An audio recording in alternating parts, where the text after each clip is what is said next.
living with a weight you don't even realize you're carrying. Stress, fear, the constant feeling that something is missing, like you're running but never quite reaching where you're supposed to be. You try to fix it. More success, more approval, more distractions. But the moment you stop, the silence creeps in. And in that silence, you know the truth. You're still restless, still searching, still trapped in the same cycle. What if I told you that everything you've been taught about happiness is a lie? That peace isn't something you chase, but something you cultivate from within? That no amount of money, validation or control will ever set you free, but mastering your own mind will? For centuries, the greatest thinkers in history, Marcus Aurelius, Seneca, Epictetus, unlocked the secret to an unshakable life. They discovered a way to be calm in the storm, powerful in adversity, and completely untouchable by negativity, not through wishful thinking, but through the raw, unbreakable strength of Stoic wisdom. And tonight, as you listen, something will shift inside you. Your mind will slow down. The noise will start to fade. The pressure you've been carrying for years will begin to lift. By the time you wake up tomorrow, you'll feel different, stronger, calmer, in control. This isn't just another audio to fall asleep to. This is a transformation waiting to happen. Are you ready? Let's begin.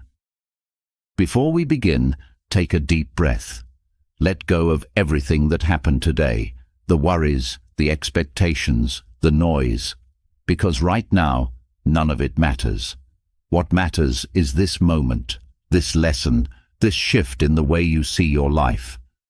For too long, you've been told that happiness is something you find, that if you just have the right job, the right relationship, the right amount of success, you'll finally feel complete.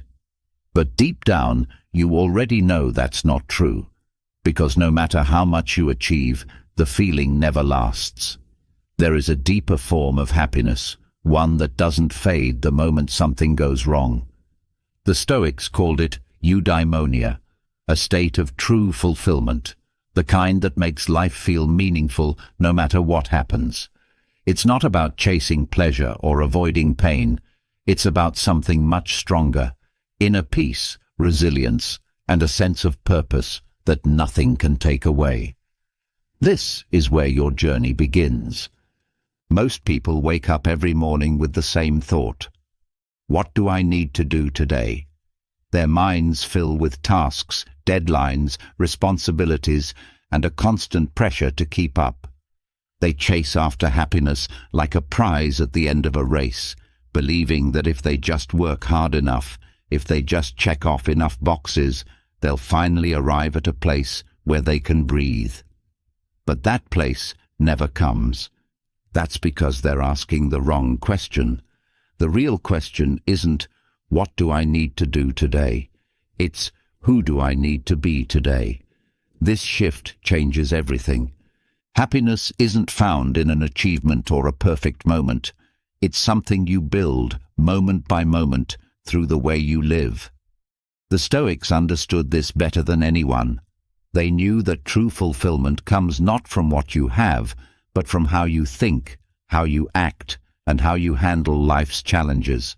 And once you learn this, you will never be at the mercy of external events again.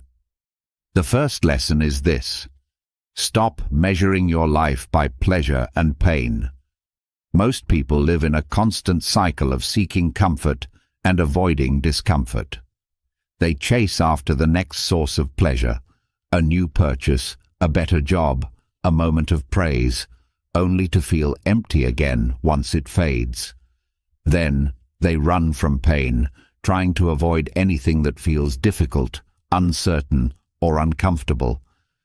But what if you stopped running?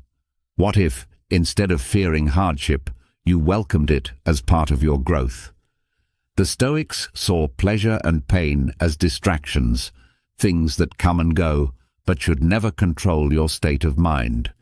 They believed that true fulfillment comes from virtue, living with wisdom, courage, justice, and self-discipline. Because when you live by these principles, you don't need pleasure to feel good. You don't need to avoid pain to feel at peace. You are stable, unshaken, and in control of your own well-being. This is what it means to cultivate eudaimonia. It means being able to sit in stillness without reaching for distractions. It means knowing that no matter what happens today, you will meet it with strength. It means no longer being a slave to the highs and lows of life, but walking through it with steady confidence. Once you understand this, life stops feeling like a battle. Another key to true fulfillment is mastering your desires. Most people believe they need more to be happy, more money, more success, more excitement. But the Stoics saw it differently.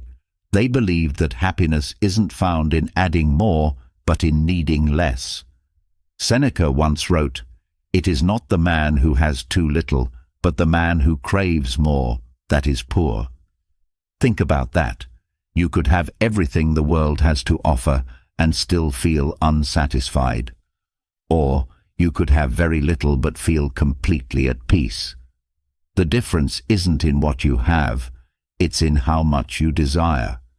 If you constantly need more, you will always be chasing, always feeling like something is missing.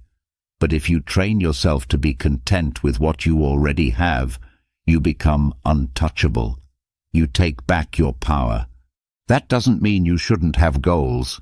The Stoics weren't against ambition, but they believed in pursuing things with detachment, working toward your goals without basing your happiness on the outcome. This is the secret to peace. Most people tie their emotions to results. They feel good when they succeed and miserable when they fail. But the Stoic mindset is different. You focus only on what you can control, and you let go of everything else. If you work hard and succeed, great. If you work hard and fail, that's fine too, because your happiness doesn't depend on what happens. It depends on who you are.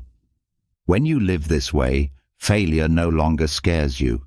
You stop overthinking every decision. You stop hesitating because you're afraid of things not going your way. You do what needs to be done, and whatever happens, you remain steady. This is true freedom. Eudaimonia also means developing an unshakable inner compass. In today's world, it's easy to lose yourself. People constantly chase trends, opinions, and approval, hoping that if they just do what everyone else is doing, they'll feel good enough. But the Stoics knew better. They knew that real fulfillment comes from living in alignment with your own values, not the expectations of others. When you don't have a clear sense of who you are, you become reactive. Every criticism, every challenge, every bit of bad news shakes you. You constantly wonder, am I good enough? Am I doing the right thing? What if people don't like me? But when you live with integrity, those thoughts disappear. You no longer need validation. You no longer need people to agree with you. You simply act in a way that aligns with your highest self. And when you do that, something incredible happens. You stop feeling lost. You wake up every day knowing exactly what kind of person you want to be. You face problems without fear because you know you will handle them the best you can. You stop seeking happiness in other people's approval because you have something far better, self-respect. This is why Marcus Aurelius wrote, "Waste no more time arguing what a good man should be. Be one." The world doesn't need more people trying to impress others. It needs more people who live with character, who stand firm in their principles, who do what's right even when no one is watching. Because at the end of the day, this is what fulfillment looks like. Not a life of endless pleasure, not a life free from pain, but a life lived fully, honestly, and without regret. Eudaimonia is not something you find. It's something you build. It's in the way you show up every day, whether anyone is watching or not. It's in the way you handle discomfort without running or complaining. It's in the way you live with honor without needing a reward. This is how the Stoics lived, and if you embrace this path, you will no longer be like most people, trapped in the endless chase for happiness, never quite satisfied, never quite free. You will have something far greater. You will have peace, and once you have that, nothing will ever shake you again. You've learned that true fulfillment comes from within, that happiness is not in chasing pleasure, but in cultivating inner peace, that living with integrity and aligning with your values makes you unshakable. But even when you understand this, there is still something that keeps most people trapped: the illusion of control. There is a belief that if you try hard enough, plan well enough, and stay ahead of every possible problem, you can control what happens in life. This belief is not just wrong, it's exhausting. It's the reason so many people live in constant stress, frustration, and anxiety. Because no matter how much effort you put in, things will still go wrong. People will still disappoint you. Unexpected situations will still shake up your plans. You will still feel like you are never fully in control. But what if that was never the goal? What if real power doesn't come from controlling everything, but from letting go? The mind clings to control because it wants certainty. It wants to know what's going to happen, to prepare, to avoid pain and discomfort. It believes that if it just tries hard enough, it can force life to follow its script. But reality doesn't work that way. No matter how carefully you plan, you cannot control the world. And when things don't go as expected, the feeling of failure sets in. People spend their lives fighting reality, resisting what is, and feeling powerless because of it. But the irony is, power does not come from controlling what happens. Power comes from controlling your reaction to what happens. The Stoics understood this deeply. They knew that the world is unpredictable, that people act in ways you cannot control, that circumstances change without warning, and instead of exhausting themselves trying to fight this, they focused on the only thing that was ever truly within their control: their own mind. The paradox of control is this: the more you try to control external events, the more powerless you become. But the moment you let go of that need, you gain the only control that truly matters: control over yourself. Most people waste their energy on things they can't change.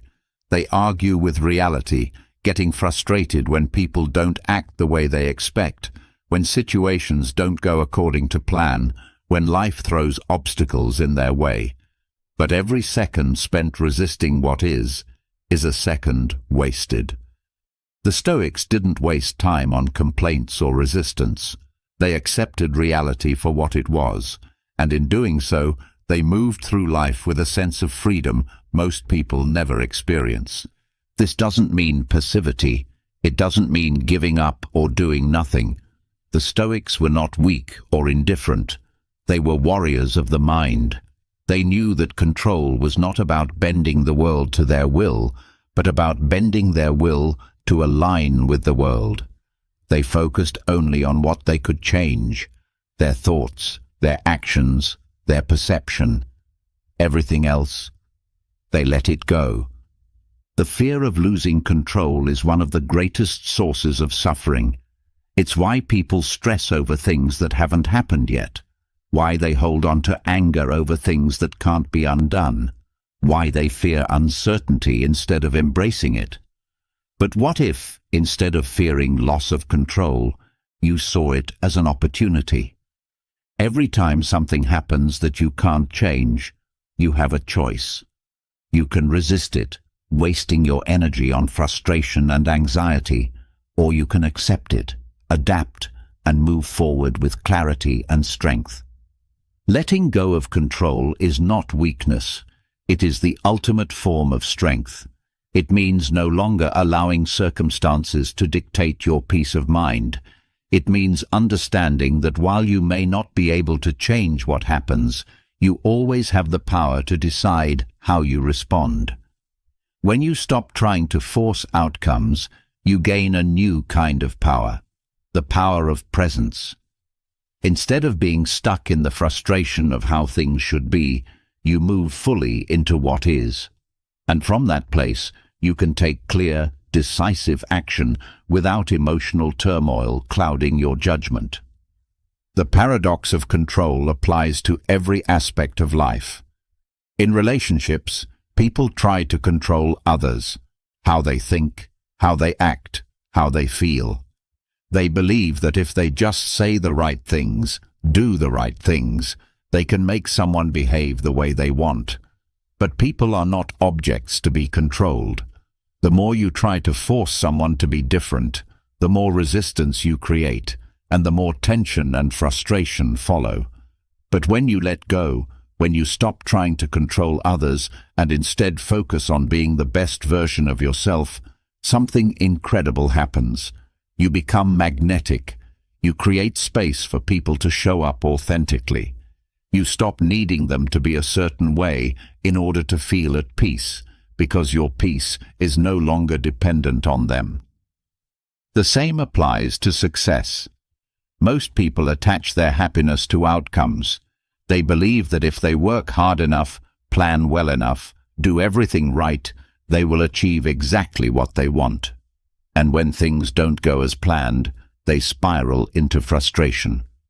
But the Stoics knew better. They understood that effort matters, but results do not belong to you. The only thing you own is the work you put in.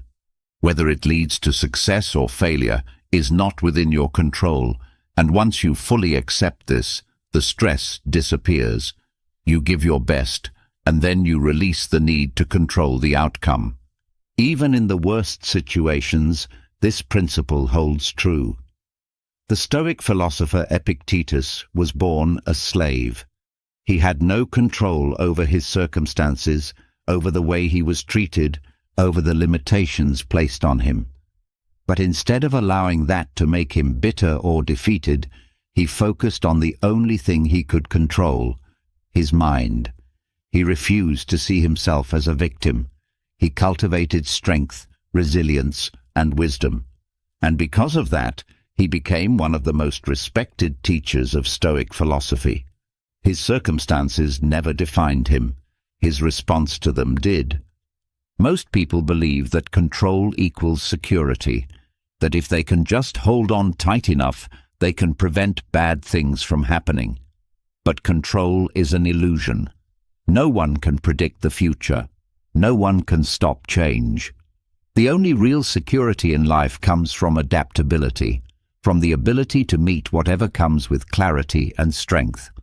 The Stoics trained themselves to be comfortable with uncertainty, to embrace the unknown, because they knew that resisting it only leads to suffering. Think about how much energy is wasted every day on trying to control the uncontrollable. How much stress comes from worrying about what others think, from fearing failure, from replaying the past and dreading the future. Now imagine what would happen if all of that energy was redirected inward, toward mastering the only thing that is ever truly within your power, your own mind. This is the shift that changes everything. You stop worrying about things you can't change. You stop fearing the unknown. You stop being controlled by circumstances, by other people, by things outside of yourself. Instead, you develop a deep inner stability. You meet life as it is, not as you wish it to be. And from that place, you take action, not out of fear, not out of desperation, but out of clarity and strength. Letting go of control doesn't mean life becomes easy. It doesn't mean you won't face challenges. It means that no matter what happens, you will not break.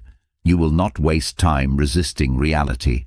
You will accept, adapt, and move forward with unshakable composure. Because true power is not in controlling life. True power is in mastering yourself. Letting go of control does not mean surrendering to weakness. It means no longer allowing external events to dictate your peace of mind. It means shifting focus from what is beyond reach to what has always been within your grasp, your own thoughts. Control is an illusion, but mastery of the mind is real power. And yet, even when people understand this, they remain trapped in cycles of stress, self-doubt, and negativity. It is not the world that makes them suffer, but their own unguarded thoughts. A mind without discipline becomes its own worst enemy, attacking itself with fears, insecurities, and imagined problems. True strength is not just about endurance, but about defense, building a mind that cannot be corrupted by negativity. Thoughts shape perception. Two people can experience the same situation, but one sees it as a disaster, while the other sees it as an opportunity. The difference is not in what happened, but in how the mind interprets it. When left unchecked, the mind turns against itself, distorting reality, magnifying problems, and feeding anxiety.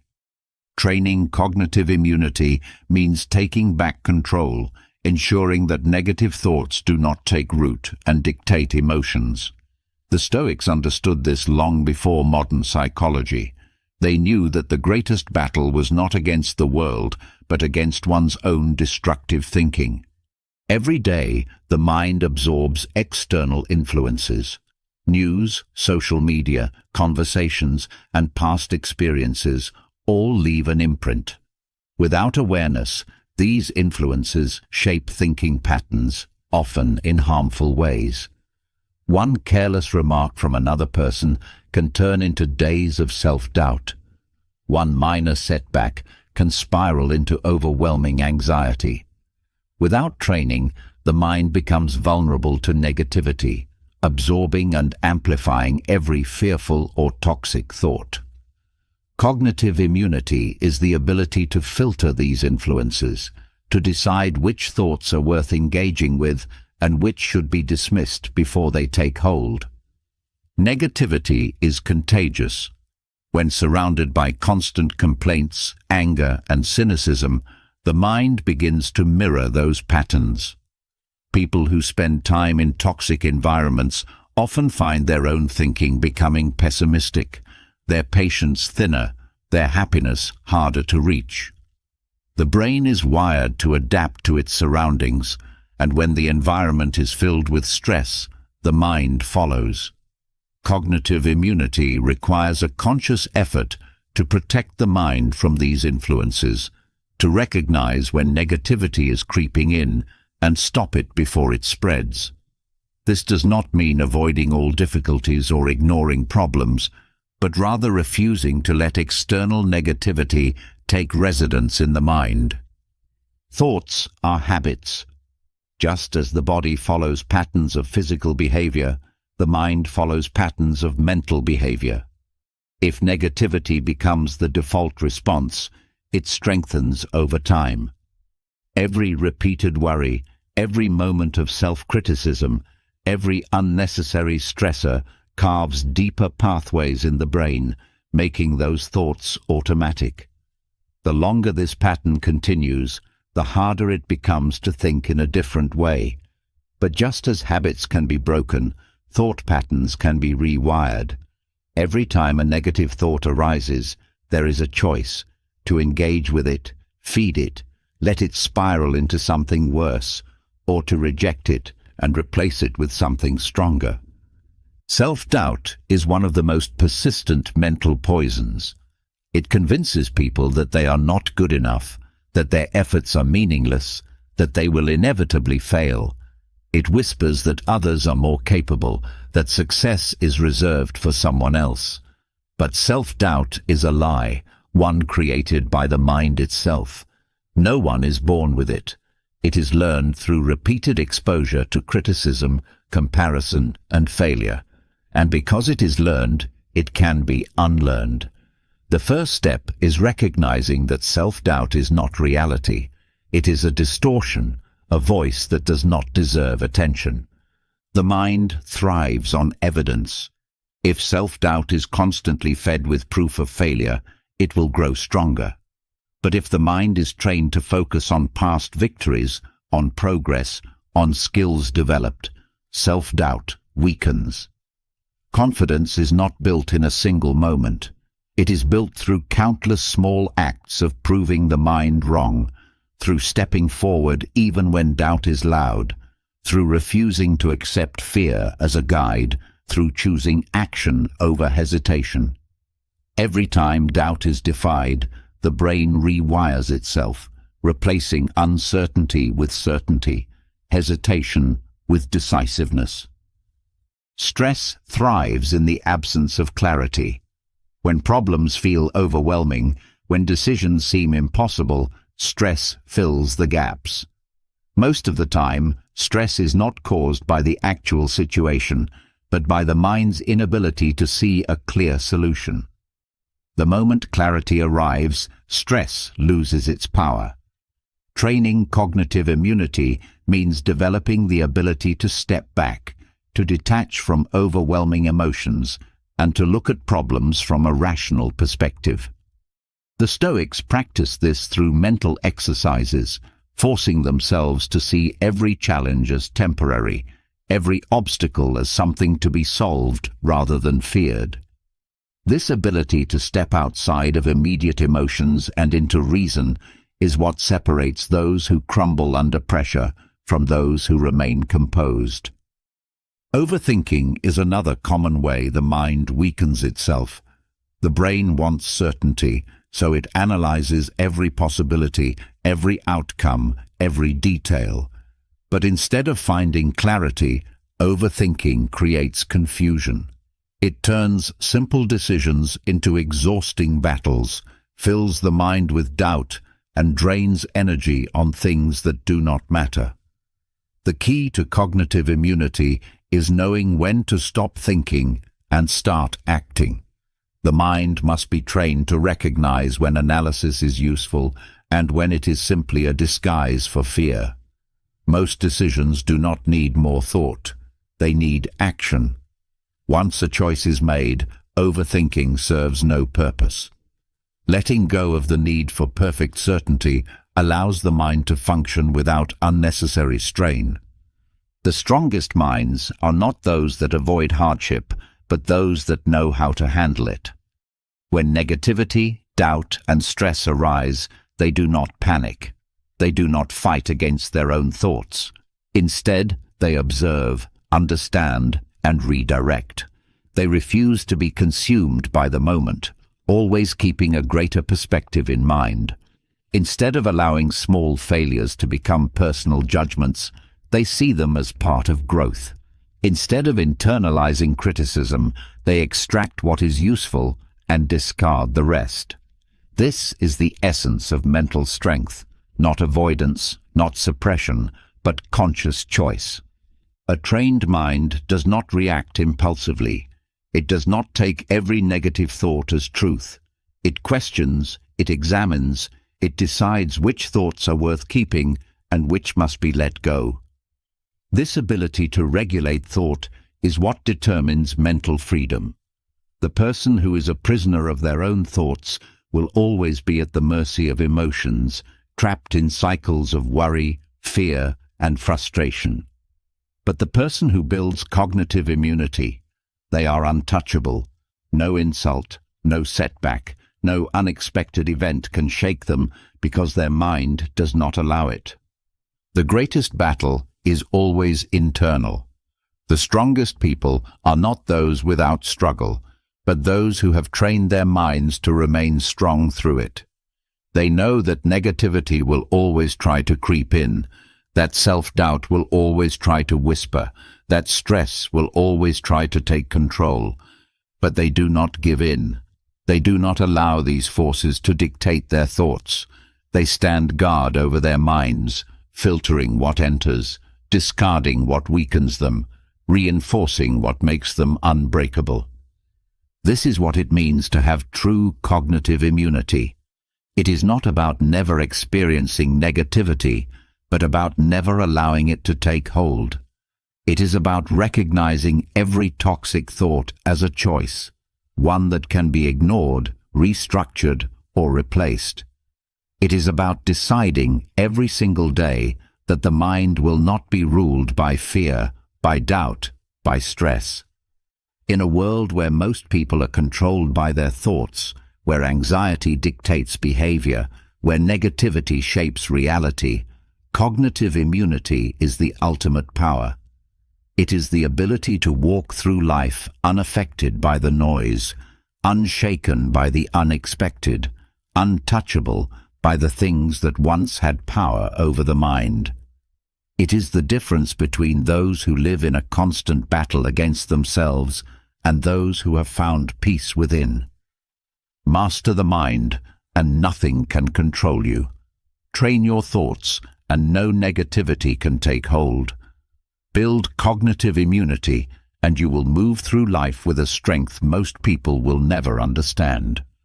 Most people live as prisoners of their own minds. They are held hostage by their thoughts, consumed by stress, weighed down by self-doubt, and trapped in endless cycles of overthinking. But even deeper than this mental turmoil lies another invisible chain: attachment. Attachment to outcomes, to success, to material possessions, to what others think, to the stories people tell themselves about who they are. This attachment creates suffering, not because life is cruel, but because expectations are fragile. When the world does not match what the mind believes it should be, frustration follows. When possessions are lost, when things do not go as planned, when validation is withheld, suffering appears.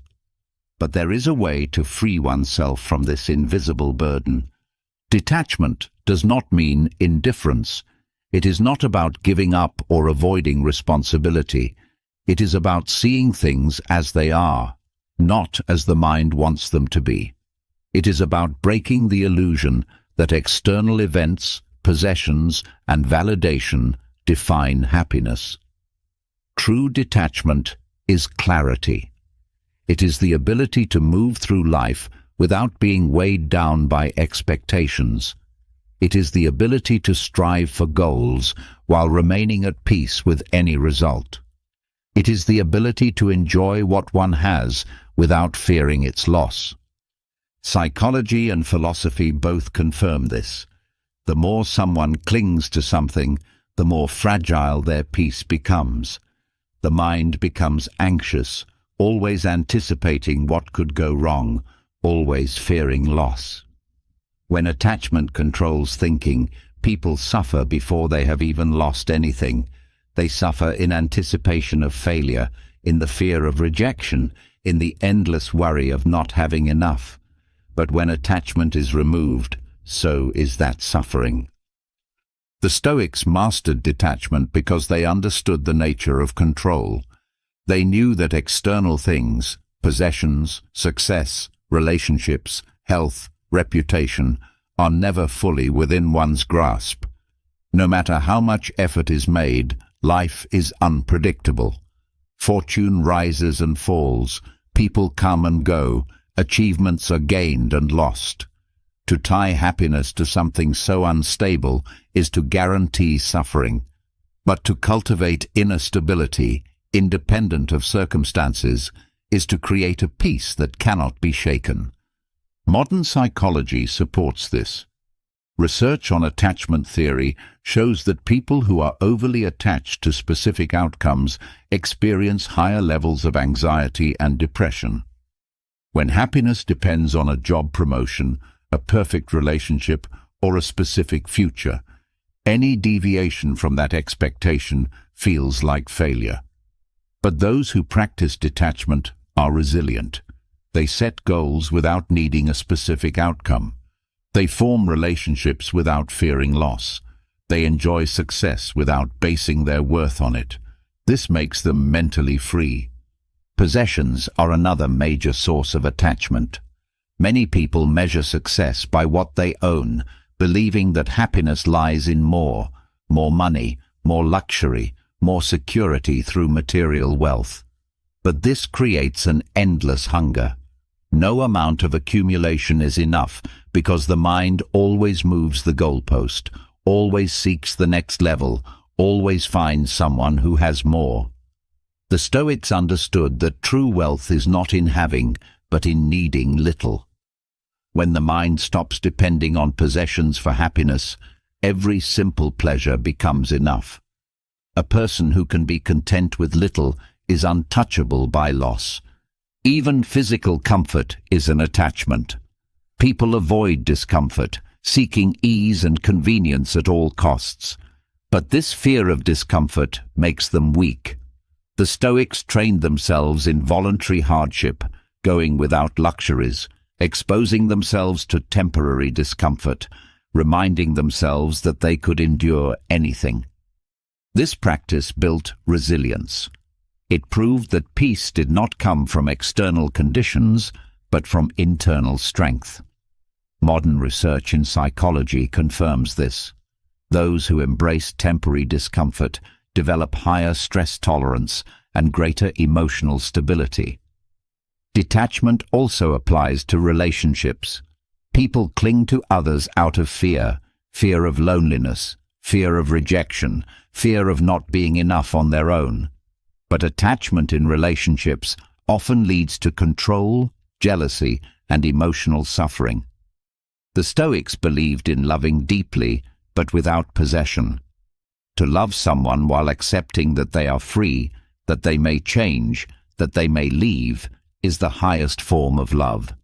It removes fear, neediness, and the anxiety that poisons connection.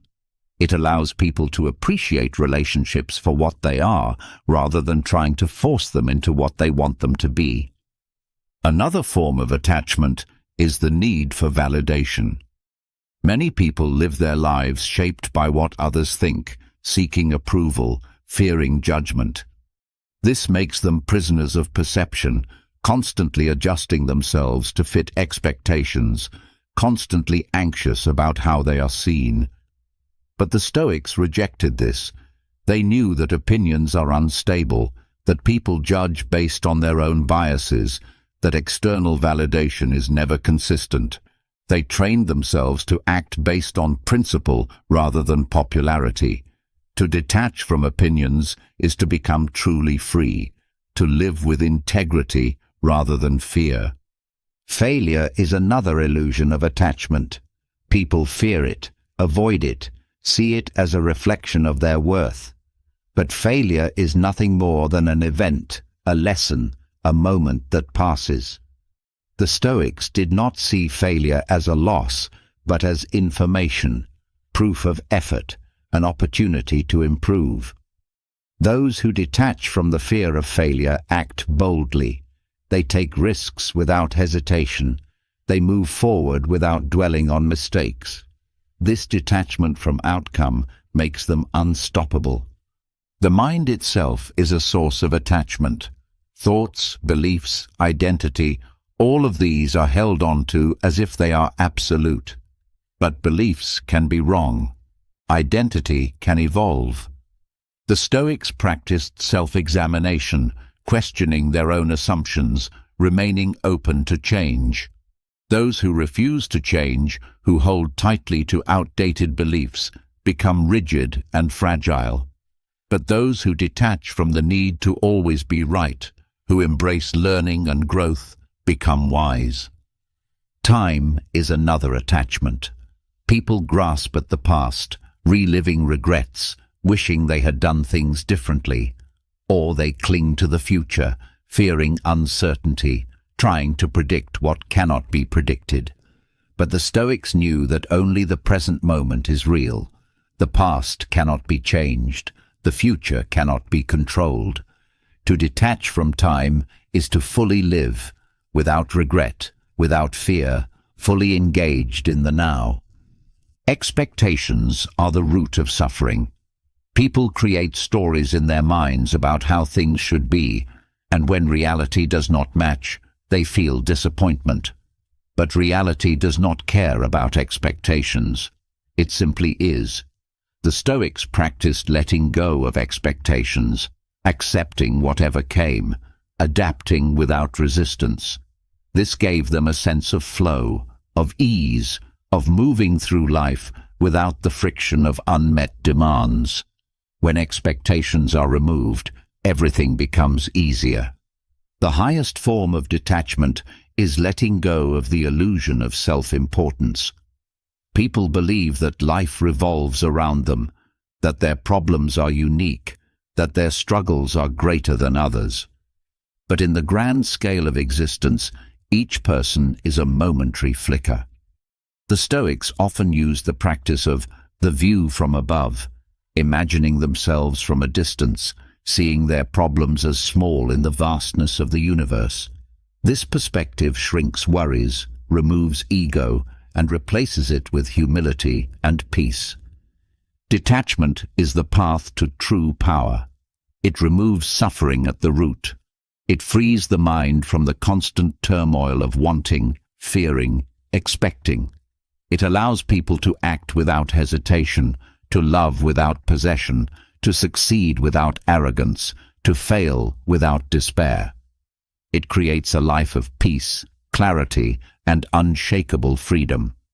Those who practice it become untouchable, not because nothing happens to them, but because nothing owns them. This is the ultimate secret of Stoic detachment: to be fully engaged in life, to act with purpose, to strive for excellence, but to be free from the chains of needing any particular outcome. To walk through the world with open hands, unburdened, unafraid, completely at peace. Detachment creates freedom. It removes the invisible chains that tie happiness to outcomes, material possessions, and the opinions of others. It allows people to move through life without being weighed down by expectations. But even when detachment is understood, there is one habit that can quietly undo all of its benefits: complaining. The mind can be trained to let go, to remain unaffected by external events. But if it constantly indulges in complaining, it remains trapped in a cycle of negativity. Complaining is more than just words. It is a way of thinking that poisons the mind, weakens resilience, and creates a false sense of powerlessness. Most people complain without realizing the damage it does. They believe venting frustration is harmless, that it is a way to relieve stress, that it is simply expressing thoughts. But every complaint reinforces a habit of focusing on what is wrong rather than on what can be done. Every complaint strengthens a mindset of victimhood, where problems seem bigger than they are and personal agency is forgotten. Complaining does not solve anything. It does not change situations. It does not make life easier. It only deepens frustration, keeps the mind stuck in problems, and trains it to find negativity even where it does not exist. Neuroscience confirms that the brain adapts to repeated patterns of thinking. When complaints become frequent, the brain rewires itself to make negativity the default response. It strengthens pathways that focus on problems rather than solutions. It conditions the mind to see obstacles rather than opportunities. Over time, this not only affects mood, but also changes perception itself. What could have been seen as neutral or even positive is interpreted as something negative simply because the brain has been trained to look for what is wrong. Complaining becomes automatic, a reflex rather than a conscious choice. The Stoics understood that complaining was not just unproductive, but harmful. They believed that energy should be directed toward action, toward what could be controlled, rather than wasted on lamenting what could not be changed. Marcus Aurelius reminded himself daily that he would encounter difficult people, that challenges would arise, but that his response was his own choice. He did not complain about the nature of the world. He accepted it as it was and focused on what he could do. To a Stoic, complaining was not just a waste of time. It was a failure to exercise discipline over the mind. Complaining is often mistaken for communication. People believe that expressing dissatisfaction is necessary to process emotions, to connect with others, or to seek validation. But real communication is about problem solving, about finding solutions, about seeking clarity. Complaining is the opposite. It is speaking without purpose, venting without direction, indulging in negativity without taking action. It spreads misery not only within the person complaining, but also to those who listen. Complaints create a ripple effect. When one person complains, it invites others to do the same, reinforcing a culture of negativity rather than a mindset of resilience. There is a difference between recognizing problems and complaining about them. Recognition is the first step toward change. It involves assessing a situation clearly, seeing what needs to be addressed, and deciding on an action. Complaining is different. It is dwelling on what is wrong without making any effort to improve it. It is repeating the same frustrations, reinforcing a sense of helplessness, creating an illusion that nothing can be done. This is why some people feel stuck in the same problems for years, not because solutions do not exist, but because their energy is spent on complaining rather than changing. The more someone complains, the more powerless they feel. They begin to believe that the world is against them, that nothing ever goes their way, that misfortune is personal rather than universal. This mindset is dangerous because it removes responsibility. It shifts control from within to outside forces. It creates the illusion that happiness and peace are dependent on perfect conditions rather than on personal choices. The reality is, life is not fair. Challenges are inevitable. Difficulties will come. But the difference between those who thrive and those who suffer is how they respond. Complaining achieves nothing. Action does. Even small complaints reinforce negativity. Complaining about the weather, about slow traffic, about minor inconveniences, all of these seem harmless, but they train the mind to react with frustration rather than acceptance. They condition the brain to resist reality instead of adapting to it.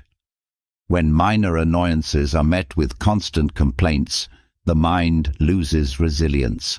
It becomes reactive, fragile, unable to handle anything unexpected without irritation.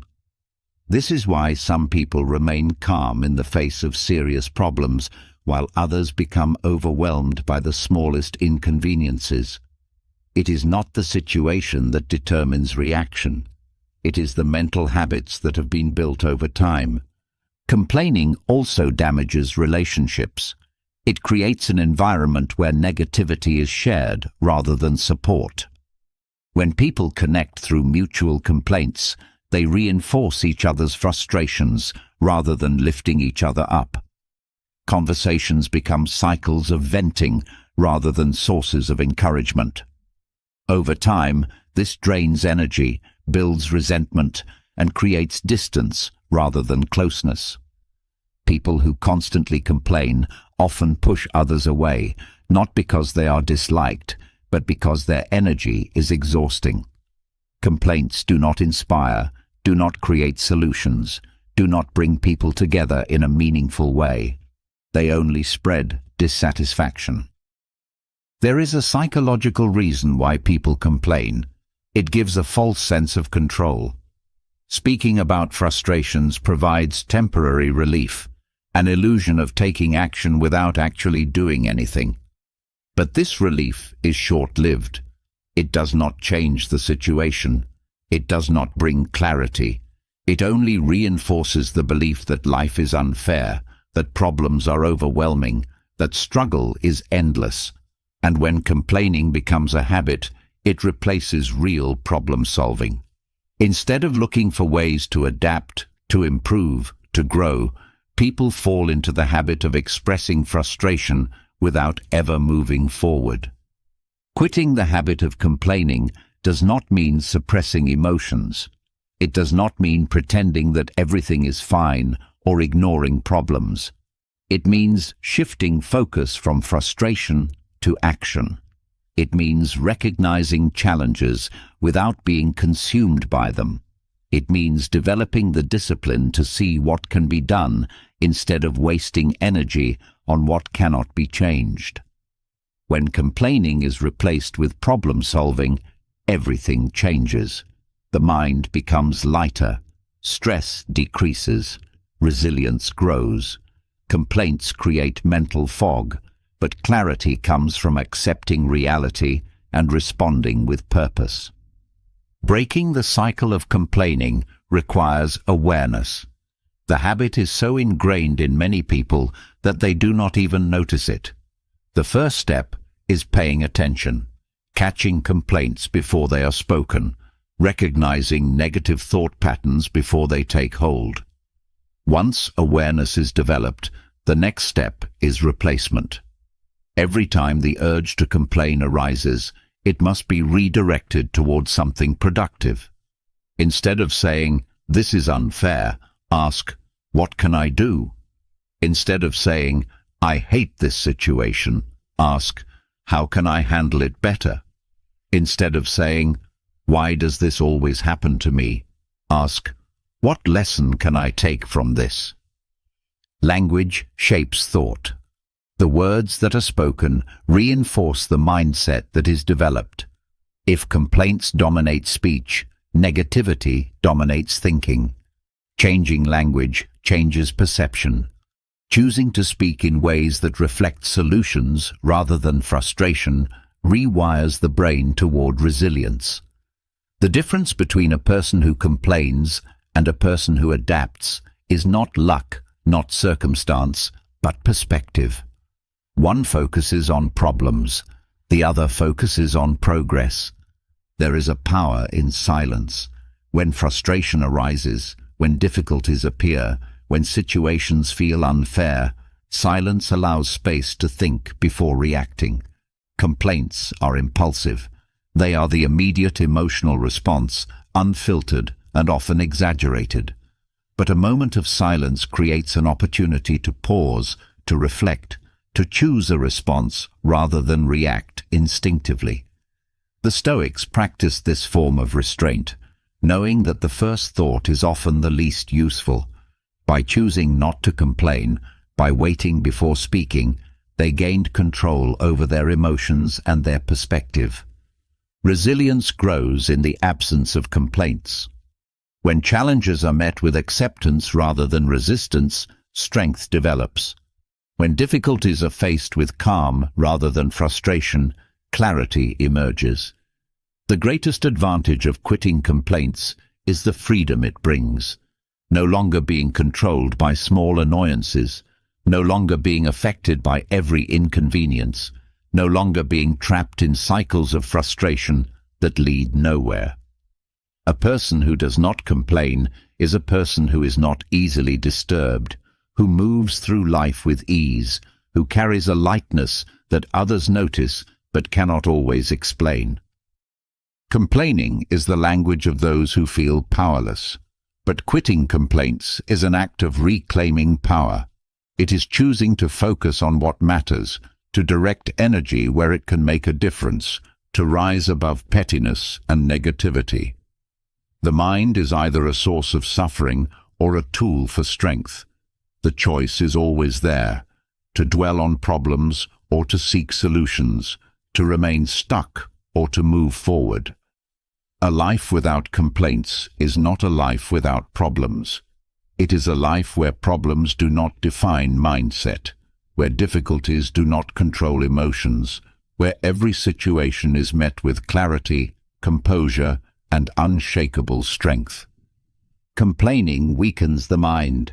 It makes problems seem bigger, strengthens a sense of helplessness, and blinds people to their own ability to change their situation.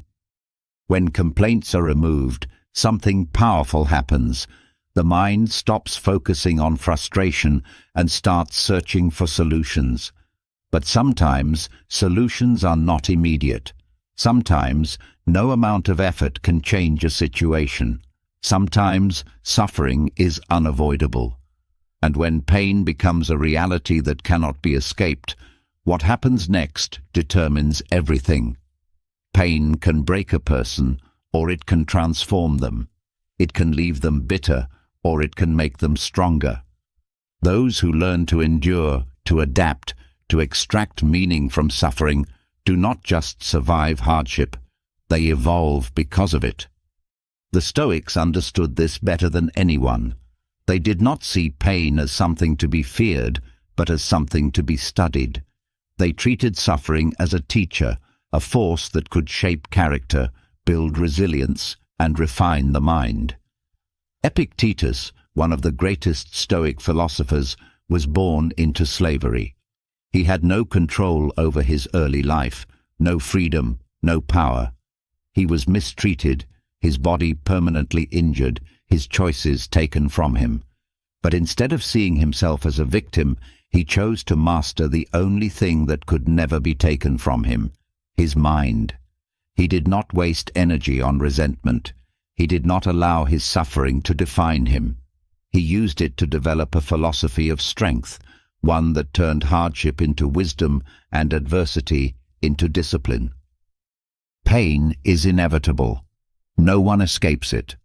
Loss, failure, rejection, injustice, these are all part of life.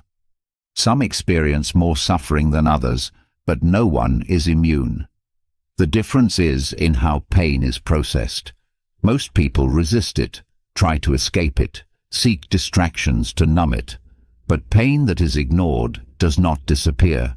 It lingers, buried beneath distractions, resurfacing in different forms: anger, anxiety, resentment, self-doubt.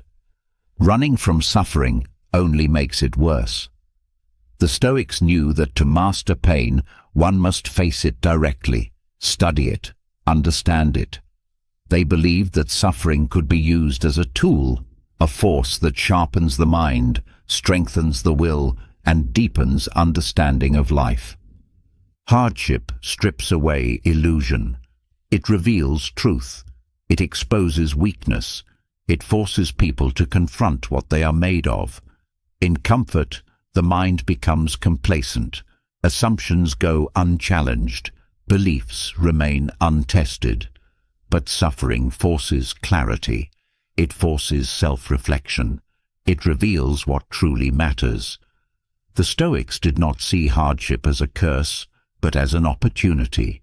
They believed that difficult moments were the ultimate test of character. Anyone can be calm when life is easy. Anyone can be confident when things go well. But real strength is only proven in adversity. The mind resists pain because it associates it with loss. Losing comfort, losing stability, losing a sense of control. But loss itself is a teacher. It reveals attachment. It shows what has been depended on too heavily. It exposes illusions of permanence.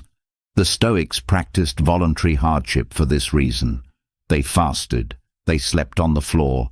They exposed themselves to discomfort, not because they enjoyed suffering, but because they wanted to train their minds. They wanted to prove to themselves that they could endure, that they did not need as much as they thought, that they could lose and still remain whole. Modern psychology confirms this.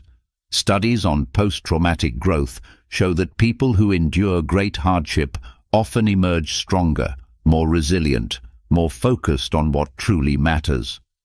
Pain forces adaptation. It pushes the mind beyond its limits. It strips away the unnecessary and leaves behind only what is essential. But growth is not automatic.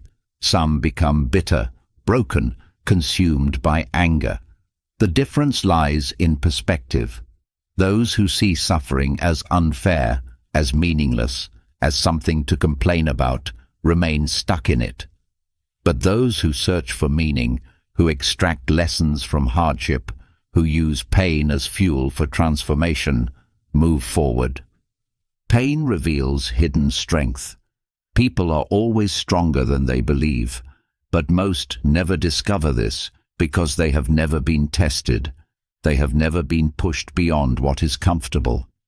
When hardship comes, the first instinct is to believe it is too much to handle. But survival proves otherwise. People endure more than they think they can. They adapt to conditions they once believed impossible.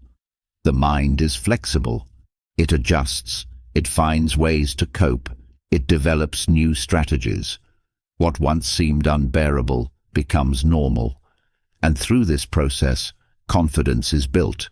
Not the shallow confidence that comes from external success, but the deep confidence that comes from knowing that no matter what happens, it can be handled. Resilience is not about avoiding pain. It is about meeting it with the right mindset. It is about refusing to let suffering define identity. The strongest people are not those who have never struggled, but those who have faced hardship and refused to be broken by it. They do not waste time asking why they must suffer. They ask how they can use their suffering. They ask what they can learn. They ask how they can become better because of it. This is what separates those who grow from those who remain trapped in their pain. There is a kind of freedom in embracing hardship. When suffering is no longer seen as an enemy, fear disappears. The worst moments in life, the ones that once seemed impossible to survive, lose their power. The mind stops running from discomfort. It stops fearing loss. It becomes grounded, steady, unshaken. This is what the Stoics trained for. They did not seek out suffering, but they prepared for it. They expected it. They met it with calm. They did not see themselves as victims of life's difficulties, but as students of them. Pain also teaches empathy. Those who have suffered understand others who are suffering. They see struggle with clearer eyes. They do not judge as quickly. They do not dismiss the pain of others as weakness. They know what it is to hurt, to feel lost, to doubt. And because of this, they offer wisdom instead of pity, strength instead of empty comfort. They do not need to be told that suffering is real. They have lived it. And because they have lived it, they know it can be endured. Endurance is not just about survival. It is about transformation. Some go through pain and remain unchanged. Others go through pain and come out different, stronger, wiser, more capable of handling whatever comes next. The difference is not in the suffering itself, but in how it is processed. Complaining keeps people stuck. Avoidance keeps people weak. But facing pain directly, using it, learning from it, turns suffering into wisdom. Suffering forces self-reliance. It shows that no one else can do the work of growth. Advice can be given, support can be offered, but in the end, the battle is internal. No one else can build resilience for another person. No one else can change a mindset. No one else can decide to rise above hardship. That choice belongs to the individual alone. And once it is made, once suffering is faced with the right mindset, it loses its power to control. The Stoics did not believe in feeling sorry for themselves. They did not believe in dwelling on misfortune. They believed in adapting, in taking control where control existed, in letting go where it did not. They knew that hardship was inevitable, but suffering was optional. They understood that life would bring pain, but that pain could be used as a tool. They trained themselves to see difficulty not as a curse, but as an opportunity. And because of this, they developed a level of inner strength that few people ever achieve. Turning pain into wisdom is the ultimate form of growth. It is the process of taking what was meant to break a person and using it to build something stronger. It is the ability to go through hardship and come out better, not in spite of suffering, but because of it. Those who master this principle are untouchable. No setback can destroy them. No loss can reduce them. No challenge can shake them. They are not free from pain, but they are free from being controlled by it. This is the highest lesson of suffering. It is not something to be feared. It is not something to be avoided. It is something to be understood, studied, and used. Pain does not define a person. How they respond to it does. Those who embrace this truth, who learn to transform suffering into strength, who refuse to be broken, become something rare, unshakable, unafraid, and wiser than those who have never been tested.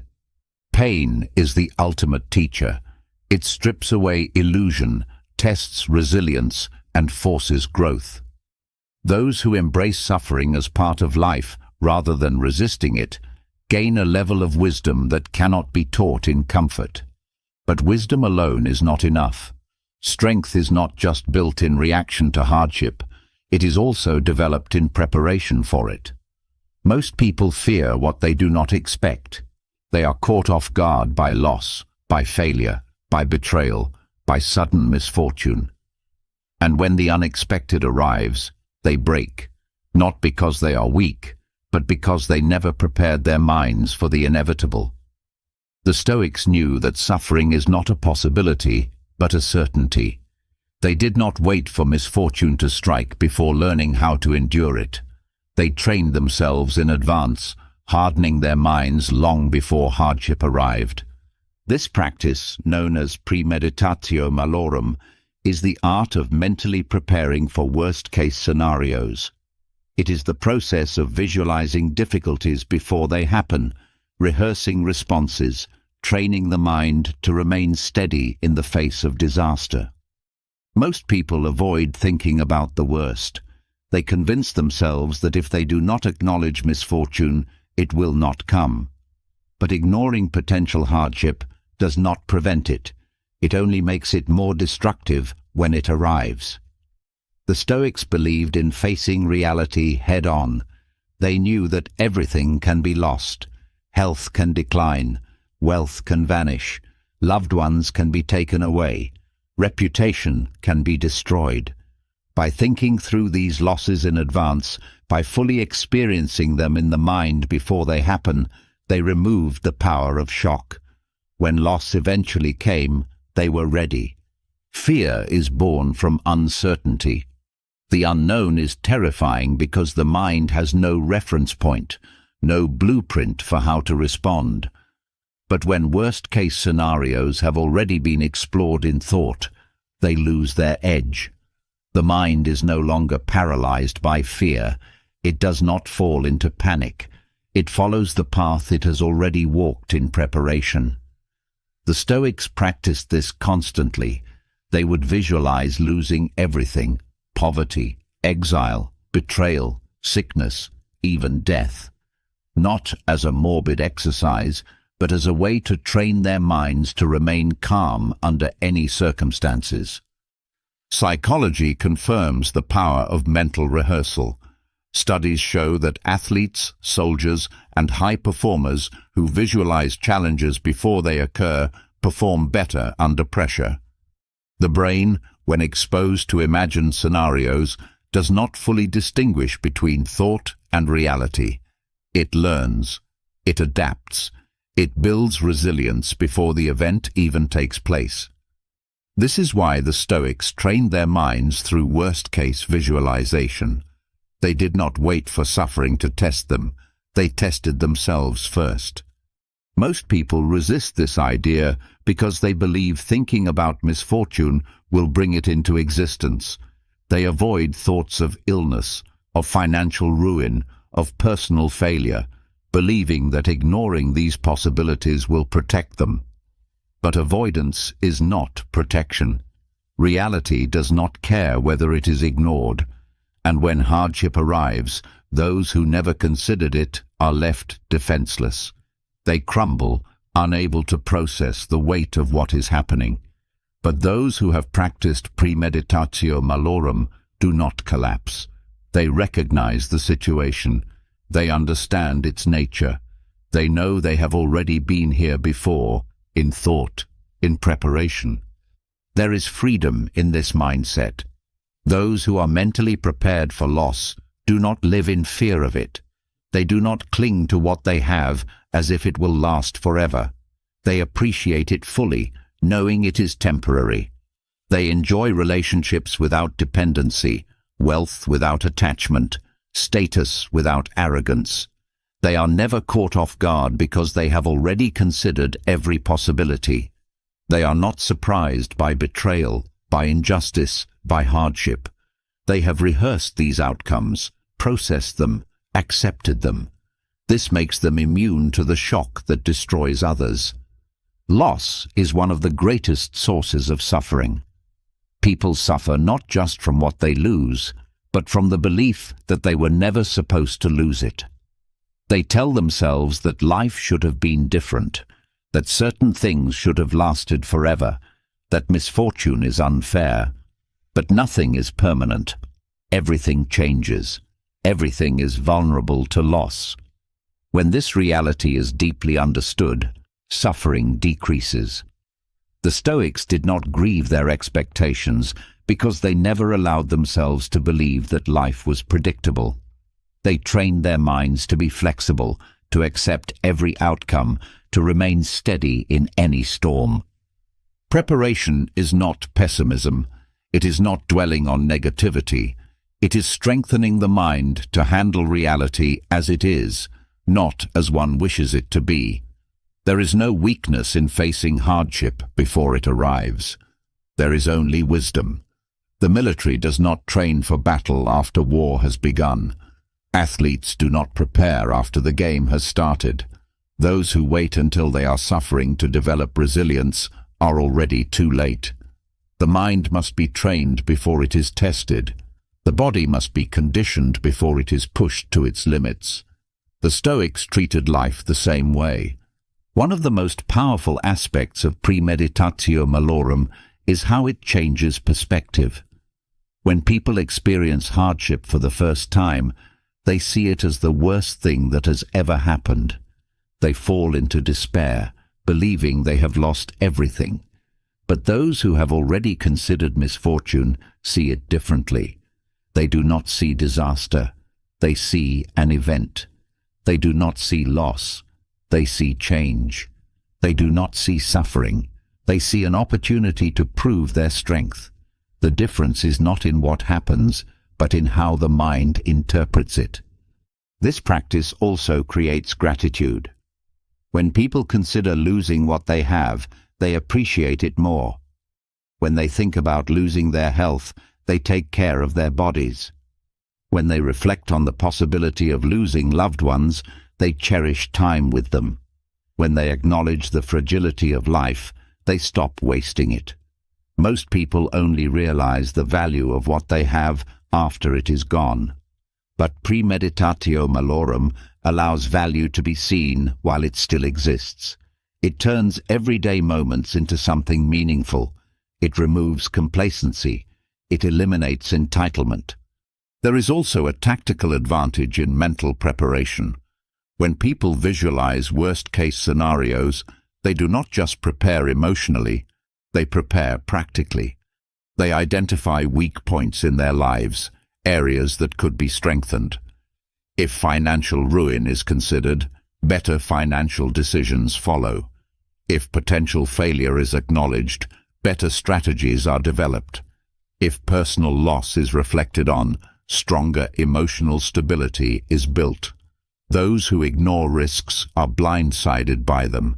Those who prepare, even if misfortune never comes, benefit from the discipline, awareness, and strength that preparation brings. Fear controls those who are unprepared.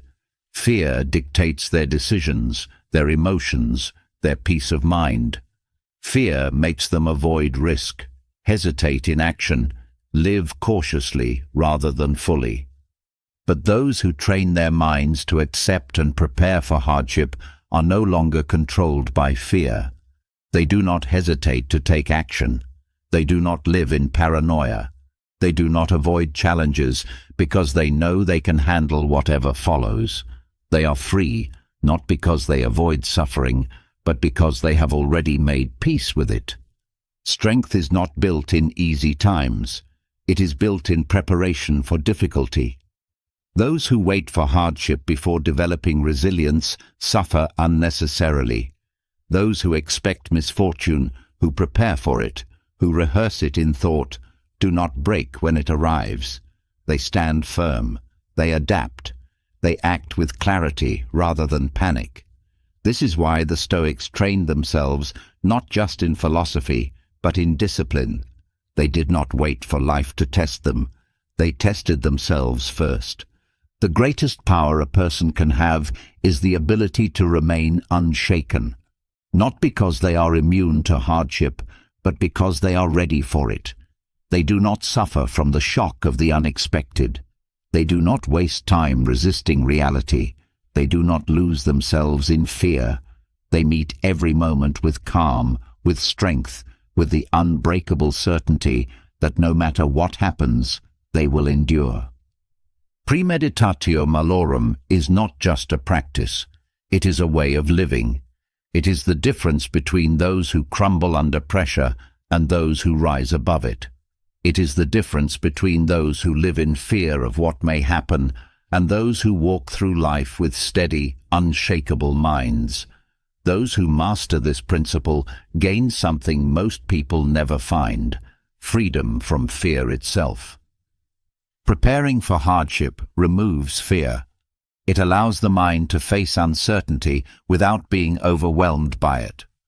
Those who expect misfortune, who train themselves mentally to withstand loss, failure, and struggle, do not break when challenges arrive. But preparation alone is not enough. Survival is not the goal. The goal is transformation. The strongest minds do not just endure adversity, they grow stronger because of it. They take hardship and turn it into power.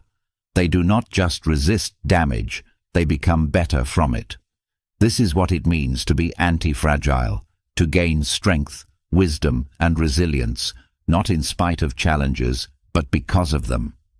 Most people think of resilience as the ability to withstand pressure, to take hardship without breaking. But there is a deeper level of strength, one that goes beyond mere endurance. A fragile mind crumbles under stress. A resilient mind withstands it. But an anti-fragile mind grows because of it. The difference is in how hardship is processed. Some people face struggles and come out weaker, bitter, or broken. Others emerge sharper, more disciplined, and more capable than before. It is not the difficulty itself that determines the outcome. It is the response. The Stoics understood that hardship is not something to merely survive. It is a tool, a force that can be used for self-mastery. Seneca wrote that difficulties strengthen the mind just as labor strengthens the body. He saw struggle not as an obstacle, but as an essential part of growth. Without adversity, there is no progress. Without pressure, there is no transformation. Muscles only grow when they are challenged. The mind operates the same way. It must be pushed beyond its limits, forced to adapt, exposed to discomfort. This is the process through which strength is built. The reason most people remain weak is because they resist discomfort. They seek stability, ease, and predictability. They avoid difficulty whenever possible. But avoiding hardship does not prevent suffering. It only ensures that when suffering arrives, they will be unprepared for it. Strength is not built in comfort. It is built in struggle. Those who understand this do not run from difficulty. They welcome it as an opportunity. They see hardship as fuel, as something that will sharpen their mind, refine their character, and prepare them for whatever comes next. Challenges reveal weaknesses.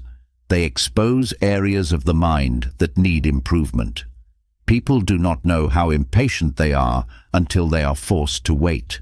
They do not know how undisciplined they are until they face real demands. They do not know how emotionally reactive they are until they are tested. Every hardship is a mirror, reflecting the truth about a person's inner state. Those who are wise do not complain about this. They use it. They see struggle as feedback, as an opportunity to strengthen whatever is lacking. The concept of anti-fragility is rooted in adaptation. When something fragile is put under stress, it breaks.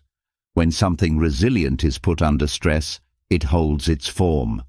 But when something anti-fragile is put under stress, it becomes stronger. The immune system follows this principle. Exposure to viruses strengthens it. Physical training follows this principle. Muscles grow from resistance. The mind is no different. The more it is exposed to challenge, the stronger it becomes. The key is in how hardship is approached. If it is seen as something negative, something unfair, something to escape, it will cause suffering. But if it is seen as a tool, as an opportunity, it will produce growth. Most people misunderstand suffering. They believe it is something to be avoided at all costs. But suffering is information. It shows where limits are. It reveals what still needs to be developed. It teaches patience, discipline, endurance. It strips away illusion. Those who refuse to face hardship never learn their own capabilities. They live cautiously, never testing their strength, never discovering what they are capable of. They seek comfort instead of mastery. But those who embrace suffering as a necessary part of growth become unshakable. They are not afraid of pressure. They do not collapse under stress.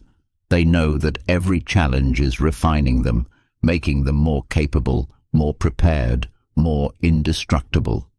The Stoics trained for hardship deliberately. They did not wait for difficulty to come to them. They sought it out. They practiced voluntary discomfort, fasting, sleeping on the ground, exposing themselves to the loss of luxury. Not because they enjoyed suffering, but because they knew that by making themselves uncomfortable on purpose, they would develop a mind that could handle anything. They understood that the real enemy was not hardship itself, but the fear of hardship. When fear is removed, strength is unlocked. There is a reason why those who go through the greatest struggles often develop the deepest wisdom. Hardship forces introspection. It forces adaptation. It demands a new way of thinking.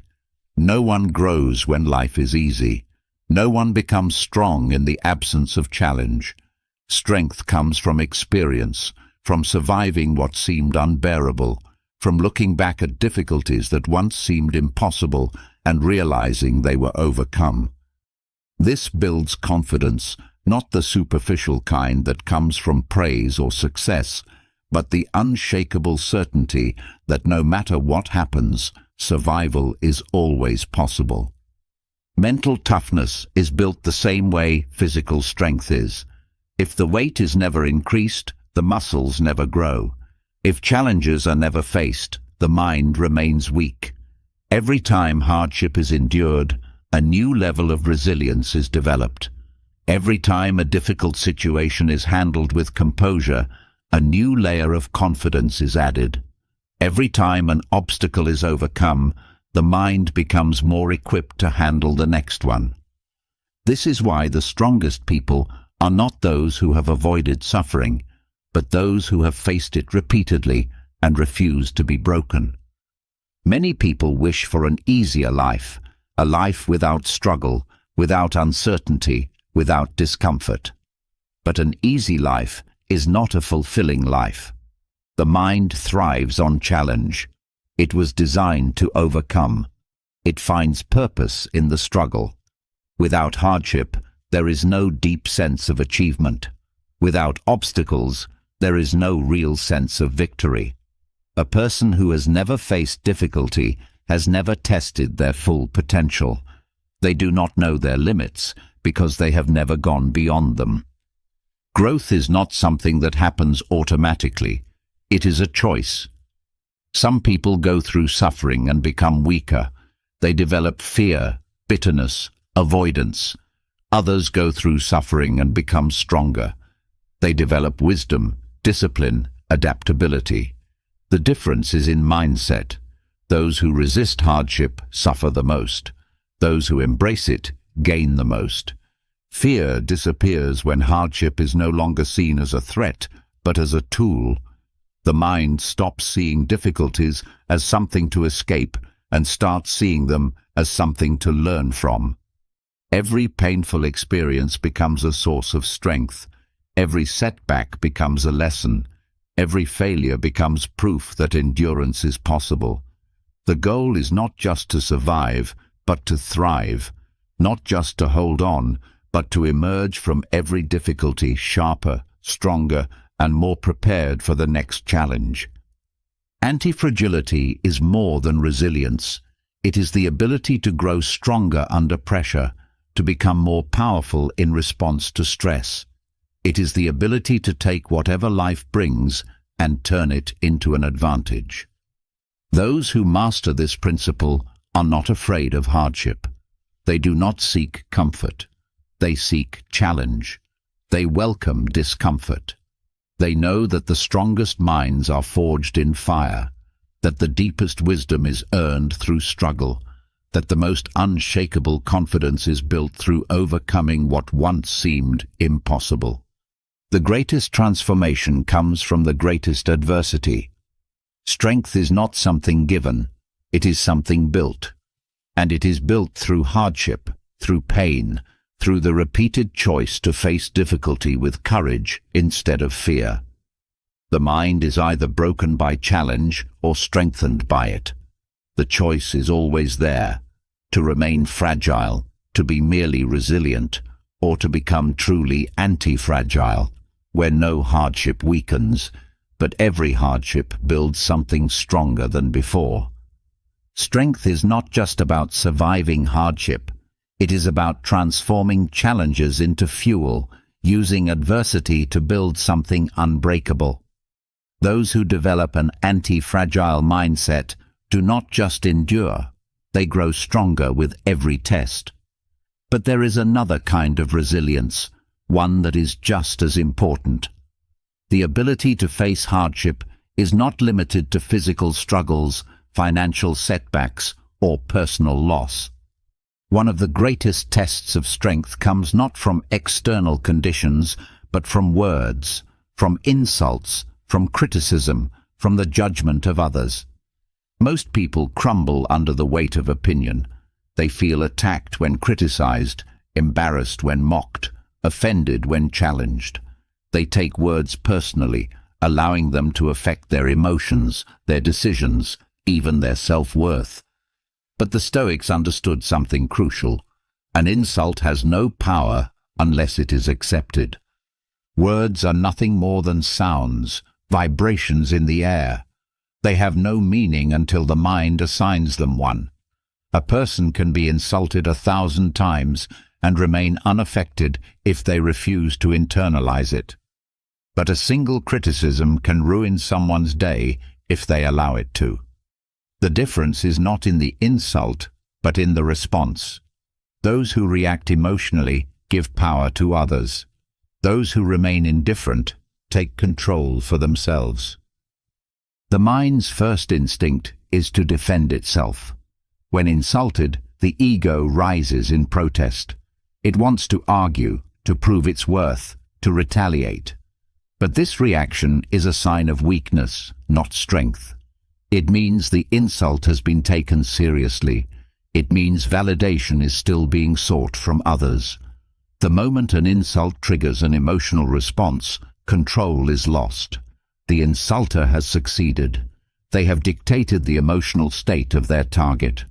But when no reaction is given, when an insult is met with silence or indifference, the power disappears. Marcus Aurelius wrote that the best revenge is not to be like the one who wrongs you. Responding with anger means becoming the very thing that was resented. Losing composure means being controlled by the insult rather than controlling the reaction. The Stoics practiced restraint, not out of passivity, but out of mastery. They understood that reacting to an insult is like being pulled by a leash. The person insulting is holding the rope, and every emotional response is a step in the direction they want. But by refusing to react, the leash is dropped. Criticism is another test of resilience. Unlike insults, which are meant to harm, criticism often carries truth. But most people do not know how to separate useful feedback from unnecessary judgment. They see every critique as an attack, every disagreement as a personal rejection. This is why so many remain stuck in their ways, never improving, never learning. The Stoics approached criticism with logic, not emotion. If a statement was true, it was an opportunity to correct a flaw. If it was false, it was irrelevant. Either way, there was no reason to be offended. Seneca advised that a wise person should welcome criticism, not fear it. To reject all critique is to reject growth. To resist feedback is to remain blind to one's own weaknesses. But to accept criticism wisely means using it as a tool, filtering out what is useful and discarding what is not. This requires humility. The ego resists correction. It does not want to be told it is wrong. But ego is the enemy of wisdom. The moment someone believes they are beyond critique, they have stopped growing. There is a kind of freedom in being immune to insults and criticism. When words no longer have control, there is no fear of judgment. There is no hesitation in action. There is no need to seek approval. Confidence is no longer dependent on what others say. It comes from within. Those who develop this inner strength move through life unaffected by the opinions of others. They do not change themselves to fit expectations. They do not waste energy on defending their worth. They know who they are, and that is enough. One of the greatest weaknesses people have is the need to be liked. It makes them vulnerable to manipulation. It makes them easy to offend. It makes them change themselves in order to avoid criticism. But those who seek approval are never truly free. Their peace is fragile, dependent on external validation rather than internal stability. The Stoics rejected this entirely. They understood that no one can control what others think. No matter how perfect a person is, someone will always disapprove. Trying to please everyone is a losing battle. Epictetus taught that people are not disturbed by things, but by their interpretation of those things. This applies to insults and criticism as well. No words have the power to harm unless they are given meaning. Someone can insult a person's intelligence, but if that person knows their own worth, the insult means nothing. Someone can criticize a decision, but if the decision was made with wisdom, the criticism is irrelevant. The key is to remain steady, never allowing external words to shape internal peace. Many people feel the need to respond to every insult, to defend themselves against every criticism. But this is wasted effort. Arguing with those who insult is like fighting the wind. It achieves nothing. Those who insult often seek reaction, not truth. They want control, not discussion. Ignoring them is not weakness. It is wisdom. Silence is a weapon, one that disarms those who seek to provoke. No reaction leaves them powerless. Criticism that carries truth should be examined, not resisted. A person who refuses to accept any critique is a person who remains blind to their own flaws. Growth requires the ability to listen without defensiveness, to take what is useful and discard the rest. It is not about agreeing with every critic, but about recognizing when improvement is possible. The Stoics did not see correction as an insult, but as an opportunity. To be offended by truth is to choose ignorance over wisdom. The mind must be trained to detach from words. Just as physical training strengthens the body, mental training strengthens emotional stability. Exposure to criticism without reacting hearing insults without responding, practicing self-restraint in the face of provocation. These are exercises in control. Over time, emotional reactions fade. Insults lose their sting. Criticism stops feeling personal. The mind becomes indifferent, no longer disturbed by the noise of others. There is no freedom in being ruled by the opinions of others. Those who are easily offended are controlled by everyone around them. Their peace is at the mercy of every comment, every insult, every judgment. But those who master emotional indifference are untouchable. They do not need approval. They do not fear criticism. They do not waste time on meaningless conflicts.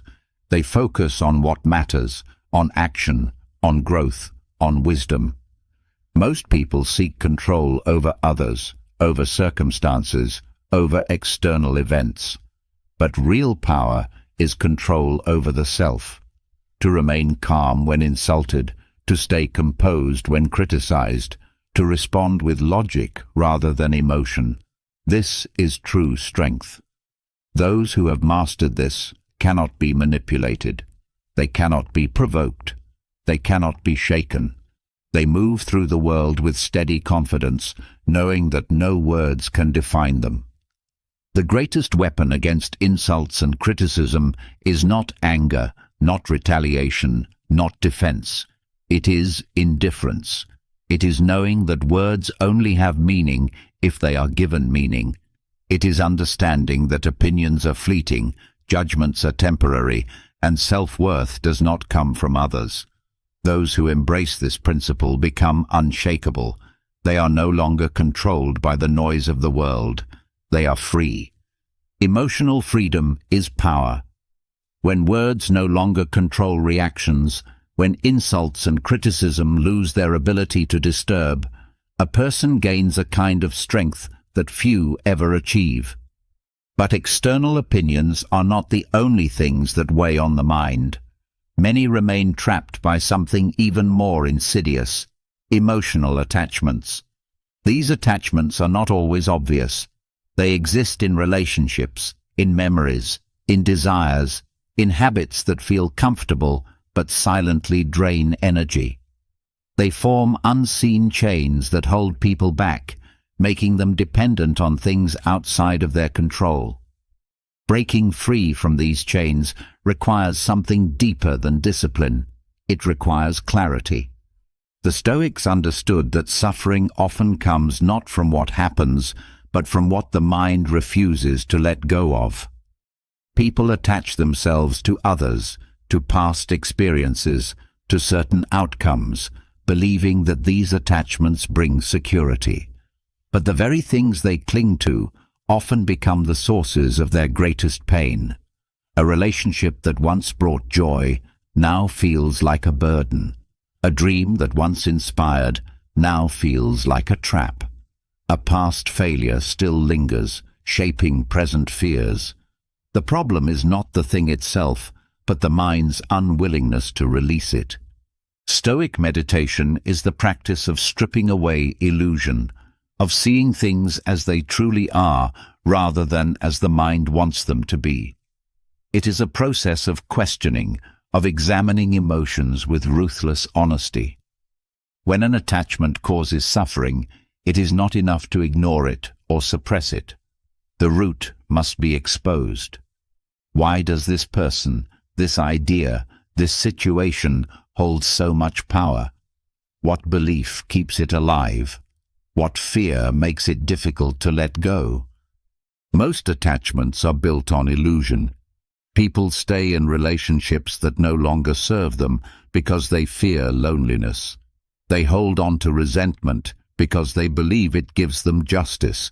They cling to expectations because they are afraid of uncertainty. But when these emotions are examined with reason, their power weakens. Loneliness is not caused by the absence of others, but by the absence of self-sufficiency. Resentment does not bring justice. It only prolongs suffering. Expectations do not create security. They create disappointment. The moment these truths become clear, attachment loses its grip. Dependency is another form of attachment. Some believe they need a specific person, a specific outcome, a specific comfort to be happy. They tie their well-being to something external, giving away control of their emotions. But happiness that depends on outside forces is fragile. The Stoics taught that true contentment must come from within. A mind that relies on external validation, on constant reassurance, on someone else's presence, is a mind that will always be vulnerable. The goal is not to avoid love or ambition, but to develop an internal state that remains whole regardless of what happens. Meditation in the Stoic sense is not about clearing the mind or seeking tranquility. It is about dissecting emotions, challenging beliefs, exposing weaknesses. It is about looking at a fear, an attachment, a dependency, and asking, what if this were gone? Would life end? Would happiness become impossible? Or is it only the mind's resistance to change that makes it seem unbearable? The brain clings to familiarity because it confuses it with safety. But growth is impossible without change, and change is impossible without letting go. There is nothing wrong with love, with ambition, with connection. But when these things become a necessity rather than a choice, they create chains. When people believe they cannot function without someone, when they cannot accept an outcome different from the one they imagined, when they tie their identity to something external, they lose their own power. They make themselves slaves to circumstances. The Stoics sought to break these illusions by constantly reflecting on impermanence. Everything changes. People leave, plans fail, comforts disappear. But none of these losses define a person unless they are allowed to. Seneca advised practicing loss in the mind before it happens, reflecting on what it would be like to live without certain relationships, without certain privileges, without certain comforts. Not as a way to create suffering, but as a way to prove that survival is possible. Those who have prepared their minds for loss are never destroyed by it. Those who accept that nothing is guaranteed appreciate what they have without fear. The ability to love fully without attachment, to enjoy success without dependency, to experience connection without ownership, this is true freedom. Toxic relationships thrive on dependency. One person feels they need the other to be complete, to be validated, to be worthy. But no external relationship can create internal wholeness. When two people are bound by mutual need rather than mutual respect, the connection is not love, but fear of loss. The Stoics believed that relationships should be based on virtue, on shared principles, on a connection that exists out of choice, not desperation. When a relationship becomes a source of constant stress, of obligation rather than joy, of control rather than trust, it is no longer a relationship. It is a form of imprisonment. Breaking free from emotional attachments does not mean becoming cold or indifferent. It means removing the false belief that happiness depends on anything outside of oneself. It means seeing things as they are, appreciating them without clinging to them, moving forward without resistance. It means refusing to be held hostage by memories, by expectations, by fears of the unknown. The mind is only trapped by what it refuses to question. The moment an attachment is examined and understood, its power begins to fade. Attachment to the past is another silent chain. Many live in regret, in guilt, in nostalgia, in stories of what should have been. But the past does not exist except as a memory. It cannot be changed. It cannot be relived. To be attached to it is to suffer over something that is already gone. The Stoics meditated on the present moment, training themselves to focus only on what could be acted upon. They did not dwell on old wounds. They did not hold on to pain that no longer served them. They faced forward, always choosing to use the present rather than mourn the past. Fear of the future is another form of attachment. People hold on to expectations because they fear what will happen if things do not go their way. They seek control, trying to predict outcomes, trying to ensure certainty. But control is an illusion. The future is unpredictable, and anxiety does nothing but drain energy. The Stoics trained themselves to release this need for certainty. They focused on preparation, on adaptability, on mental flexibility. They let go of expectations so that they could meet whatever happened with clarity instead of fear. Material possessions are often mistaken for security. Many believe that having more will make them safer, that success will make them respected, that wealth will remove all suffering. But dependence on material things is no different from dependence on people or emotions. It creates fragility. The Stoics lived simply, not because they rejected comfort, but because they refused to need it. They practiced detachment from luxury so that they would never be broken by its loss. A person who can live with little can never be controlled by material fears. Letting go does not mean detaching from life.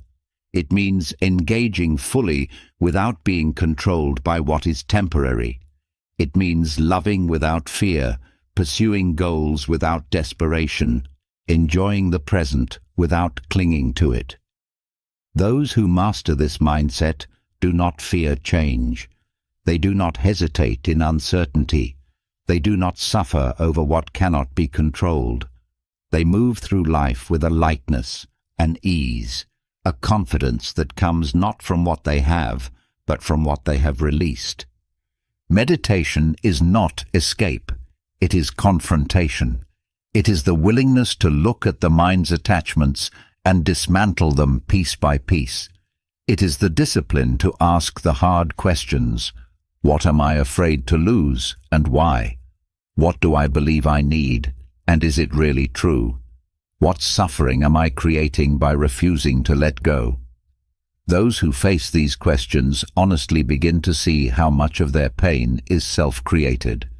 There is no peace in clinging, no freedom in dependency, no strength in needing anything outside of oneself to feel complete. The Stoic approach is not to abandon love, success, or connection, but to remove the illusion that these things define happiness. Once that illusion is broken, everything is lighter. Nothing owns the mind anymore. Nothing holds it back. Every relationship is stronger because it is chosen, not needed. Every success is appreciated because it is not required for self-worth. Every moment is lived fully because there is no fear of its passing. This is the highest form of mental freedom, to walk through life unattached, unburdened, unafraid, to care deeply but never desperately, to love fully but never possessively, to live with purpose but never with anxiety, to hold everything but cling to nothing. Those who achieve this level of clarity are truly free. Letting go of attachment is not just about freeing the mind from unhealthy dependencies. It is about taking full ownership of one's own actions, emotions, and decisions. When external things no longer dictate inner peace, something shifts. Responsibility returns to where it has always belonged, within. But freedom without discipline leads to chaos. A mind unburdened by attachment still requires guidance, structure, and control over itself. Otherwise, it will be pulled in every direction by desires, impulses, and distractions. To be truly free is not to do whatever one feels like in the moment, but to have the strength to act according to reason rather than impulse. Self-discipline is the foundation of Stoicism. It is not a restriction, but a tool for liberation. Those who master it are no longer controlled by their urges, their cravings, or their passing emotions. They do not need external rules to keep them in check, because they have built an internal mechanism, a governor of the mind, that regulates behavior without force. This governor is not something imposed from the outside. It is cultivated, strengthened, and refined through daily practice. Most people fail at self-discipline because they rely on motivation, on willpower that fluctuates, on temporary bursts of effort. But true discipline does not depend on feeling inspired. It does not require external reminders. It functions automatically, like an internal compass that always points in the right direction. The Stoics did not believe in waiting for the right mood to take action. They believed in doing what must be done, regardless of how they felt in the moment. The mind is full of conflicting desires. It wants comfort, but it also wants growth. It craves pleasure, but it also seeks meaning. It avoids difficulty, yet it longs for accomplishment. These contradictions are why self-discipline is difficult, because without control, the mind is divided against itself. One moment it decides to act, the next it looks for excuses. This is why an internal governor must be developed, something stronger than fleeting emotion, something that ensures consistency rather than short bursts of effort. One of the most effective ways to cultivate this internal control is to reduce reliance on external forces. Many people structure their discipline around external rewards and punishments. They need deadlines to stay productive, social pressure to stay accountable, strict schedules to force consistency. But these forms of discipline are fragile because they depend on outside factors. The Stoics trained themselves to develop discipline from within, so that their actions were not dictated by outside pressures, but by their own standards. Building an internal governor starts with restructuring the mind's relationship with desire. The average person is controlled by cravings: food, entertainment, pleasure, validation, ease. They seek gratification without questioning whether it truly benefits them. The Stoics approached desire differently. They did not suppress it, but they examined it. They asked, "Does this serve my higher self, or is it simply a distraction? Does this action move me forward, or does it weaken me?" When desire is left unchecked, it takes control. When it is analyzed and filtered, only what is necessary remains. Discipline also requires understanding the cost of indulgence. Every moment spent in distraction, in meaningless comfort, in giving in to impulse, is time stolen from something greater. The Stoics understood that pleasure is not evil, but dependence on pleasure is weakness. They trained themselves to see indulgence not as a reward, but as a potential trap. What feels good in the moment often leads to regret later. What is difficult now often leads to long-term growth. By keeping this awareness present, self-discipline becomes easier, not through force, but through wisdom. Another key element is reducing unnecessary choices. Every decision requires energy, and when the mind is overloaded with trivial choices, it becomes fatigued. This is why many great thinkers simplified their lives, wearing the same clothes daily, following routines, eliminating distractions. The Stoics did the same. They did not waste mental energy deciding whether to act with discipline or not. They simply followed their principles. This removes hesitation. There is no debate, no battle of willpower, no question of whether to act. Action becomes automatic. A strong internal governor also means developing control over emotion. Many decisions are made impulsively, driven by momentary feelings rather than reason.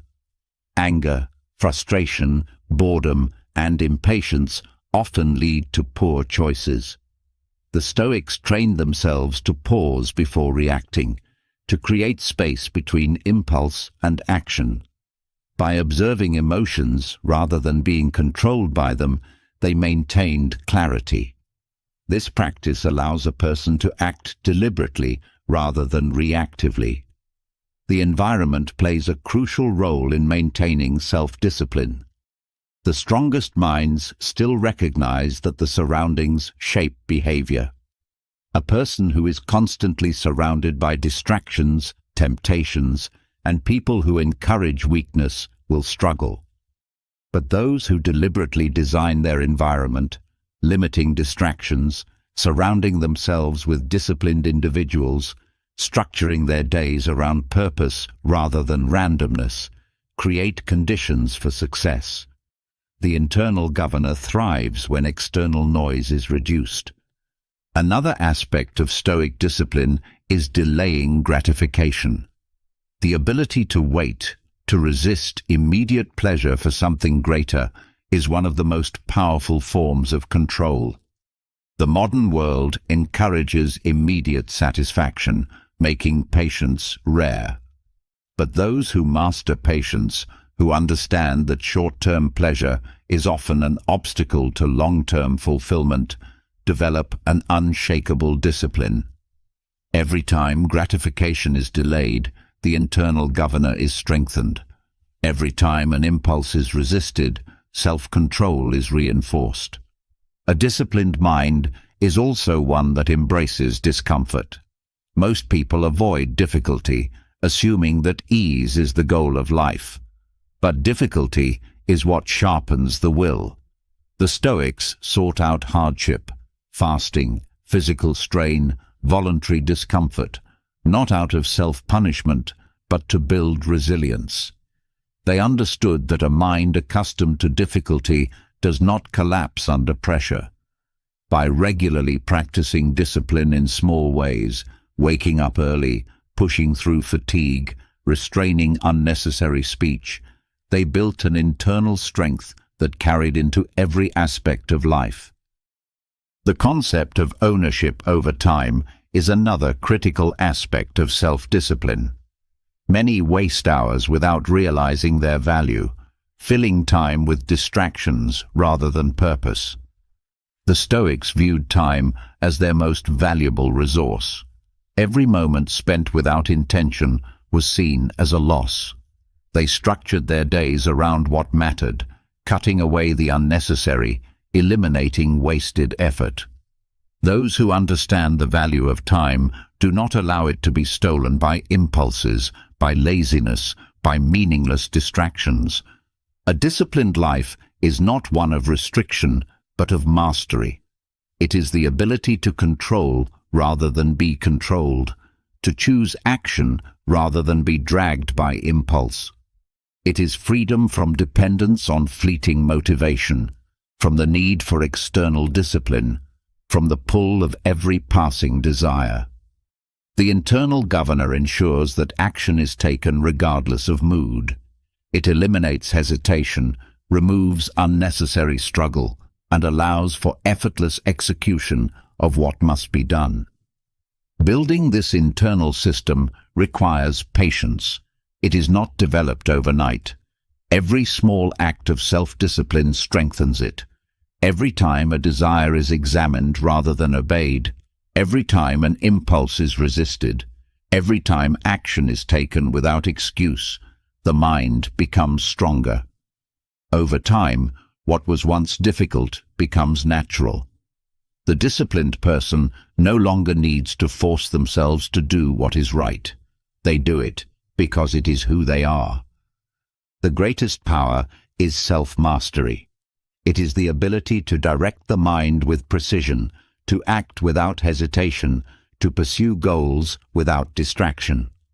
Those who develop an internal governor no longer waste energy on self-control because control becomes instinctive. They are not ruled by cravings. They do not rely on motivation. They do not collapse under momentary desires. They have trained themselves to move through life with clarity, purpose, and absolute control over their actions. This is what true discipline looks like. Not the struggle of forcing oneself to act, but the effortless ability to move forward without resistance. A person who has mastered this will not be swayed by emotions, will not be pulled by distractions, will not lose themselves in impulse. Their actions are not dictated by how they feel, but by who they have chosen to become. This is the highest level of freedom, the kind that comes not from indulging every desire, but from rising above them. Discipline is the foundation of freedom. When the mind is trained to act without hesitation, when desires no longer dictate choices, when distractions lose their pull, every action becomes deliberate. But discipline alone is not enough. Without awareness, even the most controlled life can become mechanical, each day blending into the next, time slipping away unnoticed. Mastery over the self must be paired with mastery over the moment. Every action must be infused with presence, every decision made with the understanding that this moment will never come again. The Stoics believed that urgency was the key to living fully, not urgency in the form of anxiety or rushing, but a deep awareness that every experience, every conversation, every ordinary moment could be the last. This was not a morbid thought, but a reminder to bring attention to the present, to treat even the smallest things with significance. Most people move through life as if time is infinite. They assume there will always be another morning, another meal, another chance to say what was left unsaid. But time is slipping away. There is no certainty of another day, another hour, another opportunity. The last time exercise is a Stoic practice designed to break the illusion of endless time. It is the act of viewing every experience as if it were happening for the final time. Drinking water, stepping outside, seeing a loved one, hearing a familiar song. All of these are taken for granted until they are gone. But when the mind pauses and considers that this moment may never repeat, everything changes. Ordinary actions gain weight, conversations become more meaningful, gratitude deepens. Many people drift through their days, numbed by repetition. They do things without thinking, assuming there will always be another chance to do them again. But those who embrace this exercise do not let moments slip by unnoticed. They eat as if it were their last meal, not in indulgence, but in appreciation. They speak to loved ones as if it were the final conversation, not in fear, but in sincerity. They walk as if it were the last time their feet would touch the ground, not in sorrow, but in awareness. There is a sharpness to life when seen through this lens. The mind stops postponing what matters. It stops tolerating what drains energy. It stops living passively, waiting for the perfect time to act. This is why urgency is so powerful.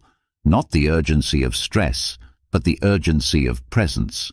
The understanding that every action is a choice, every word is an imprint, every experience is either fully lived or wasted. The Stoics meditated on death not to invite despair, but to awaken clarity. Marcus Aurelius wrote that people should act as if each day were their last, not in recklessness, but in purpose. Knowing that an opportunity may never come again forces a decision. Will this moment be ignored, or will it be lived fully? Will this interaction be brushed aside, or will it be treated with meaning? The more this thought is practiced, the more life is sharpened. Most regret comes not from what was done, but from what was left undone. The words never spoken, the love never expressed, the risks never taken. This practice eliminates regret before it can form. When each moment is treated as a final opportunity, there is nothing left unsaid, no emotion left unexpressed, no experience wasted in distraction. Life often feels like a series of tomorrows. There is always another day to make a change, another day to say what matters, another day to fix what is broken. But one day, there is no tomorrow. The Stoics understood this deeply. They did not delay what was important. They did not wait for the perfect conditions to act. They understood that procrastination is an illusion, that later is not promised. Those who live with this awareness do not waste time on things that do not matter. They do not get trapped in trivial conflicts, in petty frustrations, in meaningless distractions. They direct their energy only toward what deserves it. Every hour becomes a decision. What is worth time? What is not? When time is seen as something that cannot be reclaimed, priorities become clear. Most people sleepwalk through their routines, assuming that common experiences will always be there. But there will be a last time for everything. A last time feeling the warmth of the sun, a last time laughing with a friend, a last time hearing a favorite song. No one knows when these moments will come, but by treating every experience as if it were the last, there is no need to fear their passing. Nothing is taken for granted. Nothing is left undone. There is a paradox in this way of thinking. At first, it seems like a burden, a heavy realization that time is running out. But in practice, it creates a deep sense of peace. When moments are truly lived, there is no anxiety about their loss. There is no need to cling to the past, no fear of the future, because everything was given full attention when it happened. The practice of viewing life this way removes hesitation. It eliminates avoidance. It makes people bold. If today were the last day to take action, there would be no room for doubt, no room for procrastination, no room for playing small. The mind no longer finds excuses. It stops worrying about what others think. It stops fearing failure. It stops postponing growth. Urgency sharpens focus. The distractions that once seemed important fade. The arguments that once seemed worth engaging in lose meaning. The things that truly matter come into focus. Deep connections, meaningful work, self-mastery. Everything else is noise. When life is lived with this awareness, time slows down. Each second is fully experienced. Each conversation is heard with intention. Each action is taken with care. The Stoics understood that death is not the enemy. The true enemy is wasting time, moving through life without presence, delaying what is important, allowing fear and hesitation to steal opportunities. The last time exercise is a weapon against this. It forces the mind to wake up. It cuts through the fog of routine. It removes the illusion that life is endless. People often wait for a major event, a loss, a near-death experience, a crisis, to remind them of time's value. But why wait for suffering to bring clarity? Why not create that clarity now? Why not choose to see life with urgency before it forces itself upon you? Those who practice this daily do not need reminders. They live with purpose by choice, not by accident. There is no need for extraordinary experiences to feel the weight of a moment. The ordinary becomes extraordinary when seen as fleeting. Drinking a glass of water, feeling the breeze, watching the sky, each of these holds meaning when viewed with awareness. The mundane disappears. Life becomes rich simply by being noticed. This practice also removes regret from relationships. Words are no longer left unsaid. Appreciation is no longer assumed. Those who understand that each interaction may be the last treat others differently. They speak with kindness, not because they fear loss, but because they understand that nothing is guaranteed. There is no need to fear the end when everything is fully lived. The goal is not to cling to every moment, but to make each one matter. To live so completely that there is nothing to mourn, nothing to fix, nothing to regret. To let go without sorrow, because everything that could have been done was done. Living with this awareness does not mean rushing through life. It means slowing down. It means experiencing everything deeply, with full presence. It means removing anything that does not serve a purpose. It means choosing to act with courage rather than hesitation, purpose rather than distraction, love rather than indifference. This is the power of the last time exercise. It strips away everything unnecessary. It forces truth. It brings urgency to what matters. It removes doubt, fear, and avoidance. Those who practice it do not wait for a better time to start. They live now, they speak now, they act now, because they know that later is never promised. There is no later, no perfect moment, no ideal conditions. The last time exercise exposes this illusion, forcing action, eliminating hesitation. When every experience is seen as final, there is no space for waiting, no room for excuses. But even with this awareness, laziness still lingers and procrastination still creeps in. The mind, despite knowing what must be done, resists action. It searches for comfort, seeks delay, invents distractions. This is the battle between desire and discipline, between knowing and doing. The Stoics understood that hesitation is the thief of time, that postponement is an enemy disguised as logic. Marcus Aurelius reminded himself that life is short, that duty is clear, that action must not be delayed. He wrote that waking up in the morning should not be a struggle, but a calling. The body will always crave rest. The mind will always search for ease. But the purpose of life is not idleness. It is action. Every moment wasted in avoidance is a moment stolen from what could have been built, created, or experienced. The Stoics did not tolerate laziness, not because they sought endless work, but because they understood that meaning is found in effort, in doing what is necessary rather than what is comfortable. Laziness is often mistaken for rest, but true rest comes after effort, after a task has been completed, after the mind has been engaged.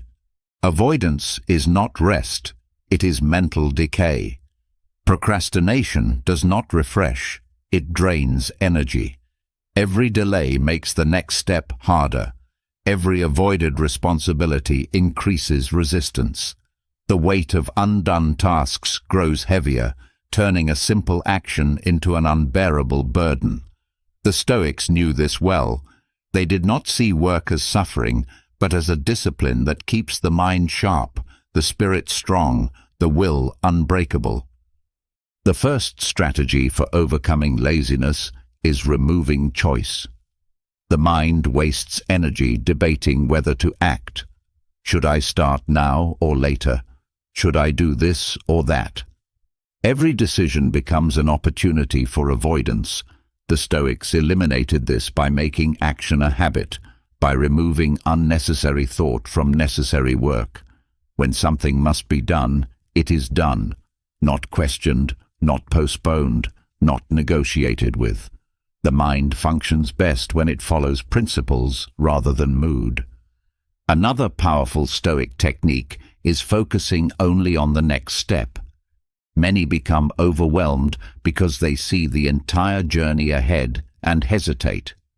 The mind magnifies the difficulty, exaggerates the effort, turns simple work into an impossible mountain. The Stoics trained themselves to focus only on what was immediately in front of them. One action, one step, one small effort.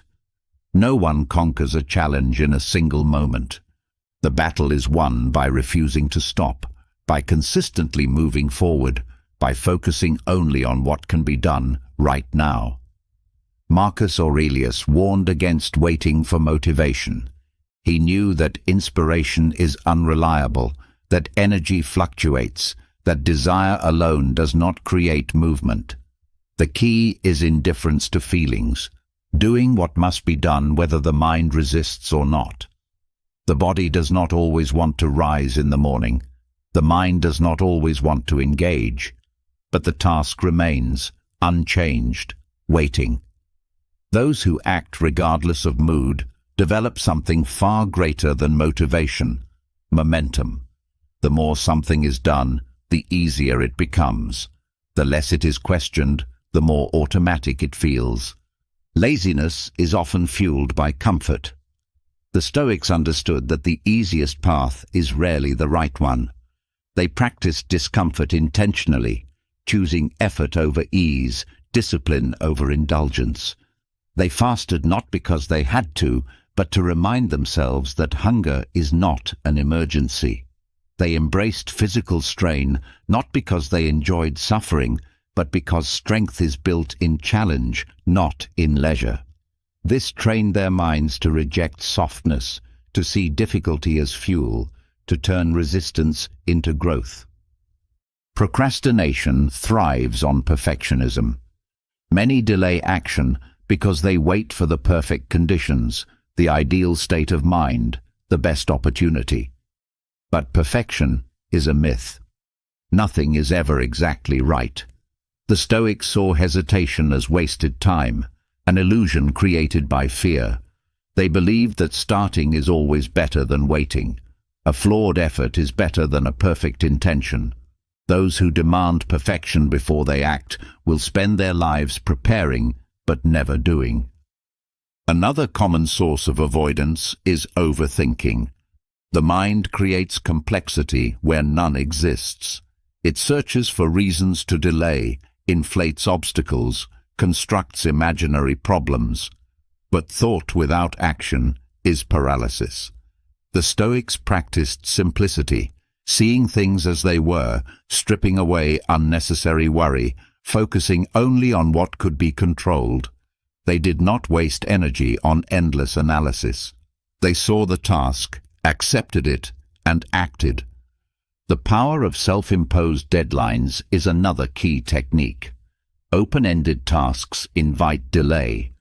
When something has no clear finish line, the mind assumes there is always time later.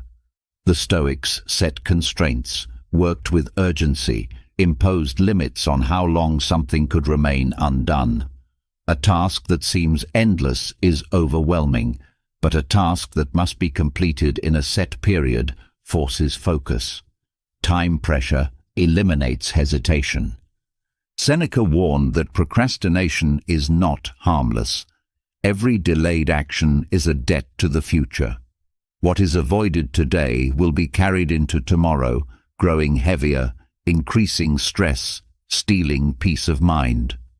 Those who learn to take immediate action free themselves from this burden. They move lightly, without unfinished tasks weighing on their consciousness. They live with clarity because nothing is left lingering. There is also great power in reframing effort. Most people avoid work because they see it as something to escape, something unpleasant. But the Stoics saw effort as an opportunity, a way to shape the mind, a way to build discipline, a way to master life itself. Every task, no matter how small, was treated as training, as a chance to refine self-control. By changing perspective, even the most mundane duties became meaningful. Laziness is fueled by distraction. In a world full of noise, focus is rare. The Stoics guarded their attention, limiting unnecessary stimulation, refusing to be pulled in 1,000 directions. They believed that deep work was sacred, that the ability to concentrate was a form of power. They eliminated what was trivial so they could direct their energy toward what mattered. Breaking free from procrastination also requires accountability. The mind resists responsibility when there is no one to answer to. The Stoics surrounded themselves with those who upheld discipline, those who did not tolerate excuses. They knew that commitment grows stronger when it is witnessed, that action becomes consistent when there are others who hold a standard. A disciplined environment creates a disciplined mind. There is no escaping effort. Everything meaningful requires persistence. The Stoics did not see work as suffering, but as the very thing that made life worthwhile. They knew that avoiding responsibility only led to regret, that the pain of inaction was far worse than the discomfort of action. They refused to let laziness steal their time, their potential, their ability to shape their own destiny. One of the most effective ways to eliminate procrastination is to associate identity with discipline. Instead of seeing action as a struggle, it must become a natural extension of character. A disciplined person does not negotiate with laziness. They do not question whether to act. They move forward because that is who they are. The more action is aligned with identity, the easier it becomes. A person does what they believe they are. The final realization is that time is not infinite. There is no later, no tomorrow guaranteed. Every moment wasted in avoidance is a moment that cannot be reclaimed. The Stoics did not fear death, but they feared living without purpose. They knew that hesitation was a form of decay, that waiting for the right time was the same as surrendering life itself. Overcoming laziness is not about working endlessly. It is about eliminating hesitation, removing the mental barriers that delay what must be done. It is about replacing resistance with flow, indecision with movement, avoidance with engagement. It is about training the mind to act without waiting, to move forward without excuse, to treat every task as a necessary step toward something greater. Those who live by these principles do not waste time. They do not fight against action. They become action itself. Action eliminates hesitation. Discipline removes doubt. The mind, when trained to move without delay, becomes unstoppable. But even with discipline, something is still missing. Strength is not just about doing what must be done. It is about enduring what must be endured. The Stoics knew that avoiding hardship weakens the will, that comfort is a trap, that true resilience is built not by escaping discomfort, but by embracing it. Most people seek ease. They structure their lives around comfort, convenience, and security. They avoid pain, resist struggle, and retreat from difficulty. But a life without hardship does not make a person stronger. It makes them fragile. When even the smallest inconvenience disrupts peace, when every discomfort feels unbearable, when struggle is seen as an enemy rather than a teacher, weakness grows. The mind loses its edge. The will softens. The ability to handle adversity fades. The Stoics saw hardship as a tool, not a punishment. They did not wait for misfortune to strike before preparing for it. They trained themselves to withstand difficulty by exposing themselves to it willingly. They fasted when food was plentiful. They slept on the ground when comfort was available. They went without luxuries, not because they had to, but because they refused to need them. This practice, known as voluntary discomfort, was not about suffering for the sake of suffering. It was about building immunity to hardship, strengthening the mind before it was tested, eliminating the fear of loss. Comfort creates dependency. When the mind becomes accustomed to luxury, it begins to believe it cannot function without it. A soft bed, warm meals, a controlled environment, these things, when taken for granted, create fragility. The Stoics knew that by voluntarily stepping away from comfort, they were proving to themselves that their happiness did not depend on external conditions.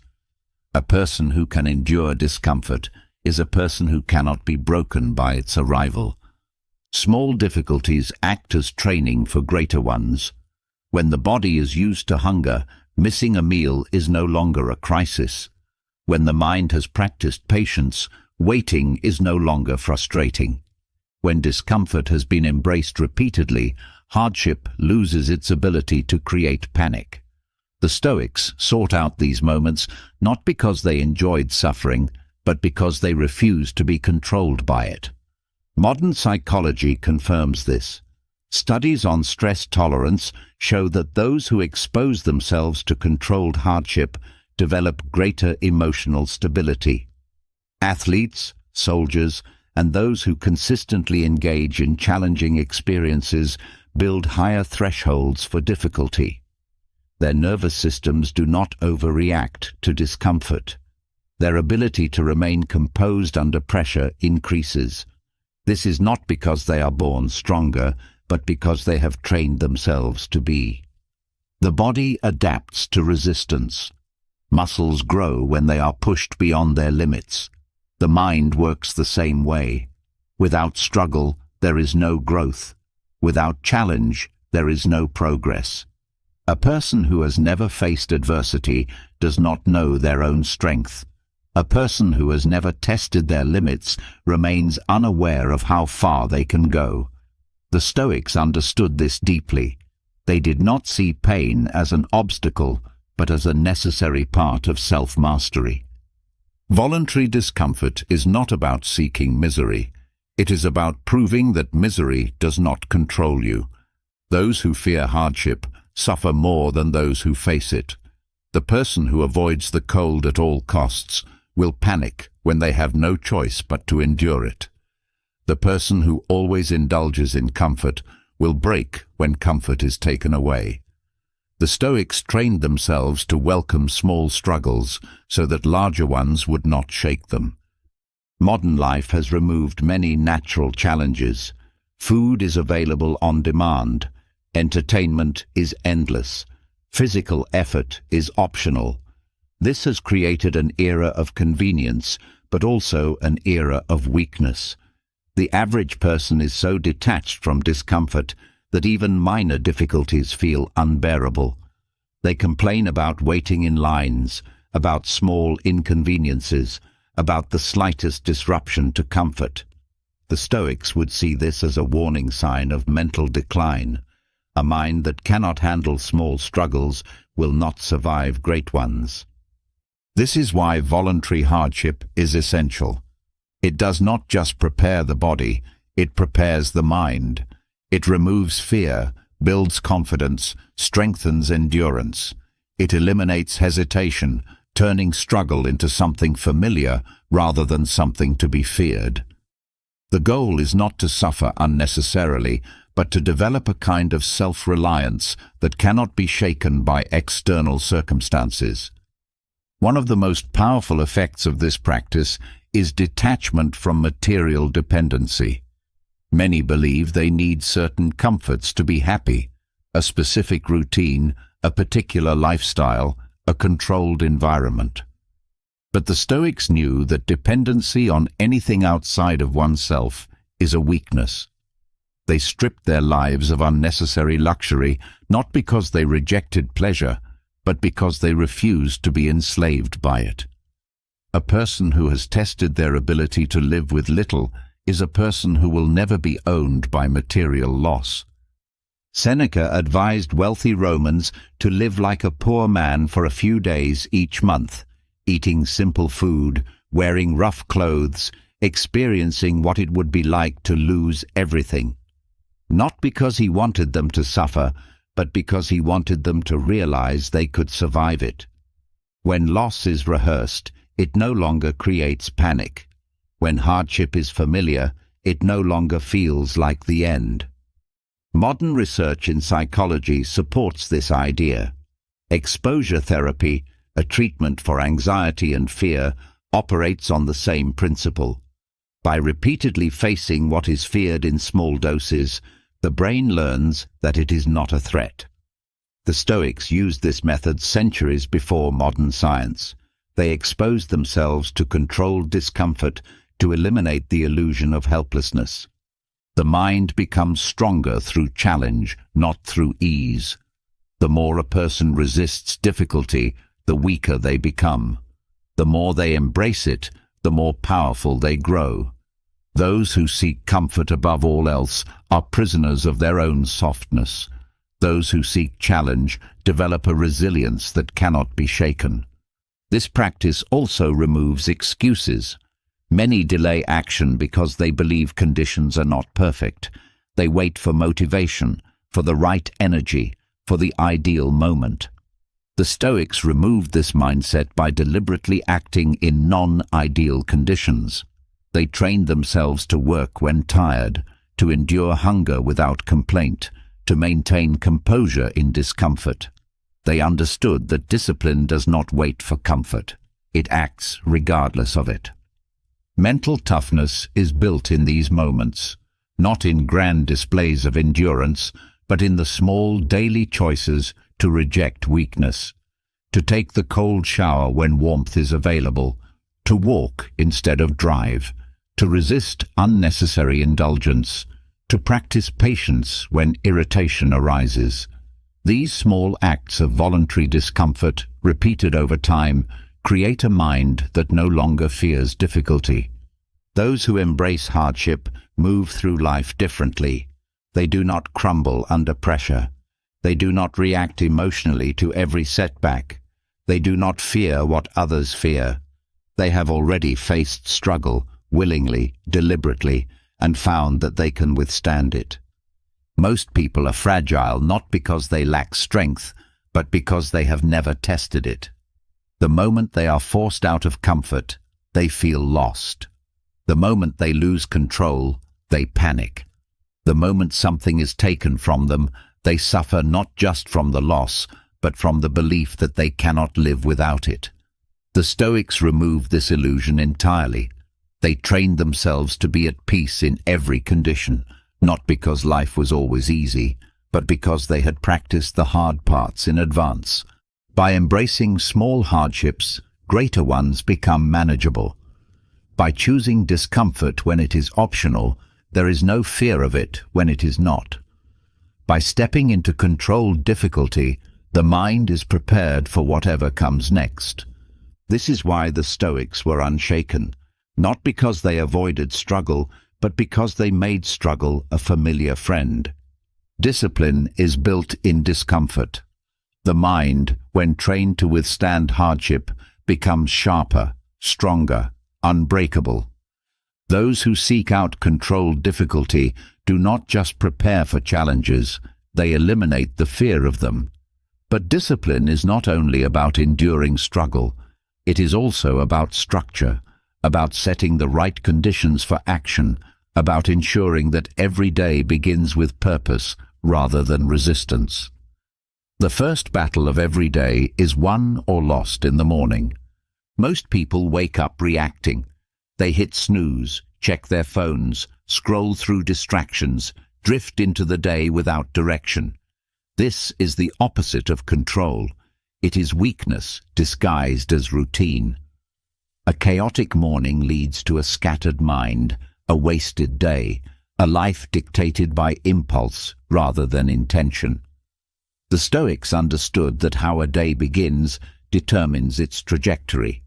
They structured their mornings with clarity, eliminating hesitation, ensuring that each day started with strength rather than delay. Marcus Aurelius wrote in Meditations that rising in the morning should not be a struggle, that the body will always seek warmth and comfort, but the purpose of life is action. He reminded himself daily that duty must be prioritized over indulgence, that the mind must be stronger than the excuses it creates. The Stoics did not see waking up as a mere habit. They saw it as a battle, one that must be fought and won with discipline. A strong morning routine is not about complexity. It is about deliberate action. It is about creating momentum before distractions arise, before emotions interfere, before laziness has a chance to take hold. The purpose of a disciplined morning is to ensure that the first thoughts, the first movements, the first choices are aligned with reason rather than impulse. Those who control the first hour of their day control the rest of it. One of the most important Stoic practices upon waking was mental preparation. Instead of mindlessly rushing into tasks, they took a moment to remind themselves of the principles that would guide their actions. Marcus Aurelius prepared himself for the frustrations of the day, not in a negative sense, but as a way to remain composed when facing difficult people, setbacks, or unexpected challenges. By anticipating resistance, they ensured they would not be thrown off course. This is the foundation of a powerful morning: clarity before movement. Most people begin their day in distraction, reacting to external stimuli rather than focusing their minds. The Stoics did the opposite. They anchored themselves in philosophy, in reflection, in setting the right internal conditions before engaging with the world. Another key to mastering the morning is eliminating unnecessary decision-making.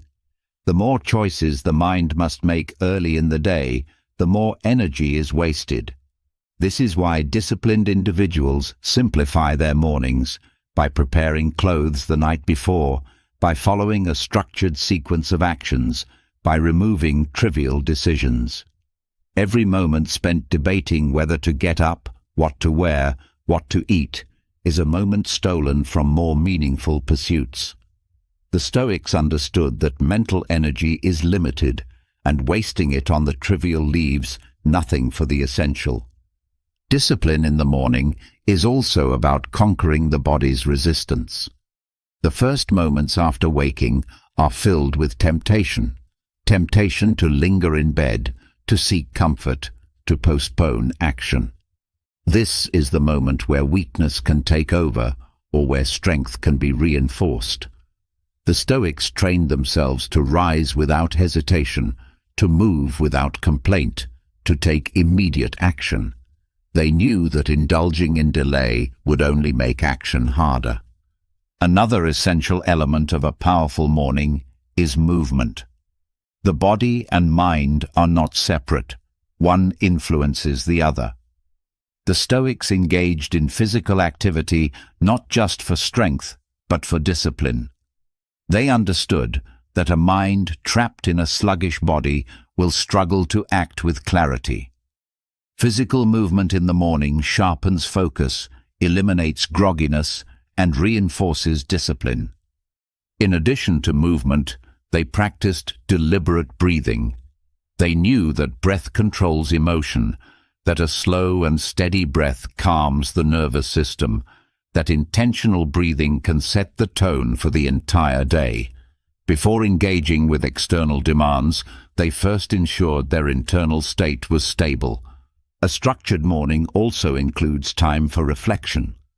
Seneca advised that people should review their intentions, examine their thoughts, and ensure that their actions align with their principles. A day without reflection is a day that drifts.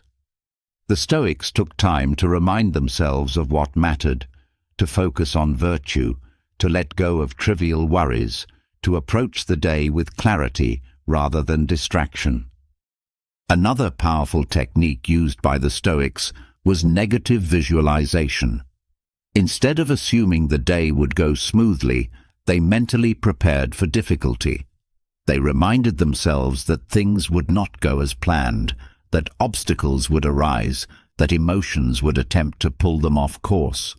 By anticipating difficulty, they ensured that they were never surprised by it. Stoic mornings were not rushed. They were deliberate, structured, and designed to cultivate presence. They did not allow themselves to be consumed by external distractions before grounding themselves in what was essential. They set priorities early, ensuring that their time was spent on what truly mattered rather than being stolen by trivialities.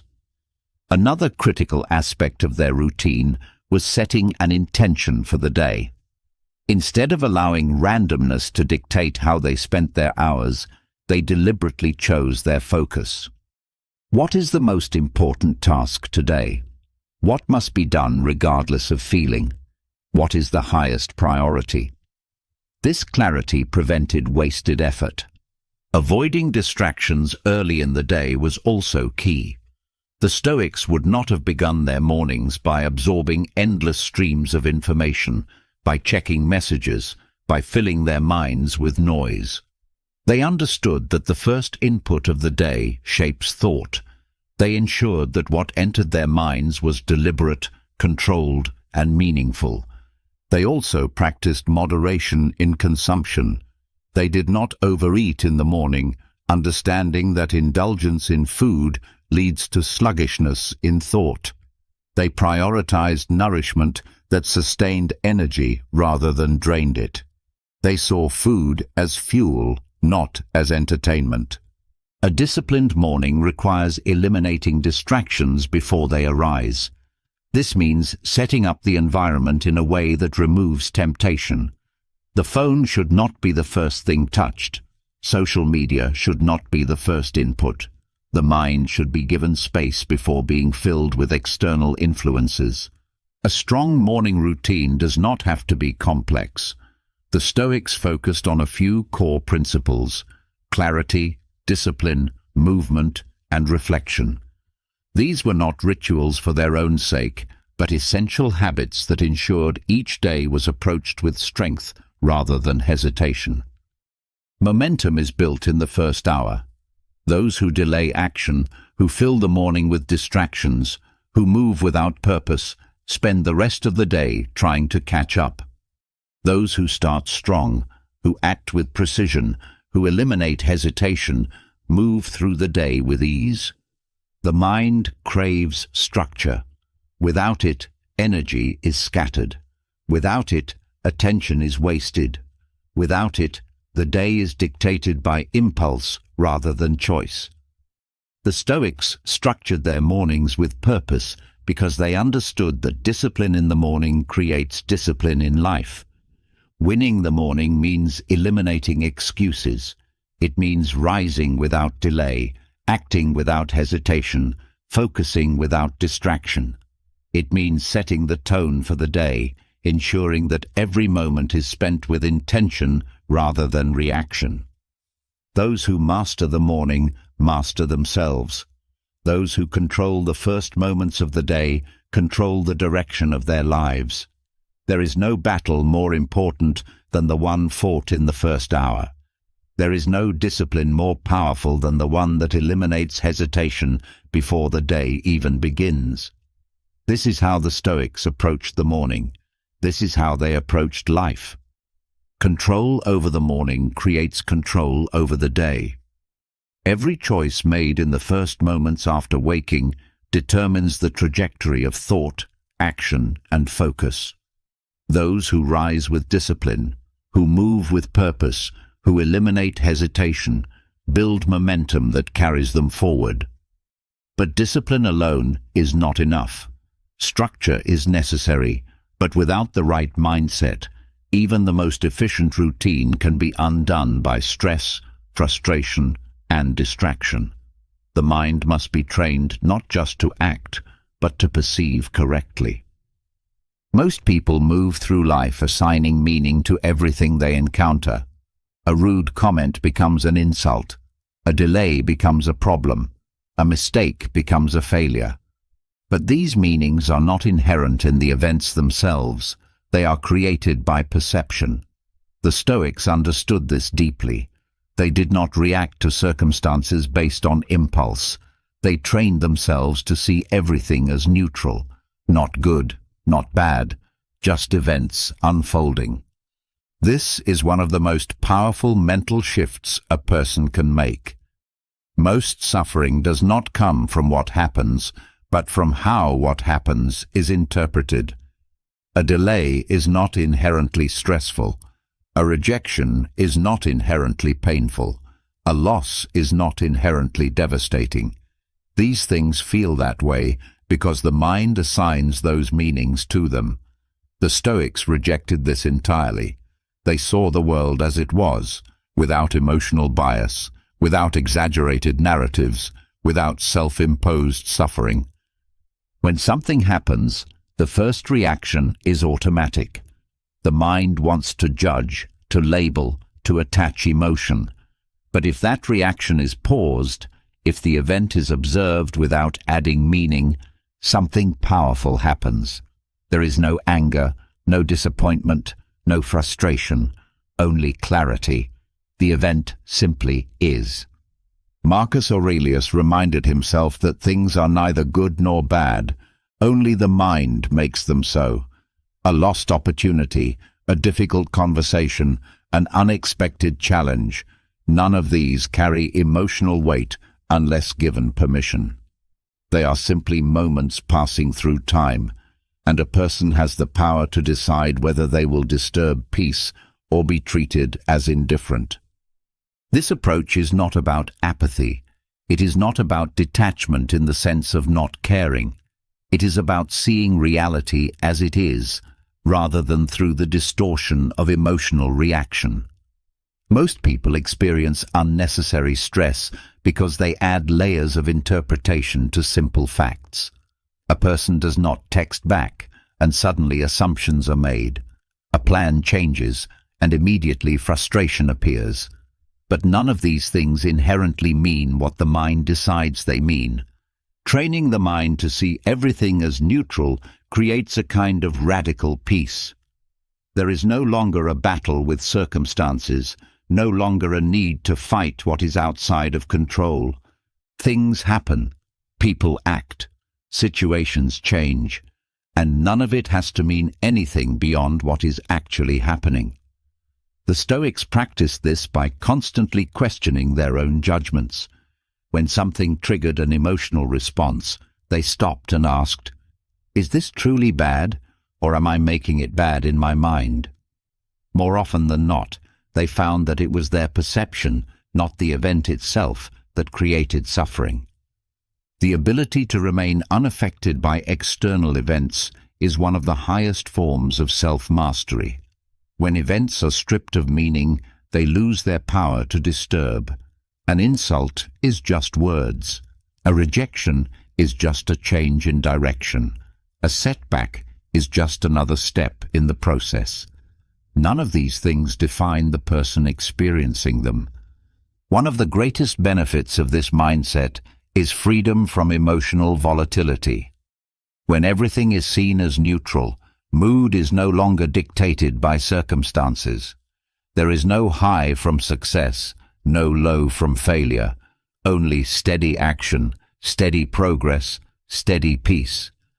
This eliminates the exhausting cycle of chasing pleasure and avoiding discomfort. Seneca wrote that people suffer more in imagination than in reality. This is because most struggles exist only in the mind. The fear of what might happen, the regret over what already has, the frustration over things that cannot be changed, all of these are self-created. The Stoics trained themselves to remove this extra layer of suffering. They focused only on what was real. There is a kind of stillness in this way of thinking, no longer pulled by every minor inconvenience, no longer controlled by the actions of others, no longer at the mercy of unpredictable events. Those who master this skill walk through life with an unshakable calm. They do not flinch at obstacles. They do not crumble under stress. They do not waste time analyzing things that do not matter. Most people believe that strong emotions are a sign of deep engagement with life. But the Stoics knew that excessive emotion often clouds judgment, leads to impulsive action, and causes unnecessary pain. They did not reject emotion, but they refused to be ruled by it. They understood that a mind in control of its own perception is a mind that is truly free. This practice also removes dependency on outcomes. When events are no longer seen as positive or negative, there is no attachment to one outcome over another. There is no anxiety over whether something will work out a certain way. There is only acceptance of whatever happens and the ability to move forward regardless. This is why the Stoics were so effective in both action and decision-making. They did not hesitate. They did not waste energy on fear. They simply did what needed to be done. One of the greatest tests of this mindset is how a person reacts to adversity. Most see hardship as inherently negative. They assume that suffering is the only response to loss, that frustration is the only response to failure, that disappointment is the only response to setbacks. But the Stoics knew that none of these reactions are necessary. Hardship is just another event. Loss is just another change. Failure is just another lesson. These things do not carry pain unless pain is assigned to them. This way of thinking also removes the need for control. Many people struggle because they want to shape everything to their liking. They resist reality when it does not match their desires. They fight circumstances that cannot be changed. But the Stoics let go of this entirely. They accepted everything as it came, not because they lacked ambition, but because they understood that resistance to reality is the cause of suffering. Practicing this mindset does not mean ignoring real problems. It does not mean suppressing emotions.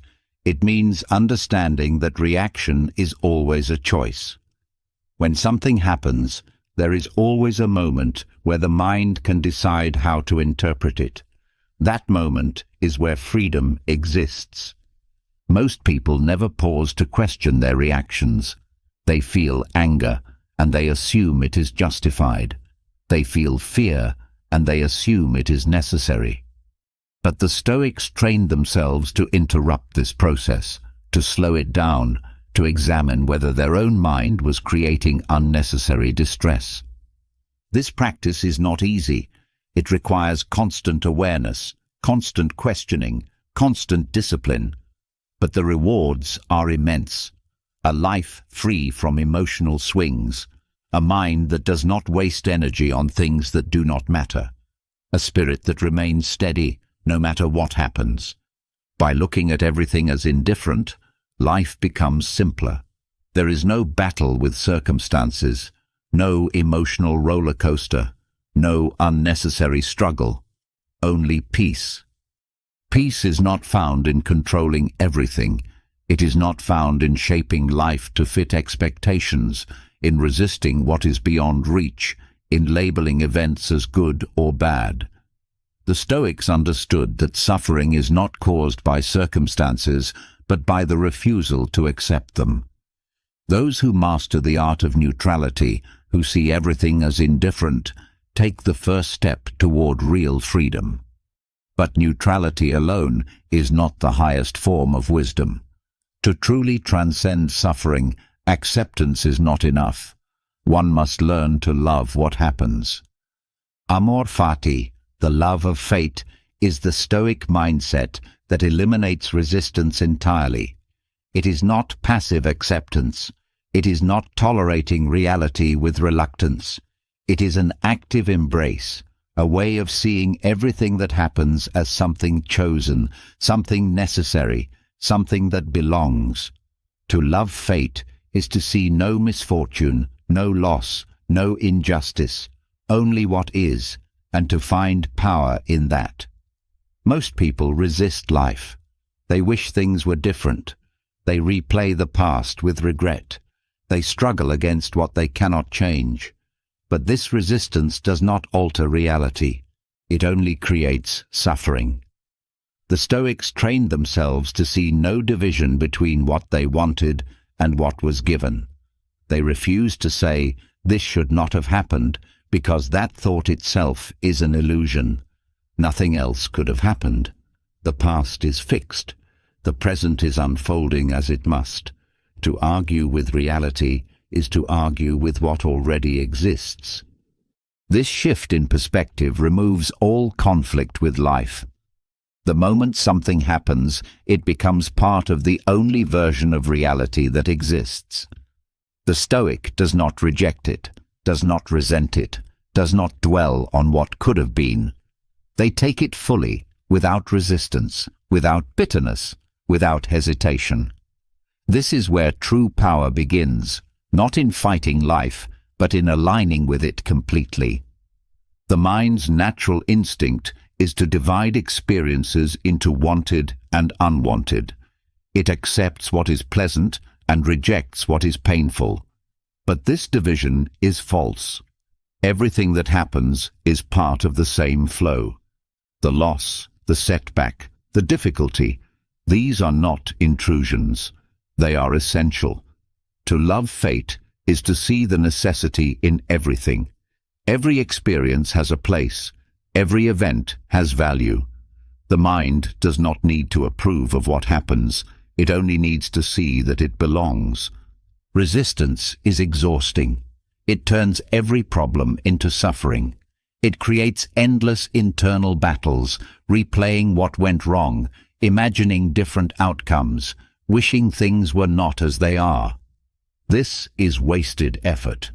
The Stoics freed themselves from this by practicing complete surrender, not in the sense of giving up, but in the sense of moving with life rather than against it. They flowed with reality instead of trying to redirect it. Loving fate does not mean being passive. It does not mean accepting injustice or avoiding action. It means recognizing that every moment is exactly as it should be, even the painful ones. The challenge that appears is the challenge needed. The loss that happens is the loss necessary for growth. The delay, the obstacle, the unexpected turn, these are not mistakes. They are part of the design. This mindset removes regret. If everything happens as it must, then nothing is wasted. No failure is truly a failure. No missed opportunity is truly a loss. Everything contributes to the path, even when it seems unclear. The Stoics understood that the mind is limited. It sees only fragments of the larger picture. What looks like misfortune in one moment may be the foundation of something greater in the future. To love fate is to trust that nothing is meaningless, nothing is in vain. It also eliminates fear. Most anxiety comes from trying to control what cannot be controlled, from worrying about how things will unfold. But those who embrace fate have nothing to fear. Whatever happens is exactly what should happen. They do not need certainty. They do not need guarantees. They know that whatever comes, they will meet it with strength. This is why the Stoics remained unshaken in adversity. When hardship arrived, they did not resist. They welcomed it. They saw it as training, as preparation, as something meant for them. Marcus Aurelius wrote that fire turns everything thrown into it into fuel. This is the essence of amor fati, not just to withstand hardship, but to use it. Many people suffer because they believe things are happening to them. They see themselves as victims of circumstance, as powerless against what life brings. But the Stoic never sees themselves this way. They believe everything is happening for them. They do not curse fate. They work with it. They do not wish for different conditions. They find strength in what they are given. This approach transforms every experience. The delay that would have caused frustration now becomes an opportunity for patience. The failure that once seemed unbearable now becomes a lesson. The difficulty that once felt like a burden now becomes a challenge to be met. Nothing is against them. Everything is for their growth. The practice of amor fati is not theoretical. It must be lived. Every day presents moments where resistance arises, where the mind wants to fight what is happening. These are the moments to train. Instead of rejecting the event, embrace it. Instead of wishing for something else, take what is given fully. Instead of seeing misfortune, see only what is necessary. One way to strengthen this mindset is through reframing. When something unpleasant happens, stop and ask, what if this were happening exactly as it should? What if this were not an interruption, but an essential step in the path? This simple shift removes frustration. It turns obstacles into lessons. It eliminates the illusion that something is wrong. Another practice is removing the question, why me? Many people respond to hardship with this thought, as if life is singling them out. But this question is meaningless. Hardship comes to everyone. Struggle is part of existence. Asking why it happened only creates suffering. The Stoic never asks, why me? They ask, what now?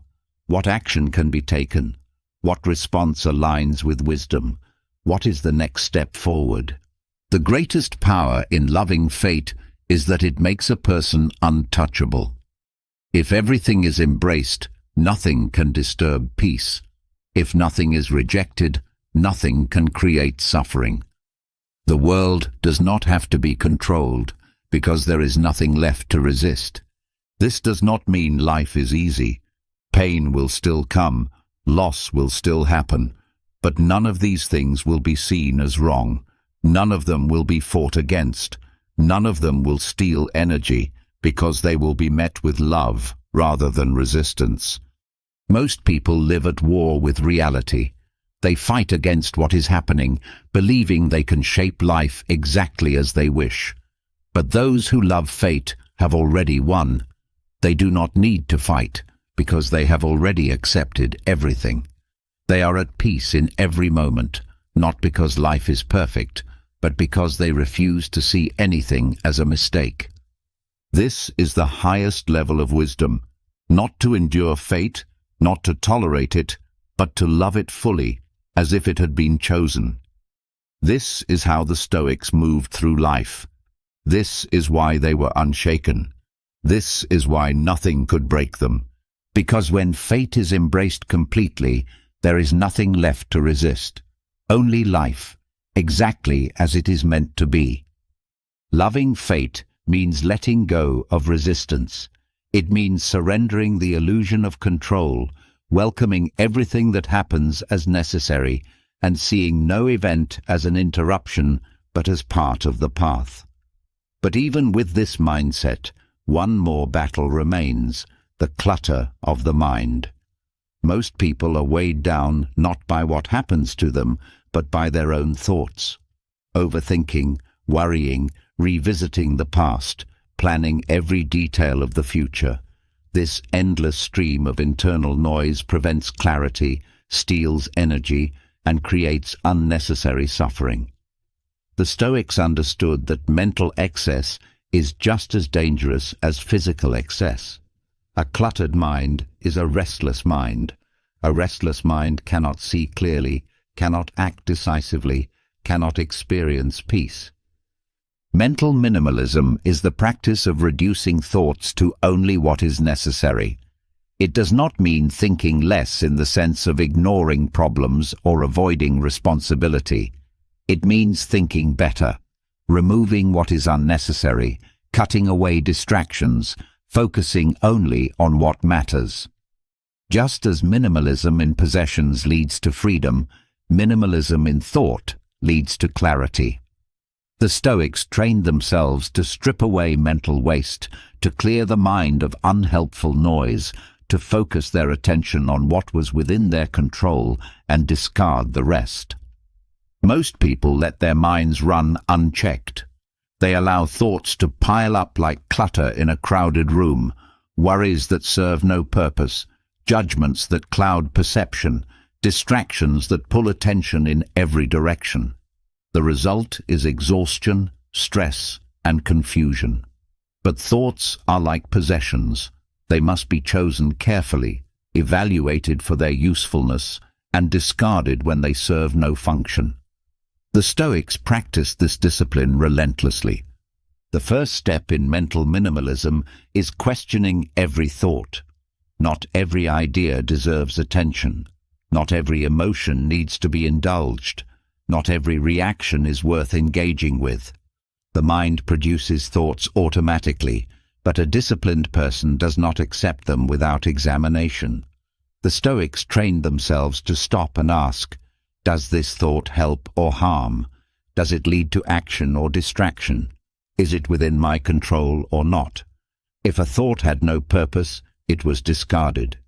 Most overthinking comes from trying to control the uncontrollable. People replay conversations in their heads, trying to change what was already said. They analyze every possible outcome of a decision, hoping to eliminate uncertainty. They anticipate problems that may never happen. This is wasted effort. The Stoics trained their minds to focus only on what could be acted upon. Everything else was irrelevant. They saw no value in worrying about events beyond their reach, no benefit in dwelling on things that could not be changed. Another major source of mental clutter is attachment to past experiences. Many people live trapped in old regrets, mistakes, and disappointments. They carry memories like heavy stones, revisiting them endlessly, reliving emotions that no longer serve them. The Stoics refused to do this. They treated the past as a finished book, useful for learning, but not for living in. They reminded themselves that no amount of thinking could alter what had already happened. The only rational response was to move forward. Similarly, they did not overindulge in future planning. They believed in preparation, in making wise decisions, in setting clear intentions, but they did not allow themselves to obsess over what was uncertain. Thinking too much about the future creates fear. Thinking too much about the past creates regret. Thinking too much about what others think creates insecurity. The Stoic mind is free from all of these burdens. Mental minimalism also means letting go of unnecessary judgments. Most suffering does not come from events themselves, but from the labels people attach to them. Someone cuts in line, and instead of seeing it as a neutral event, anger arises. A mistake is made, and instead of learning from it, shame lingers. A plan changes, and instead of adapting, frustration takes over. The Stoics stripped away these layers of unnecessary meaning. They saw things as they were, not as their emotions wanted them to be. Reducing mental clutter also requires guarding attention. The modern world is designed to scatter focus, to keep the mind constantly occupied with new information, endless updates, and artificial urgency. But attention is finite. Every moment spent on the trivial is a moment stolen from what truly matters. The Stoics trained themselves to direct their thoughts deliberately, to avoid mental overstimulation, to maintain focus on only the essential. One of the simplest but most effective ways to declutter the mind is silence. Most people fear silence because it exposes the chaos in their thoughts. They seek constant stimulation, music, conversations, notifications, anything to keep from being alone with their own minds. But the Stoics embraced silence as a tool for clarity. A quiet mind is a strong mind. It does not need constant distraction. It does not chase every thought. It remains steady, calm, and unshaken. Another way to remove mental excess is writing. Seneca practiced daily journaling not as a task, but as a way to clear his mind. By putting thoughts on paper, he could examine them more objectively, remove what was irrational, and refine his perspective. Writing forces the mind to slow down, to structure ideas clearly, to separate what matters from what is unnecessary. A cluttered mind often produces tangled thoughts, but writing untangles them. The Stoics also avoided overloading their minds with useless information. They did not waste time on gossip, trivial complaints, or things that did not serve their purpose. They understood that what the mind consumes shapes its clarity. Just as a body is weakened by poor food, the mind is weakened by poor information. They focused only on what was useful, what sharpened their thinking, what deepened their understanding. Another common source of mental clutter is trying to do too many things at once. The mind struggles when it is divided, when it is constantly shifting between unfinished tasks, when it is overloaded with responsibilities. The Stoics believed in simplicity, not in avoiding responsibility, but in doing one thing at a time, fully, with complete focus. They did not rush. They did not multitask. They did not scatter their energy. They directed all attention toward what was in front of them. Mental minimalism also requires eliminating unnecessary conflict. Many people waste energy on arguments that do not matter, on proving themselves right, on being offended by things that deserve no reaction. The Stoics did not see value in engaging with every disagreement. They understood that most debates are driven by ego, not truth. They saved their energy for things that actually required their effort. Another practice they used was conserving emotional energy. They did not allow themselves to be drained by every minor frustration, every fleeting annoyance, every moment of discomfort. They did not give their emotions full control over their actions. They allowed feelings to arise, but they did not indulge them unnecessarily. A mind ruled by emotion is a mind without clarity. Decluttering the mind is not about emptying it.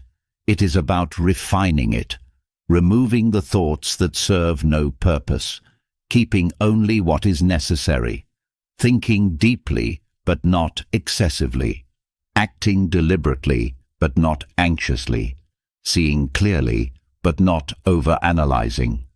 The reward for this practice is mental freedom. A person who has removed unnecessary thoughts no longer carries mental weight. They are not burdened by endless worries. They do not suffer over things beyond their control. They do not drown in details that do not matter. Their mind is light, agile, precise. They move through life with clarity, knowing exactly what to focus on and what to ignore. The goal is not to stop thinking.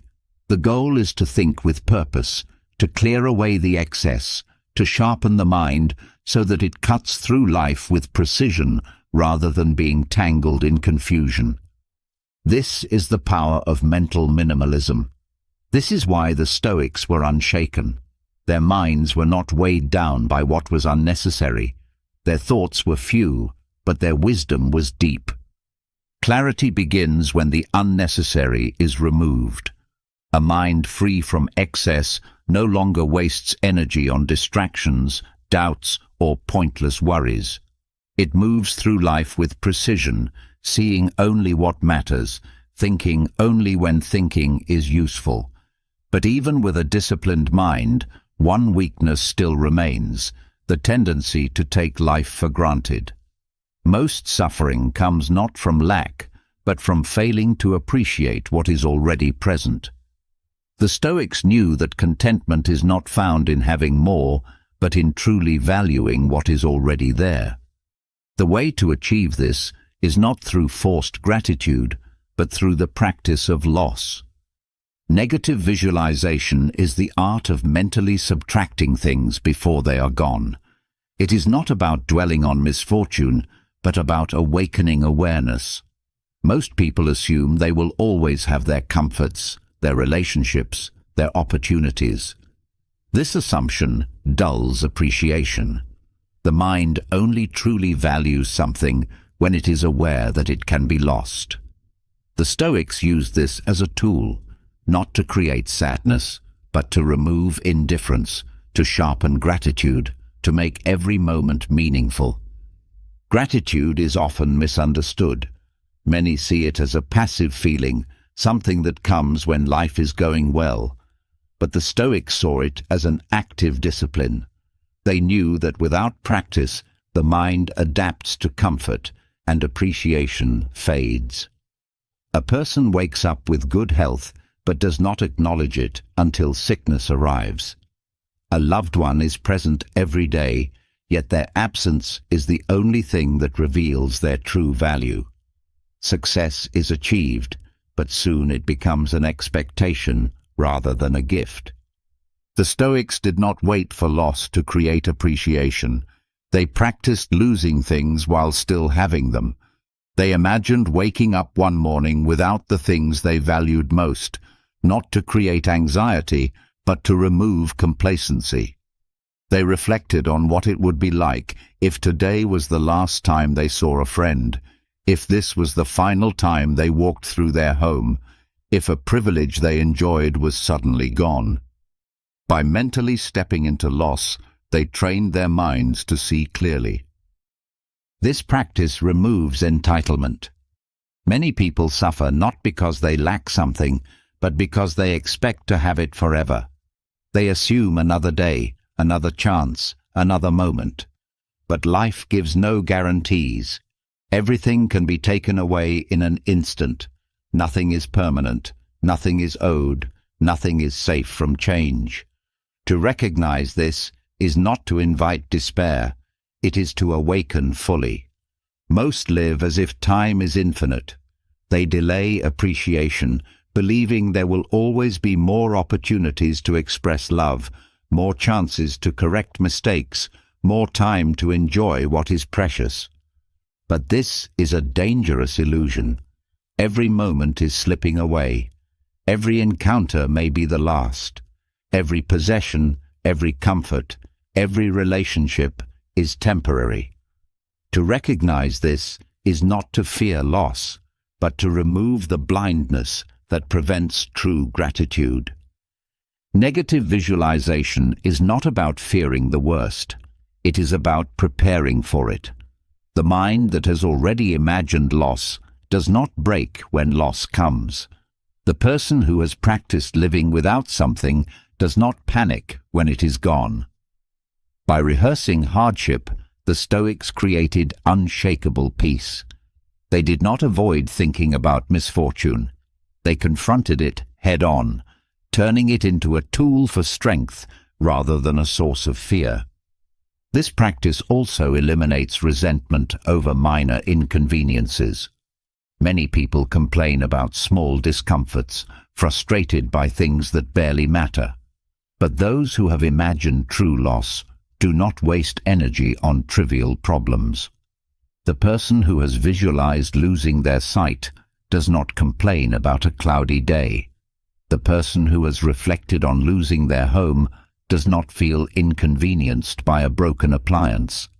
The person who has considered losing a loved one does not hold on to petty arguments. Their awareness is sharper, their perspective is wiser, their appreciation is deeper. Negative visualization also removes attachment to outcomes. Many people tie their happiness to external conditions, believing they can only be content if things go exactly as they want. But the Stoics trained themselves to accept whatever came. They knew that expectations are fragile, that things rarely unfold as planned, that disappointment is self-created. By imagining worst-case scenarios, they prepared for every possibility. They did not resist what life gave them. They were ready for anything. This practice creates a profound sense of presence. Most people live distracted, not fully experiencing the moment. But those who reflect on impermanence do not waste time. They do not postpone what matters. They do not assume another chance will come. They listen more carefully, love more openly, engage more deeply. Every conversation, every experience, every breath is seen as rare, as fleeting, as something to be honored rather than ignored. Seneca wrote that people suffer more from their expectations than from reality. They assume stability when none exists. They expect things to last when everything changes. They live as if tomorrow is guaranteed.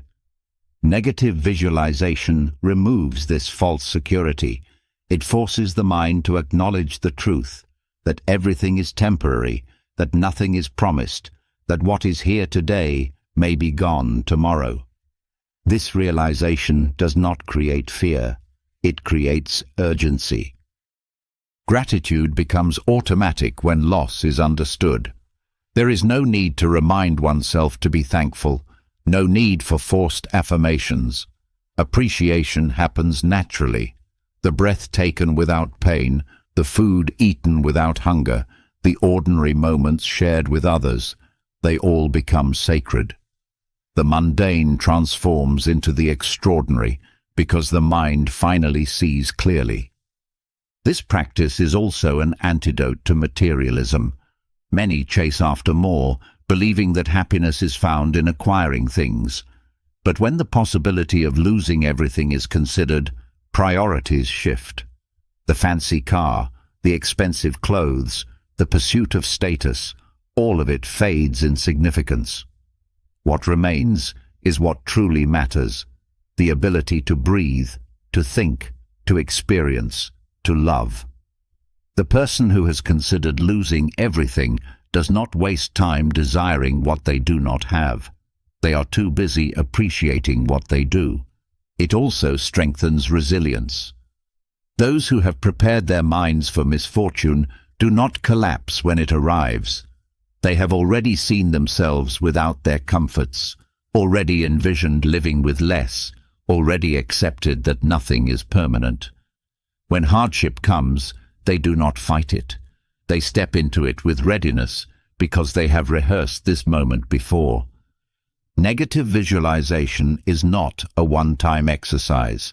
It is a daily practice, a way of seeing the world, a way of stripping away blindness. It is a reminder, a recalibration, a return to reality. It does not create suffering, it removes it. It does not lead to pessimism, it leads to freedom. By practicing loss, a person does not become sad. They become alive. They see what they have always had, but never fully valued.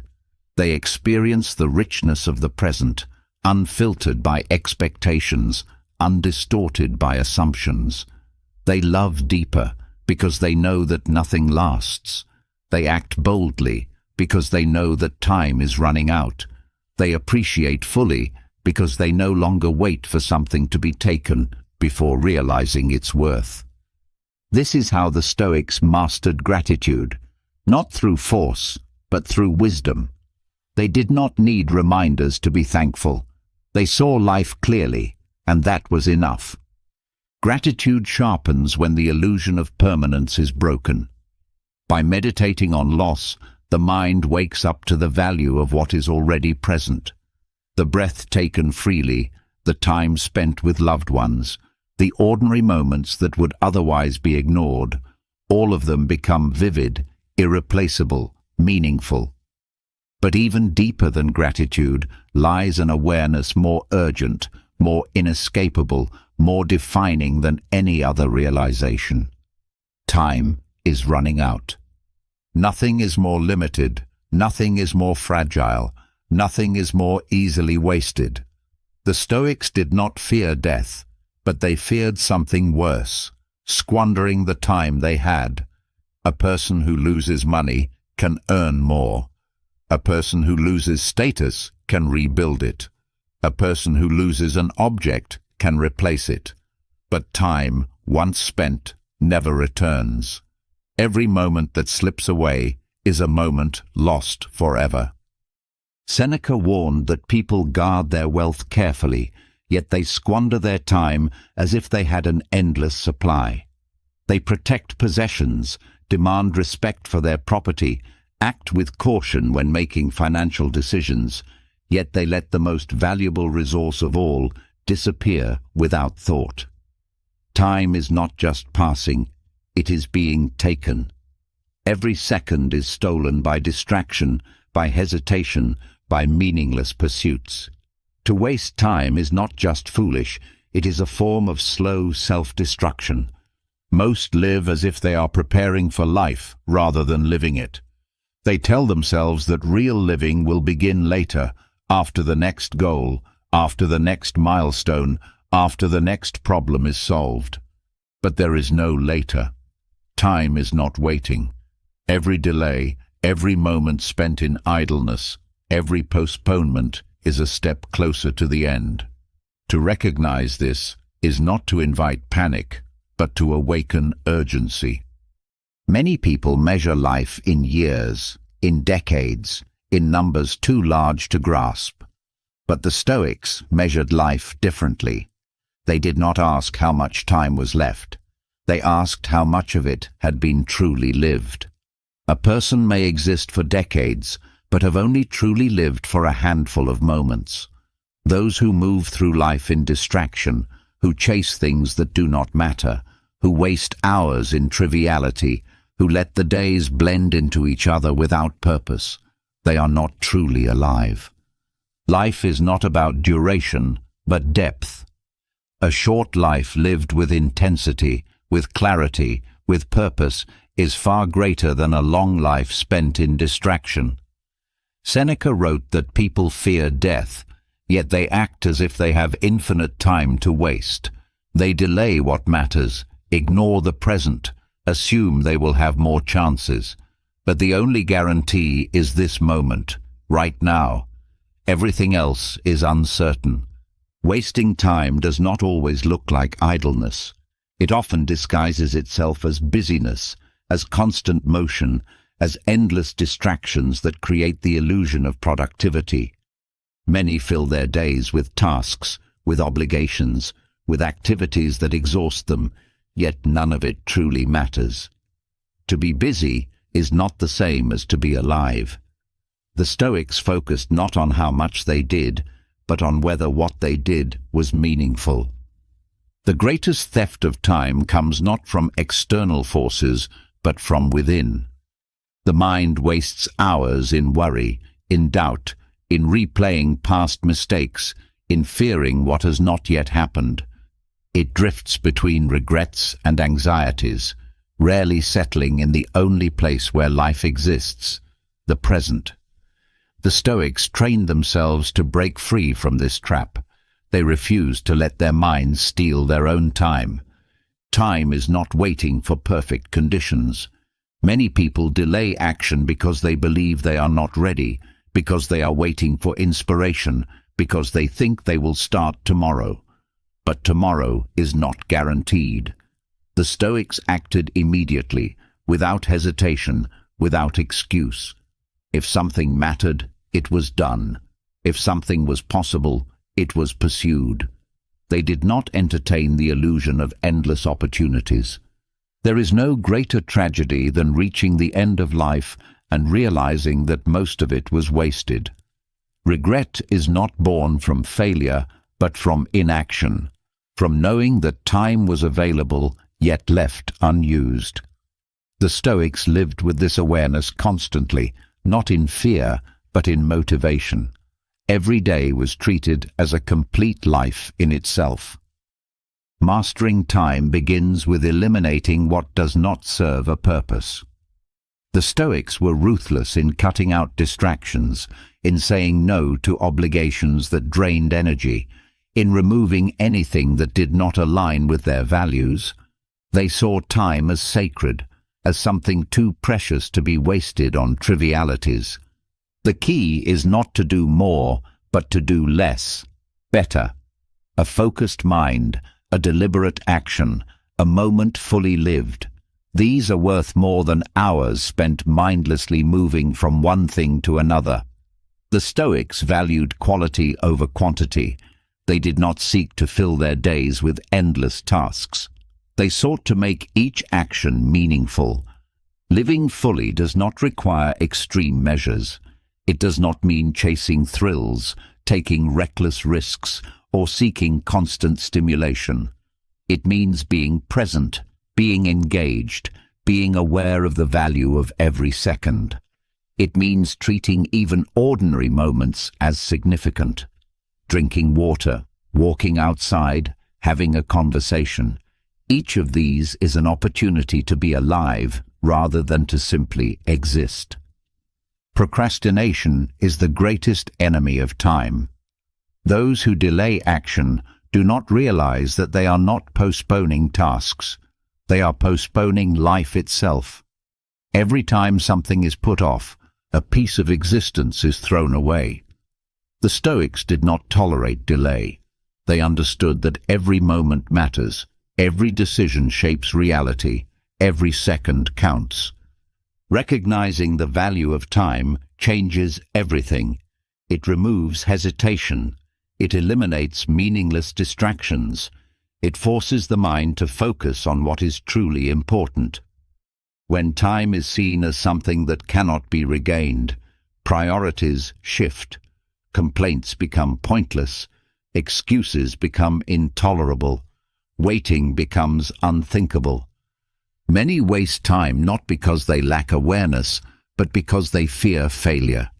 They tell themselves they will start later, when they are better prepared, when they feel more confident.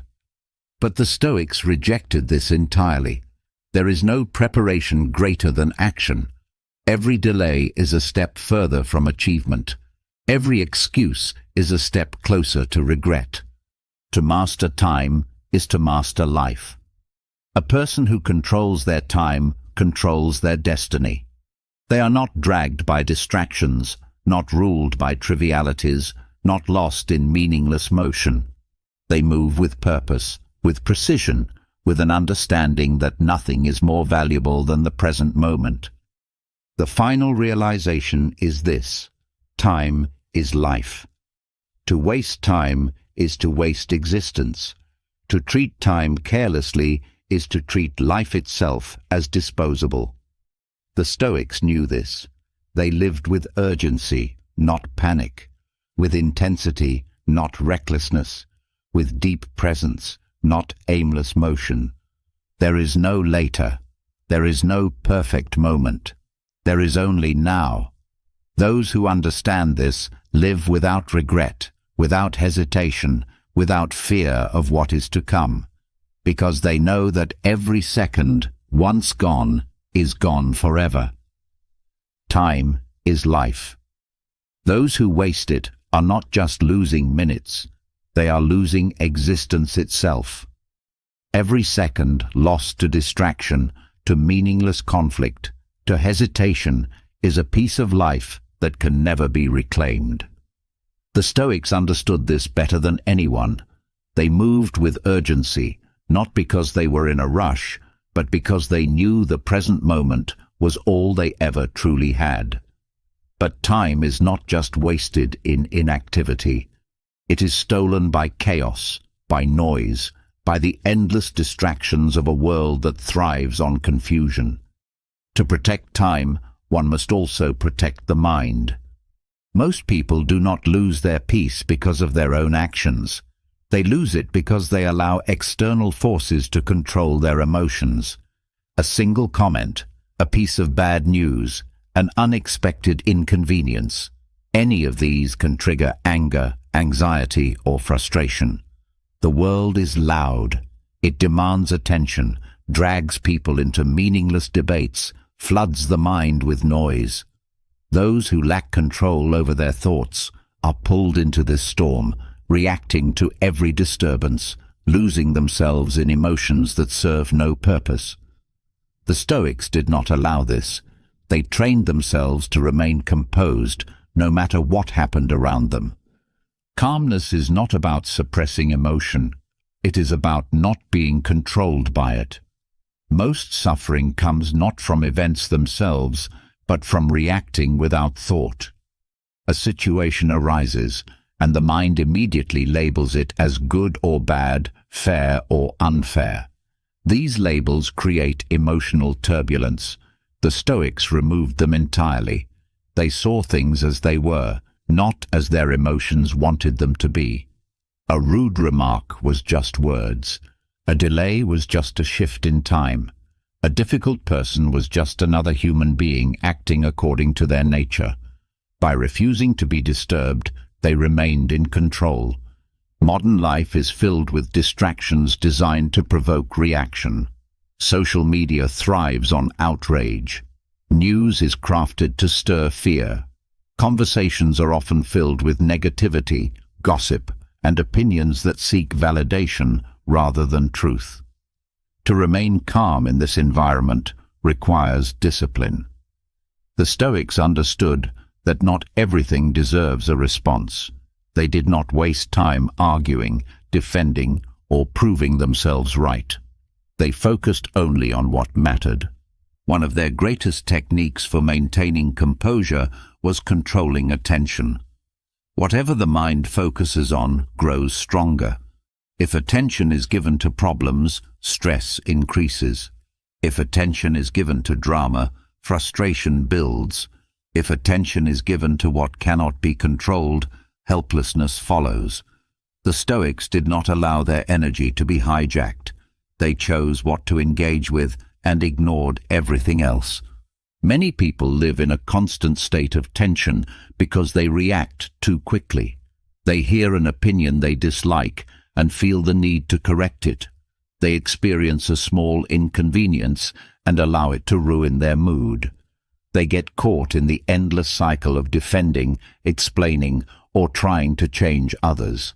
The Stoics rejected this entirely. They saw no value in reacting to everything. If something did not serve a purpose, it was ignored. To remain calm in a chaotic world, one must let go of the need to control others. Most frustration comes from expecting people to act a certain way. Someone is rude, and anger arises because they shouldn't be that way. Someone makes a mistake, and irritation follows because they should have known better. But the Stoics understood that people act according to their nature, not according to expectations. To expect anything else is to invite constant disappointment.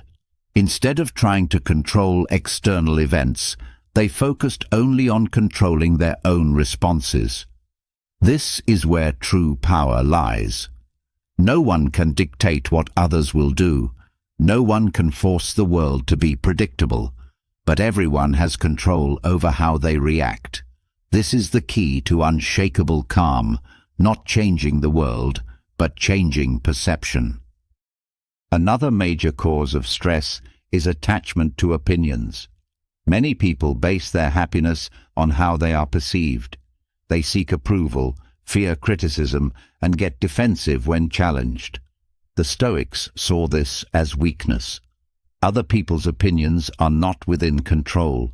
They cannot be predicted, managed, or forced into alignment. To care deeply about them is to hand over power.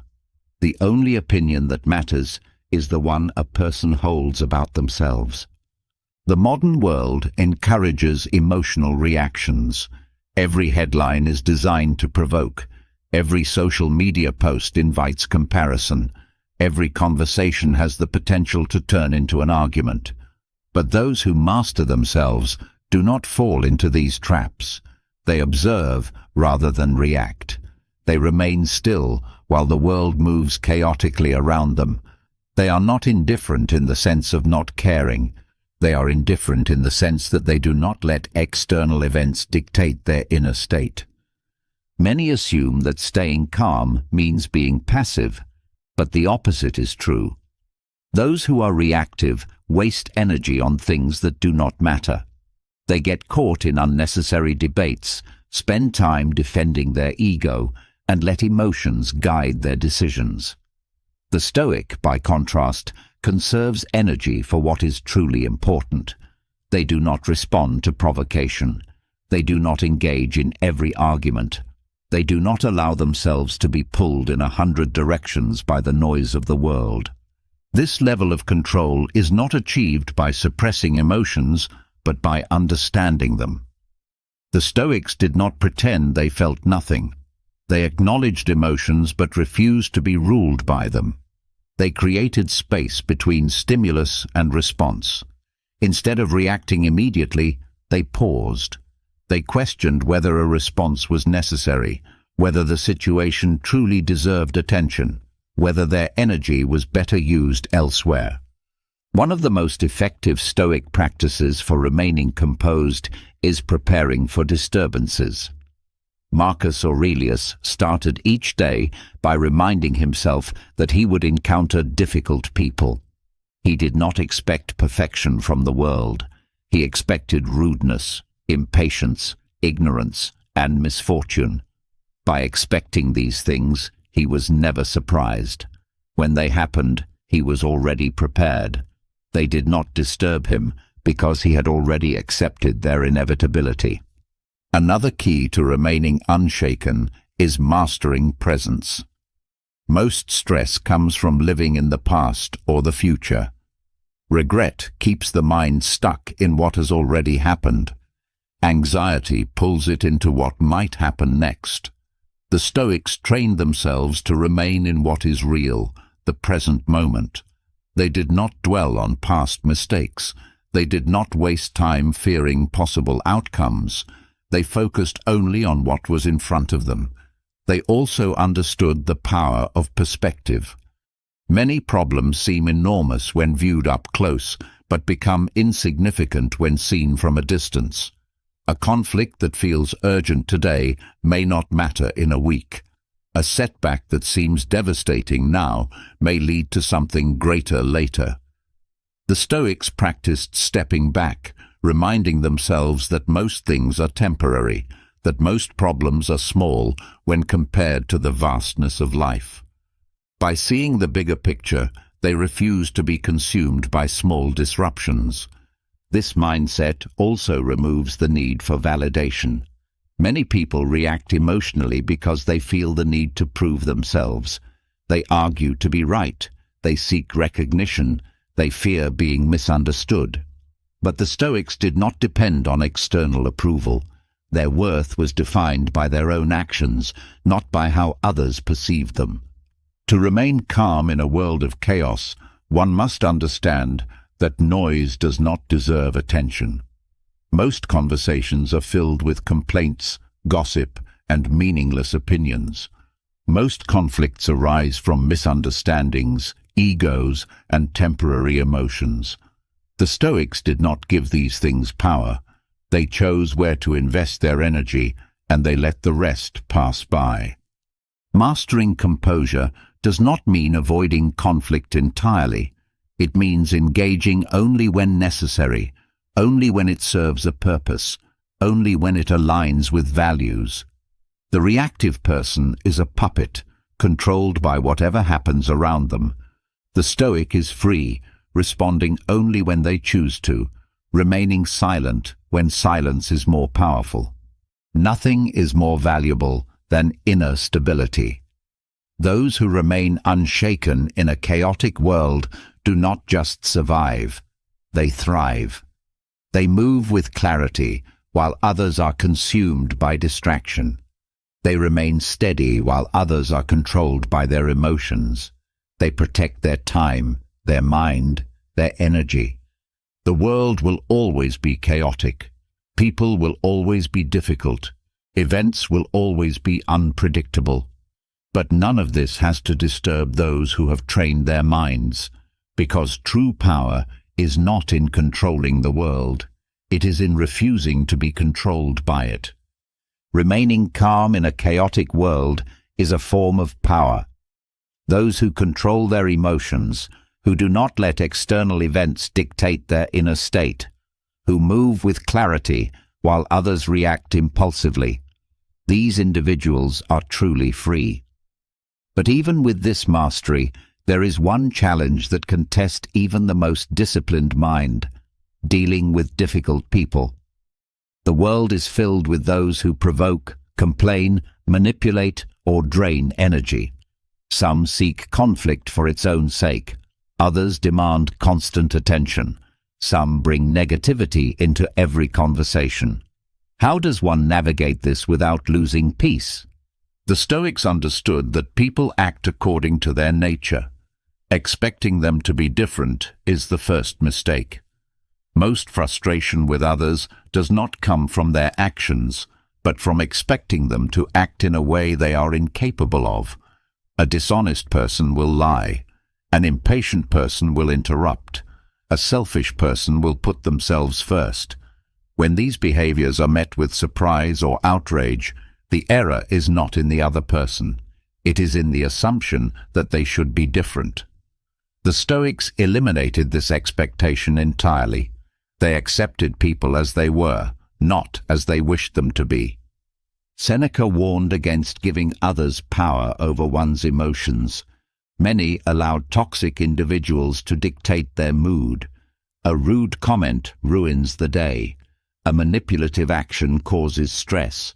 A negative person spreads their pessimism. But why give such people control? The Stoics knew that the only response within one's control was their own. The behavior of others was beyond reach. To react emotionally to toxic people is to give them exactly what they want: attention, energy, influence. The stronger approach is to remain unaffected. Detachment is the key. Many believe they must engage with every difficult person, that they must argue, prove a point, or correct their behavior. But the Stoics saw this as wasted effort. Most people do not change simply because they are told to. If someone is irrational, arguing will not make them rational. If someone is selfish, demanding fairness will not make them fair. A person's nature is shaped over years, sometimes over a lifetime. To think that a single conversation will undo that is unrealistic. The most effective strategy is emotional distance. Toxic people thrive on reaction. They feed off frustration, conflict, and emotional engagement. When they do not receive it, they lose their power. The Stoics mastered the art of not responding. They did not allow themselves to be provoked. They did not feel the need to defend themselves against baseless accusations. They did not waste time on those who refused to listen. One of the greatest tools in handling difficult individuals is strategic silence. Many people talk not to understand, but to provoke, to manipulate, or to control the conversation. Responding to every word is unnecessary. Silence is often the strongest response. It shows self-control. It removes the possibility of escalation. It denies toxic people the reaction they seek. However, silence does not mean passivity. There are times when action is required, when boundaries must be set, when behavior must be addressed. But the Stoics did not act out of impulse. They acted only when necessary and with precision. If a boundary needed to be enforced, it was done calmly. If a decision needed to be made, it was made without emotion. They removed personal feelings from the equation, acting only from reason. Another powerful technique is choosing where to invest energy. Not every conflict deserves attention. Not every insult deserves a response. Not every difficult person deserves engagement. Time and energy are too valuable to be spent on those who drain them. The Stoics evaluated every interaction. Was this worth engaging in, or was it better to walk away? They did not waste time arguing with those who could not be reasoned with. The ability to remain calm in the presence of toxic people is a sign of true strength. Most react without thinking, allowing frustration to take over. But those who can observe without being affected, who can respond without emotion, who can walk away without resentment, these are the ones who hold real power. They are not controlled by the behavior of others. They are controlled only by their own principles.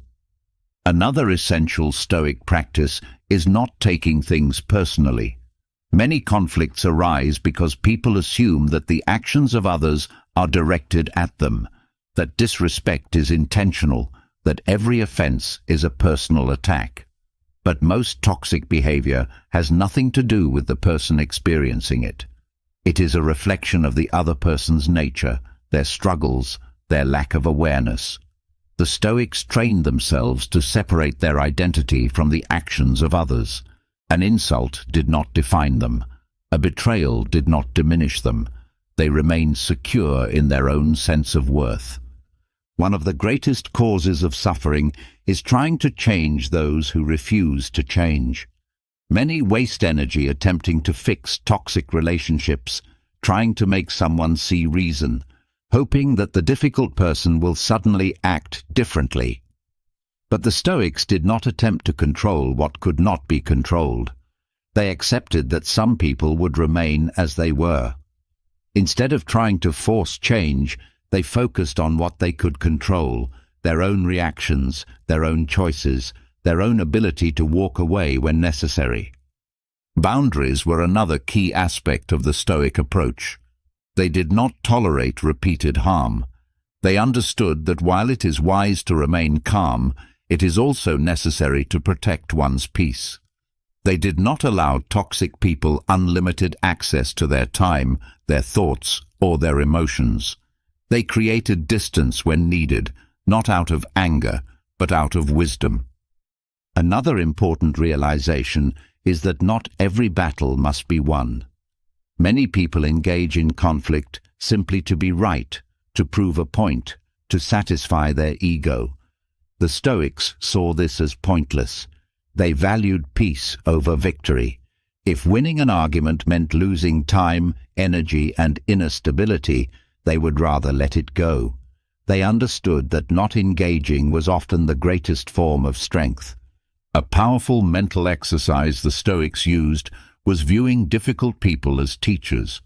Instead of seeing toxic individuals as problems, they saw them as opportunities to practice patience, resilience, and self-control. Every encounter was a test. Could they remain calm in the face of disrespect? Could they hold their ground without anger? Could they walk away without resentment? These moments were not just challenges, they were training. Seneca reminded himself that expecting the world to be fair, expecting people to always act with kindness, expecting reason from the unreasonable, these were illusions that led to disappointment. The sooner one accepted that difficulty was part of life, that toxic individuals would always exist, that conflict was unavoidable, the sooner they could move through it without suffering. The final realization is this: no one has the power to steal peace unless that power is given to them. Difficult people exist. They will always exist. Their actions cannot always be avoided, but their influence can be. By mastering the ability to remain calm, by refusing to be pulled into negativity, by setting clear boundaries, by choosing when and how to engage, one becomes untouchable. The Stoics did not seek to change others. They sought only to master themselves, and in doing so, they remained composed while others were consumed by conflict. They walked through the fire of difficult people without being burned, because they knew that true power is not in controlling others, it is in refusing to be controlled by them. Difficult people test patience, drain energy, and create unnecessary conflict, but their power is an illusion. The Stoics understood that no one could take peace unless it was handed to them.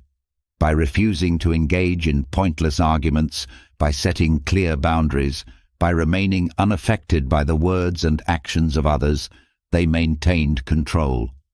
Yet even for those who master this discipline, another challenge remains: the need for approval. Many are not just disturbed by difficult individuals, they are ruled by the opinions of everyone. The craving for validation is a hidden form of slavery. It dictates decisions, influences emotions, and forces people to shape themselves according to external expectations. Some measure their worth by the approval they receive. Some hold back their true thoughts to avoid criticism. Some spend their lives trying to be liked, fearing rejection, adapting themselves to fit the standards of others. The Stoics rejected this completely. They were indifferent to external validation, free from the need for approval, untouchable by opinions that did not serve them. The desire for recognition creates dependence. It places happiness in the hands of others. A compliment lifts the mood. A criticism ruins the day. Praise creates confidence. Disapproval leads to doubt. Those who live this way are not in control of themselves. They are at the mercy of shifting opinions, of unpredictable judgments, of expectations they can never fully satisfy. The Stoics saw this as a trap. No one should have that much control over the mind. Seneca warned that the pursuit of approval is endless.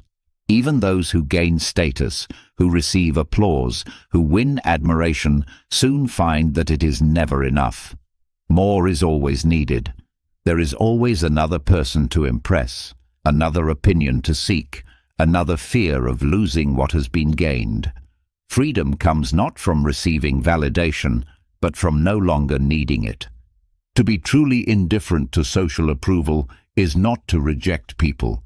It is not to be rude, cold, or dismissive. It is to recognize that external validation has no effect on inner worth.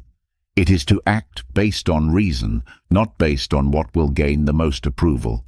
It is to live by personal values, not by shifting societal expectations. Most people seek approval because they fear rejection. They avoid criticism, stay silent to prevent disagreement, conform to avoid standing out. But the Stoics saw rejection as meaningless. A person is not defined by how many people approve of them. They are defined by their character. If something is true, it remains true whether it is praised or ridiculed. If an action is right, it remains right whether it is recognized or ignored. There is power in not seeking recognition. Those who do not need external validation act without hesitation. They speak without fear. They pursue what matters without worrying how it will be perceived. They are immune to manipulation, immune to flattery, immune to the anxiety that comes from living for others. One of the greatest causes of stress is the belief that one must be liked by everyone. The need to be accepted, to avoid conflict, to maintain a perfect reputation creates an invisible burden. But the Stoics knew that disapproval is unavoidable. No matter how careful a person is, no matter how much effort they put into pleasing others, someone will always find fault. To seek universal approval is to chase an impossible goal. Most social anxiety comes from overestimating how much others care. People assume they are being judged, that every action is being scrutinized, that every mistake is remembered. But the truth is that most people are too focused on themselves to care. Everyone is caught in their own concerns, their own insecurities, their own distractions. To live in fear of judgment is to suffer over an illusion.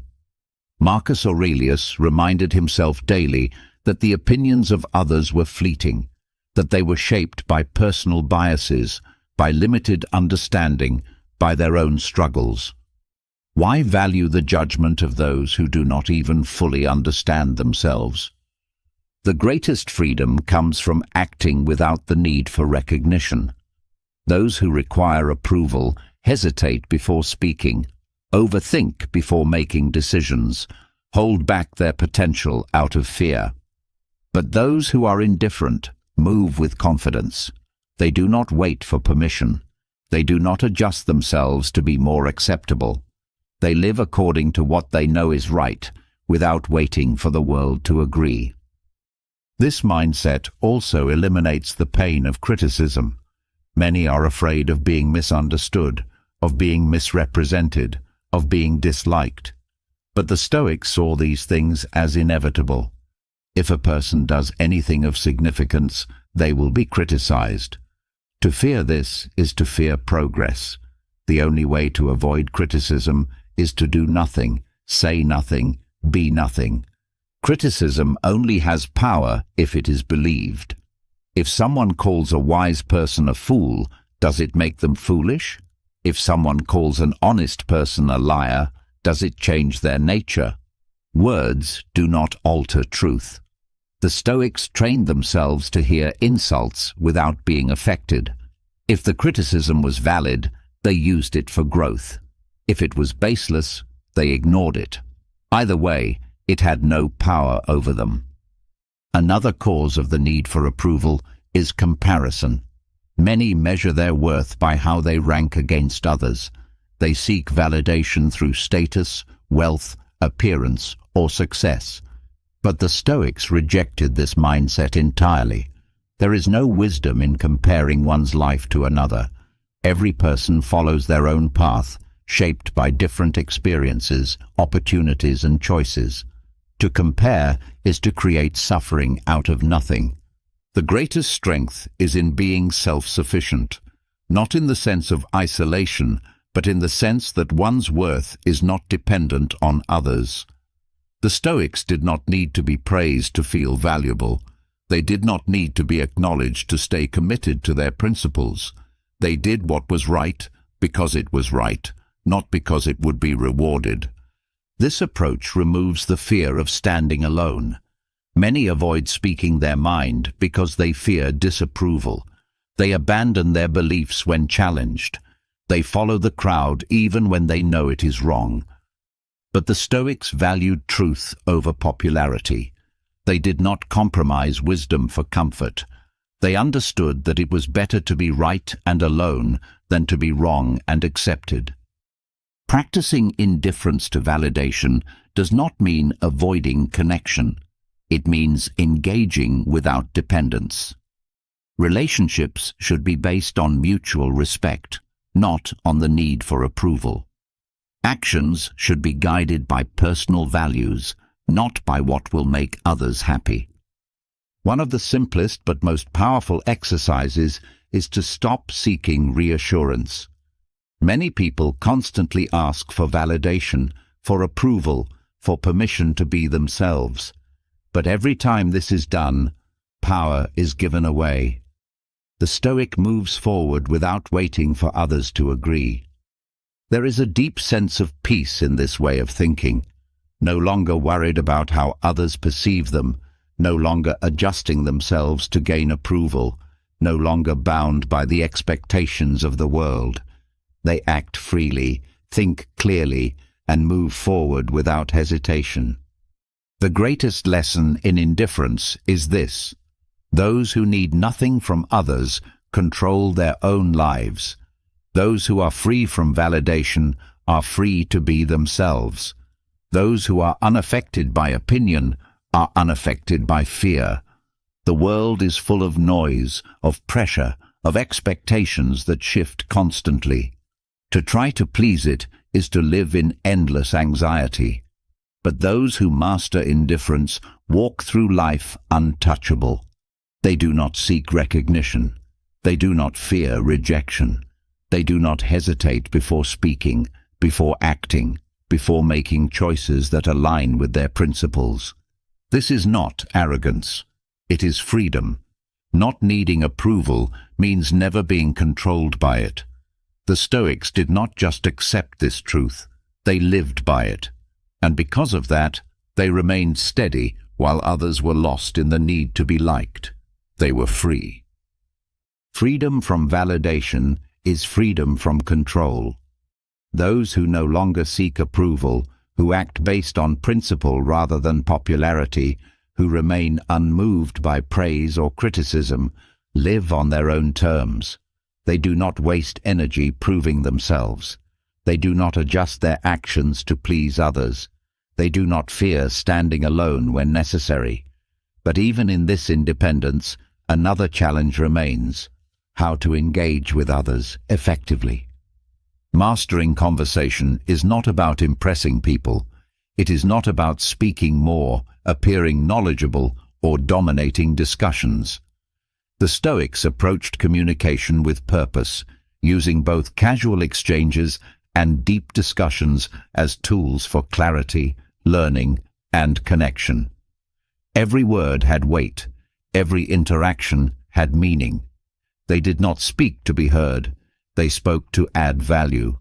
They did not listen to respond. They listened to understand. Most conversations today are filled with noise. People talk without thinking, fill silence with meaningless words, speak only to validate their own opinions. The Stoics rejected this entirely. They valued silence more than pointless speech. If words did not serve a purpose, they remained quiet. If a conversation was driven by ego rather than wisdom, they did not engage. The key to mastering small talk is understanding its function. Many see it as empty chatter, as something to endure rather than to use. But the Stoics knew that even brief interactions could serve a purpose. A simple exchange could build trust, set the tone for deeper discussions, or reveal useful insights. Small talk is not meaningless when approached with awareness. It is a gateway to connection. The mistake most people make in casual conversation is speaking too much.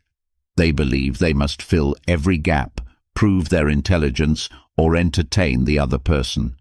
But the Stoics mastered the art of restraint. They spoke less, listened more, and observed everything. They did not rush to share their thoughts. They allowed silence to exist. They let others reveal themselves first. This restraint gave them an advantage.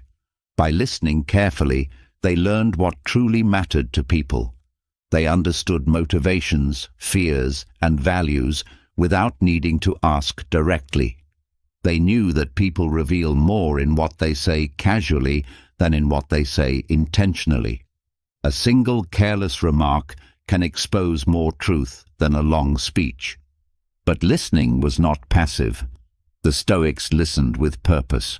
They were fully present, absorbing details, analyzing the deeper meaning behind words. They did not simply wait for their turn to speak. They did not interrupt to shift focus back to themselves. They used silence as a tool. A well-placed pause made others open up. A lack of immediate reaction forced deeper thought.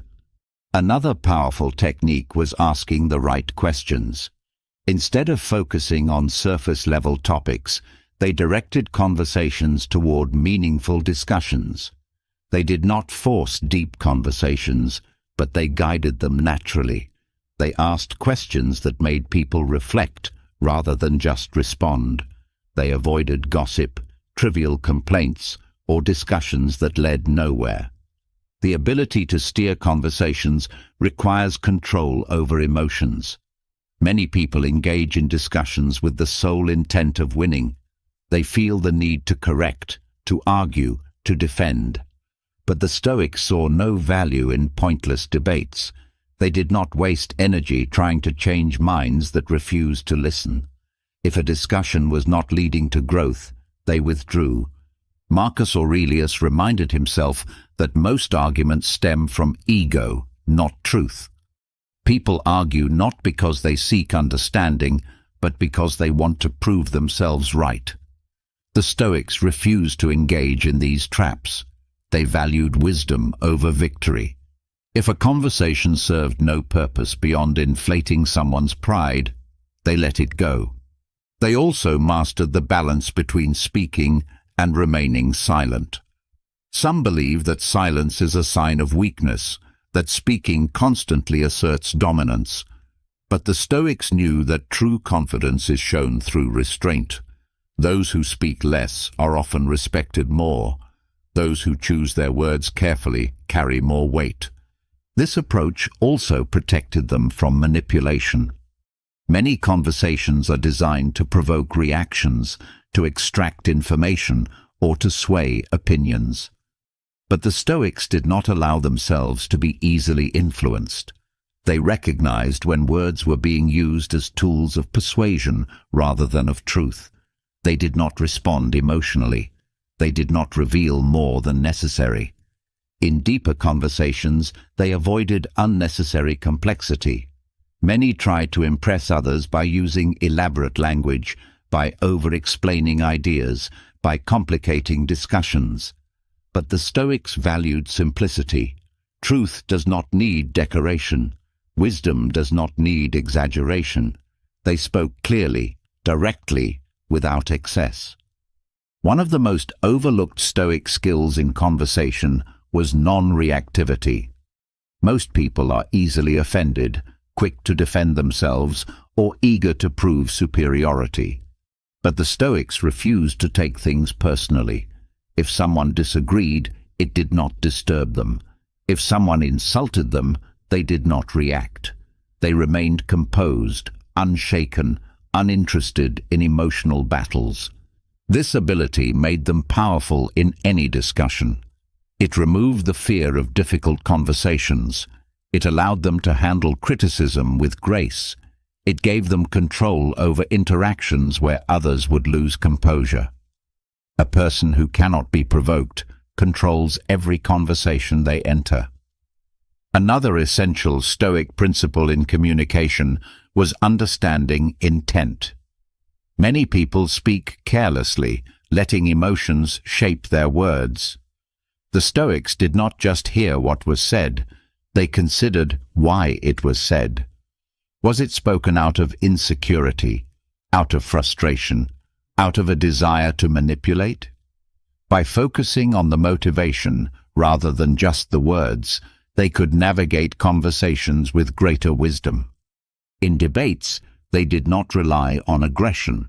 They did not seek to overwhelm or intimidate. Instead, they asked precise questions that exposed contradictions. They let their opponents defeat themselves with their own words. They won arguments without arguing. Another common mistake in conversation is over-explaining. Many believe that more words make an argument stronger, but the Stoics saw this as a weakness.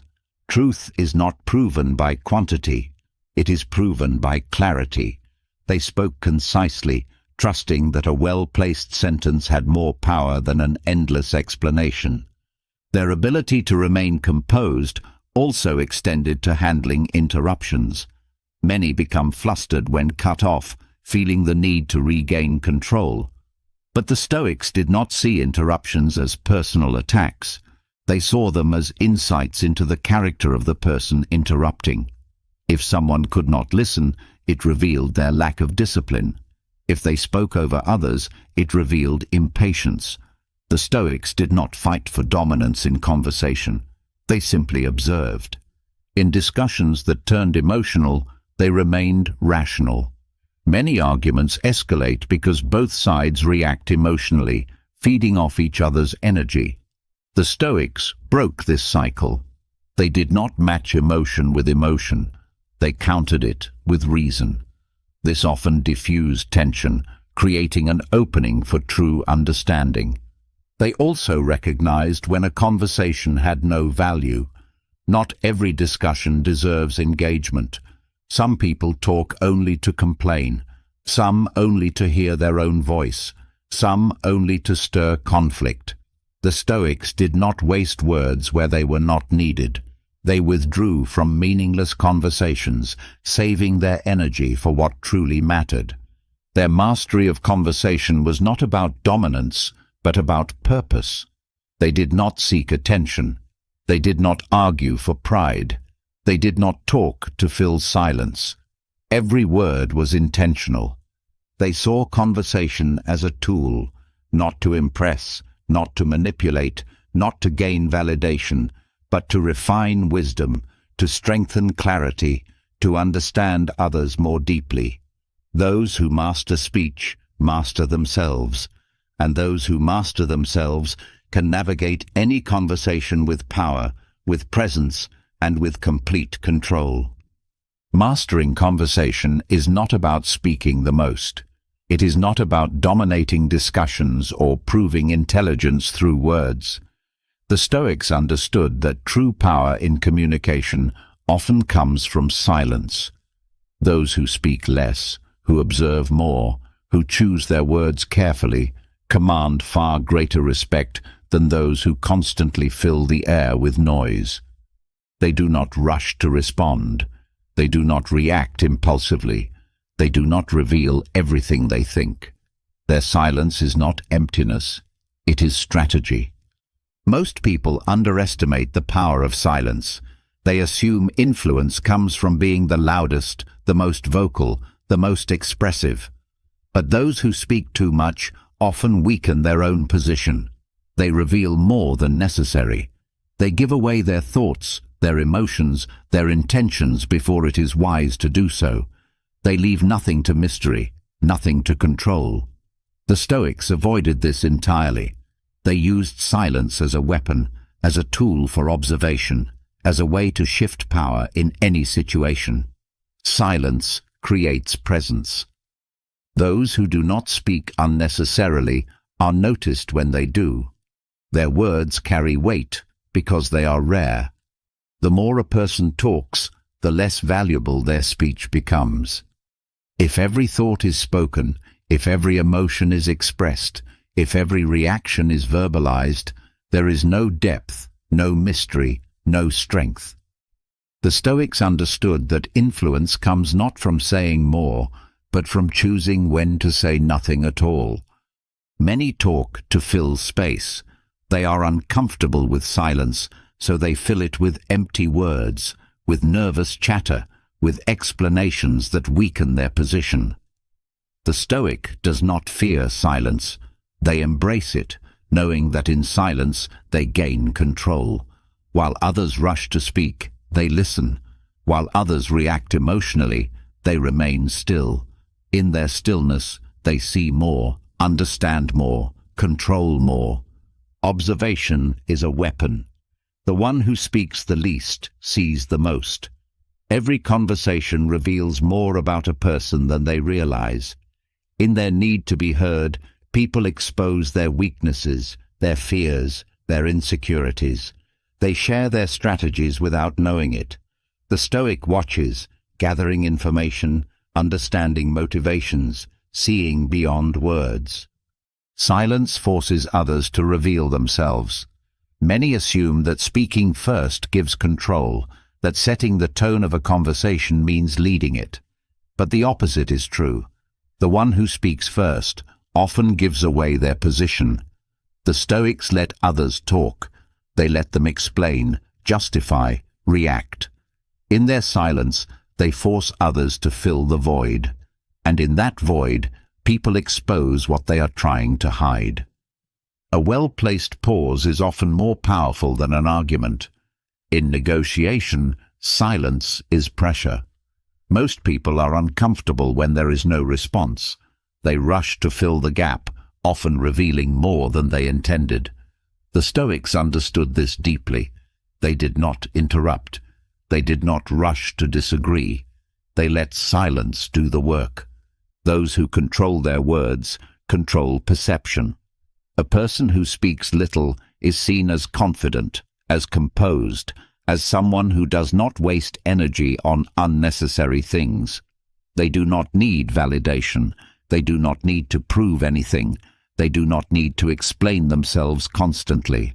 Their quietness commands attention. Silence also removes the risk of saying something regrettable. Many destroy their own credibility by speaking without thinking. They react emotionally. They reveal their weaknesses. They try to defend themselves against baseless accusations.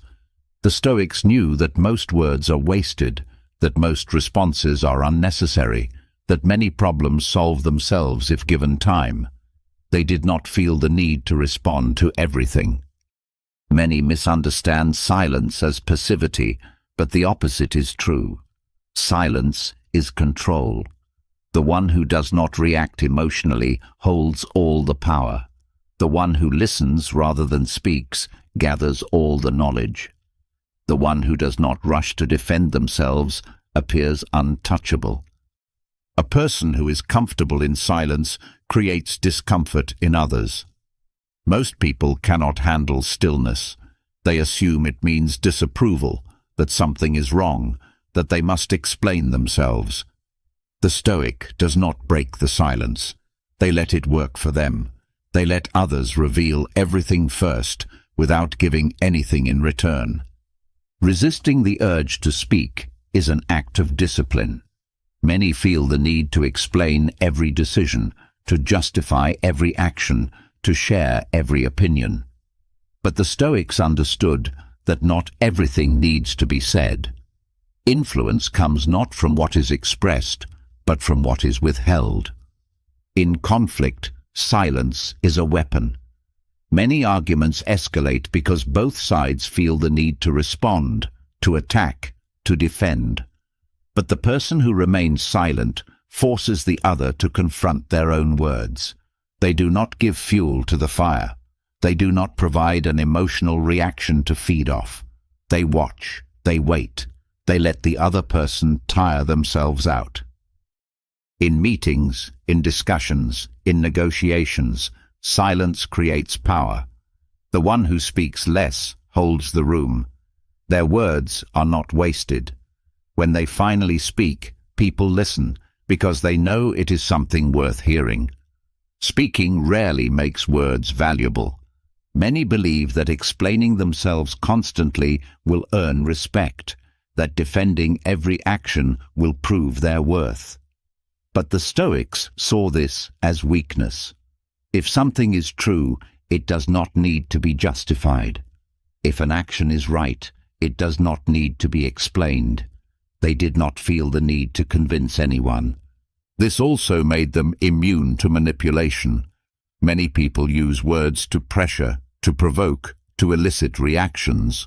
The Stoic gave them nothing, no emotional response, no unnecessary explanations, no vulnerability to exploit. Those who are comfortable in silence project confidence. They do not need approval. They do not seek attention. They do not rush to fill gaps in conversation. They speak when necessary and remain quiet when it serves them. This restraint creates influence without effort. A simple way to practice this is to delay responses. When asked a question, most rush to answer, to prove they know, to avoid appearing hesitant. The Stoic pauses. They take their time. They show they are in control of their own speech, that they are not rushed by external pressure. Another way is to let others reveal more before responding. Most people talk more than they realize. They share information without being asked. They expose their thoughts before the Stoic has spoken a word. By waiting, by remaining still, by giving no reaction, the Stoic learns everything without revealing anything. Powerful people do not speak constantly. They do not explain every move. They do not react to every word spoken to them. They master silence, and in doing so, they master the art of influence. This ability is rare, which is why it is so effective. In a world where people constantly speak without thinking, those who are silent stand out. Those who do not rush to respond are seen as composed. Those who do not react emotionally are seen as wise. Many believe they must speak to be noticed, but the opposite is true. Those who say little, who choose their words carefully, who do not waste their breath on the unnecessary, these are the people others listen to when they finally speak. Silence is not weakness. It is strategy. It is the discipline of knowing that most words are unnecessary. It is the wisdom of letting others reveal themselves first. It is the confidence of not needing to explain, to defend, to prove anything. The Stoics did not use silence to avoid people. They used it to control interactions. They used it to see more, to understand more, to hold power in every situation. To speak less is to influence more. To listen more is to understand deeply. To control words is to control perception. And those who master silence master every room they walk into. Silence is power. Those who master it gain influence without force, understanding without effort, and control without conflict. They see more by speaking less, hold respect by not seeking it, and navigate every situation with clarity while others are distracted by their own words. But even those who are skilled in restraint, in withholding unnecessary speech, in remaining composed when others lose control, even they must confront the final test of all human existence, the fear of death. Nothing grips the mind tighter than the thought of its own end. Some ignore it, pretending it will never come. Others drown in anxiety, fearing the unknown, avoiding any reminder of mortality. But the Stoic does neither. They do not hide from death, nor do they fear it. They face it directly, strip it of its power, and live more fully because of it. Most fear death, not because of what it is, but because of what they project onto it. The mind resists what it cannot control, what it does not understand, what it cannot avoid. Death is the great unknown, the event that no preparation can prevent, the certainty that comes without warning. But the Stoics understood that fear is never about an event itself. It is about perception, and perception can be reshaped. The first step to eliminating fear of death is removing mystery. People fear what they do not understand. They fill the unknown with imagined suffering, with worst-case scenarios, with exaggerated horrors. But death is not mysterious. It is the natural conclusion to life, no different from the setting of the sun, the falling of a leaf, the cycle of all things. The fear of death comes from treating it as an exception rather than as the rule. Nothing in nature resists its own end. The river does not fear drying up. The tree does not resist decay. The stars themselves burn out without complaint.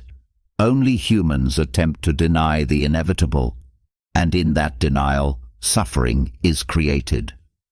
Seneca wrote that death is not something that happens at the end of life, but something that happens every day. Time is not lost all at once. It disappears moment by moment. Every hour that passes is a small death. Every wasted moment is a piece of existence that will never return. To fear death while wasting life is the greatest contradiction. The Stoic does not see death as something separate from life. They see it as part of the same process, the natural endpoint of what has already begun. By accepting death as unavoidable, they free themselves from the anxiety of resisting it. One of the greatest fears surrounding death is loss of identity. People cling to their sense of self, to their roles, to their place in the world. They fear that when death arrives, everything they built will disappear. But the Stoic understands that identity is temporary. No one remains who they were forever. A child becomes an adult. An adult becomes aged. The person of today is not the person of yesterday. Identity is fluid, always changing, always fading. To fear losing something that was never permanent is to misunderstand its nature. Most assume they must believe in an afterlife to be at peace with death. But the Stoics found their peace elsewhere, not in what happens after death, but in what happens before it. They focused entirely on living well, so that whenever death came, there was nothing left undone. The fear of death often arises from regret, from the feeling that there was more to do, that time was wasted. The Stoic removes this fear by eliminating waste while alive. Every action is deliberate. Every day is treated as if it could be the last. By living fully in the present, they ensure that when death comes, they have no reason to resist it. A simple way to weaken the grip of mortality anxiety is practicing death while still alive. This does not mean despair, nor does it mean passivity. It means regularly reflecting on the temporary nature of existence, reminding oneself that time is finite, that nothing is guaranteed, that every moment is borrowed. By facing death in thought, it becomes less frightening in reality. Many people fear the moment of dying itself, the process, the pain, the unknown transition. But the Stoics saw this as wasted worry. Death itself is not experienced. There is no suffering in non-existence. If one does not suffer before birth, why assume suffering after death? If sleep brings peace, if unconsciousness holds no pain, why assume death is different? It is only the fear of death that causes suffering, not death itself. Marcus Aurelius reminded himself daily that everything that has ever lived has faced the same fate. Kings, warriors, poets, philosophers, none were spared. Every civilization that once ruled is now dust. The world continues. Time moves forward. To think oneself unique in fearing death is to forget that all of history has already passed through it. A powerful way to conquer mortality, anxiety, is shifting focus from lifespan to impact. Many fear death because they equate it with erasure, with being forgotten. But the Stoics understood that life is measured not in years, but in the effect it has. A short life lived wisely is far greater than a long life wasted. A single act of virtue outlives the person who performed it. Fearing death does not prevent it. Avoiding thoughts of mortality does not change reality. The Stoic embraces the truth fully, knowing that acceptance is the key to peace. They do not pray for more time. They use the time they have. They do not curse the limits of life. They work within them. They do not fear the end because they have made full use of the beginning. Some believe that making peace with death means giving up on life, but the opposite is true. Those who accept death most deeply live with the greatest intensity. They do not postpone what matters. They do not waste time in triviality. They do not live as if time is endless. They live urgently because they understand that every moment is irreplaceable. Another technique the Stoics practiced was viewing life as borrowed rather than owned. People assume life is theirs, that they are entitled to a certain number of years. But this assumption creates suffering. Life is not a possession, it is a temporary gift.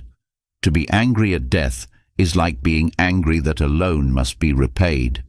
The Stoic is not resentful when their time is up. They are grateful that they were given any time at all.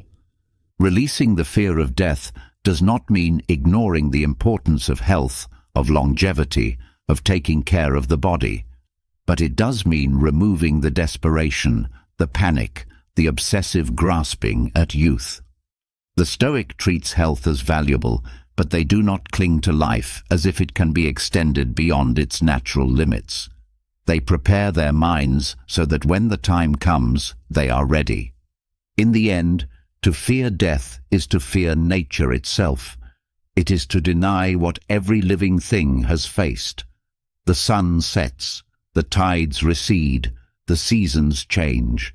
The Stoic does not resist this. They align with it. They understand that just as birth was outside their control, so is death. And in that surrender, they find peace. Those who fear death never truly live. They hesitate, they delay, they avoid risk, they waste time worrying about an end they cannot prevent. But those who conquer this fear move through life freely. They are bold, they are present, they do not postpone joy, they do not waste time. The Stoics did not just accept death, they embraced it as a teacher. Every moment became more meaningful because they knew it would not last. They did not curse mortality.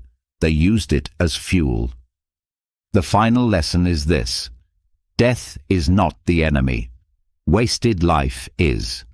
The true loss is not in dying, but in never fully living. Those who fear death most are often those who have not truly lived, but those who embrace it, who accept it, who use it as motivation, these are the ones who leave nothing undone. And when their time comes, they do not resist. They step forward, unafraid, knowing they have lived as fully as nature allowed. Death is not the true fear. The real fear is wasting life, hesitating when action is needed, holding back because of imagined consequences. Those who accept mortality live fully, without delay, without avoidance. They do not waste time fearing the inevitable, nor do they let failure or rejection prevent them from taking the next step. But even for those who have accepted death, another challenge remains: the fear of failure, the fear of rejection, the fear of not being enough. Most people are trapped not by external limitations, but by the walls they build in their own minds. They do not take action because they fear what might happen if they fail. They do not express themselves fully because they fear how others might judge them. They do not pursue what matters most because they fear rejection, criticism, or falling short of expectations. The Stoics rejected this completely. They understood that failure is not the problem, the fear of it is. Fear of failure is an illusion. It is built on imagined outcomes, on assumptions that failure is final, on the belief that mistakes define worth. But the Stoics saw failure for what it truly was: a lesson, a process, a necessary step toward mastery. No one succeeds without failing. No one grows without making mistakes. No one reaches their potential without first falling short. Seneca reminded himself that what often seems like failure is simply part of the journey. A person learning to walk will fall many times before they take their first step. A person learning a craft will make countless errors before creating something of value. A person building strength will fail many times before gaining power. Failure is not the opposite of success. It is the foundation of it. Many people avoid action because they believe failure will bring embarrassment, disappointment, or regret. But the Stoics knew that avoiding failure means avoiding life itself. To never fail is to never try. To never try is to never grow. To never grow is to live in stagnation, in comfort, in the illusion of safety. The cost of avoiding failure is far greater than the cost of experiencing it. Rejection is another fear that keeps people from moving forward. Many hold back their true thoughts, their real desires, their ambitions, because they fear being dismissed, ignored, or judged. They assume rejection is a reflection of their worth. But the Stoics saw rejection differently. It is not a failure, it is a redirection. It is not an end, it is guidance. It does not mean a person is unworthy, it simply means they are meant for something else. Most rejection is not personal. It is the result of timing, circumstances, or the perspective of others. A rejection does not change ability, value, or potential. It is simply one path closing so that another can be found. The Stoics never saw rejection as an obstacle. They saw it as information. The reason failure and rejection cause so much suffering is because people attach their identity to outcomes. They believe that failing means they are failures. They believe that rejection means they are unworthy. But the Stoics understood that identity is not tied to success. A person is not defined by a single moment. They are defined by how they respond to it. Failure and rejection only have power if they are given power. A setback is painful only if it is seen as a dead end rather than as part of the process. A rejection only stings if it is taken personally rather than as feedback. The Stoics trained their minds to remove emotional attachment to results. They did not seek validation through success, nor did they take failure as a judgment of their worth. One of the most powerful ways to unlearn fear of failure is to redefine what success means. Most people measure success based on external approval, on achievement, on how they compare to others. But the Stoics measured success by effort, by resilience, by consistency. A person who keeps going despite failure is already succeeding. A person who continues despite rejection is already proving their worth. A person who does not stop is already winning. Most fear of failure is based on the illusion of perfection. People assume they must get things right the first time. They believe that mistakes are unacceptable. They tell themselves that failing means they were never meant to succeed. But the Stoics understood that perfection is a false standard. No master was born skilled. No great thinker had all the answers from the beginning. No warrior won every battle. Progress comes through struggle. Strength is built through resistance. Confidence is developed through failure. The Stoics also removed the fear of public failure. Many hesitate to try new things because they worry about how they will be perceived. They assume others are watching, judging, waiting for them to fail. But the truth is that most people are too consumed by their own lives to care. Fear of judgment is an illusion. No one is thinking about another person's failures as much as that person assumes. Another way to break the fear of failure is exposure.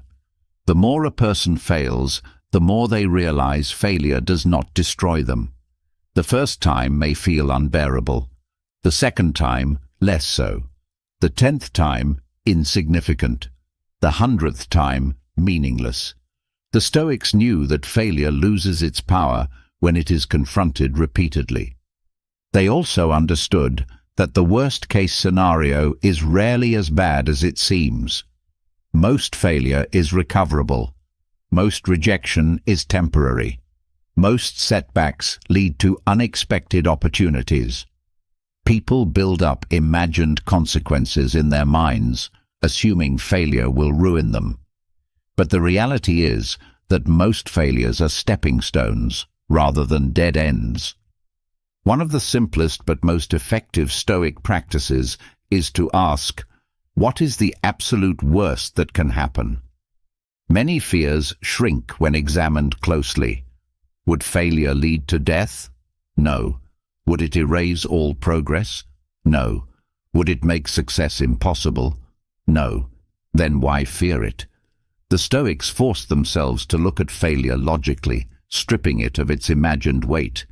They also practiced voluntary discomfort to remove fear. If failure was a concern, they intentionally placed themselves in situations where failure was inevitable. They embraced small rejections, minor embarrassments, controlled risks. By failing on their own terms, they removed failure's ability to surprise them. They also did not compare their progress to others. Many fear failure because they measure their journey against someone else's. But the Stoics understood that every path is unique. One person's success does not diminish another's. The only real comparison is to one's past self. Another technique they used was viewing setbacks from a higher perspective. Many failures seem significant in the moment, but are forgotten with time. A mistake today is a lesson tomorrow. A rejection now is a new opportunity later. A failure at one stage is often necessary for growth at the next. They also detached their emotions from outcomes. If success did not define them, failure could not destroy them. If approval did not elevate them, rejection could not weaken them. They remained steady regardless of results, focusing only on what they could control, their own effort, their own persistence, their own actions. Those who unlearn fear of failure move through life with greater freedom. They take risks without hesitation. They attempt what others avoid. They continue despite setbacks. They are not fragile, not easily discouraged, not held back by rejection. Failure is only failure if it stops a person from continuing. Rejection is only defeat if it convinces someone to quit. The Stoics did neither. They used failure as fuel, rejection as redirection, setbacks as stepping stones. The final truth is this: those who fear failure the most are often those who never reach their potential. But those who embrace it, who see it as necessary, who keep moving forward despite it, these are the ones who achieve what others never will. They are not reckless. They are not fearless in the sense of never feeling doubt. They simply refuse to let fear stop them. They know that the real failure is never trying at all. Everything you've heard tonight is more than philosophy.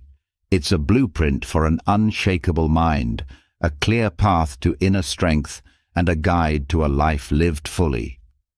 The Stoics understood that true power does not come from controlling the world. It comes from controlling yourself.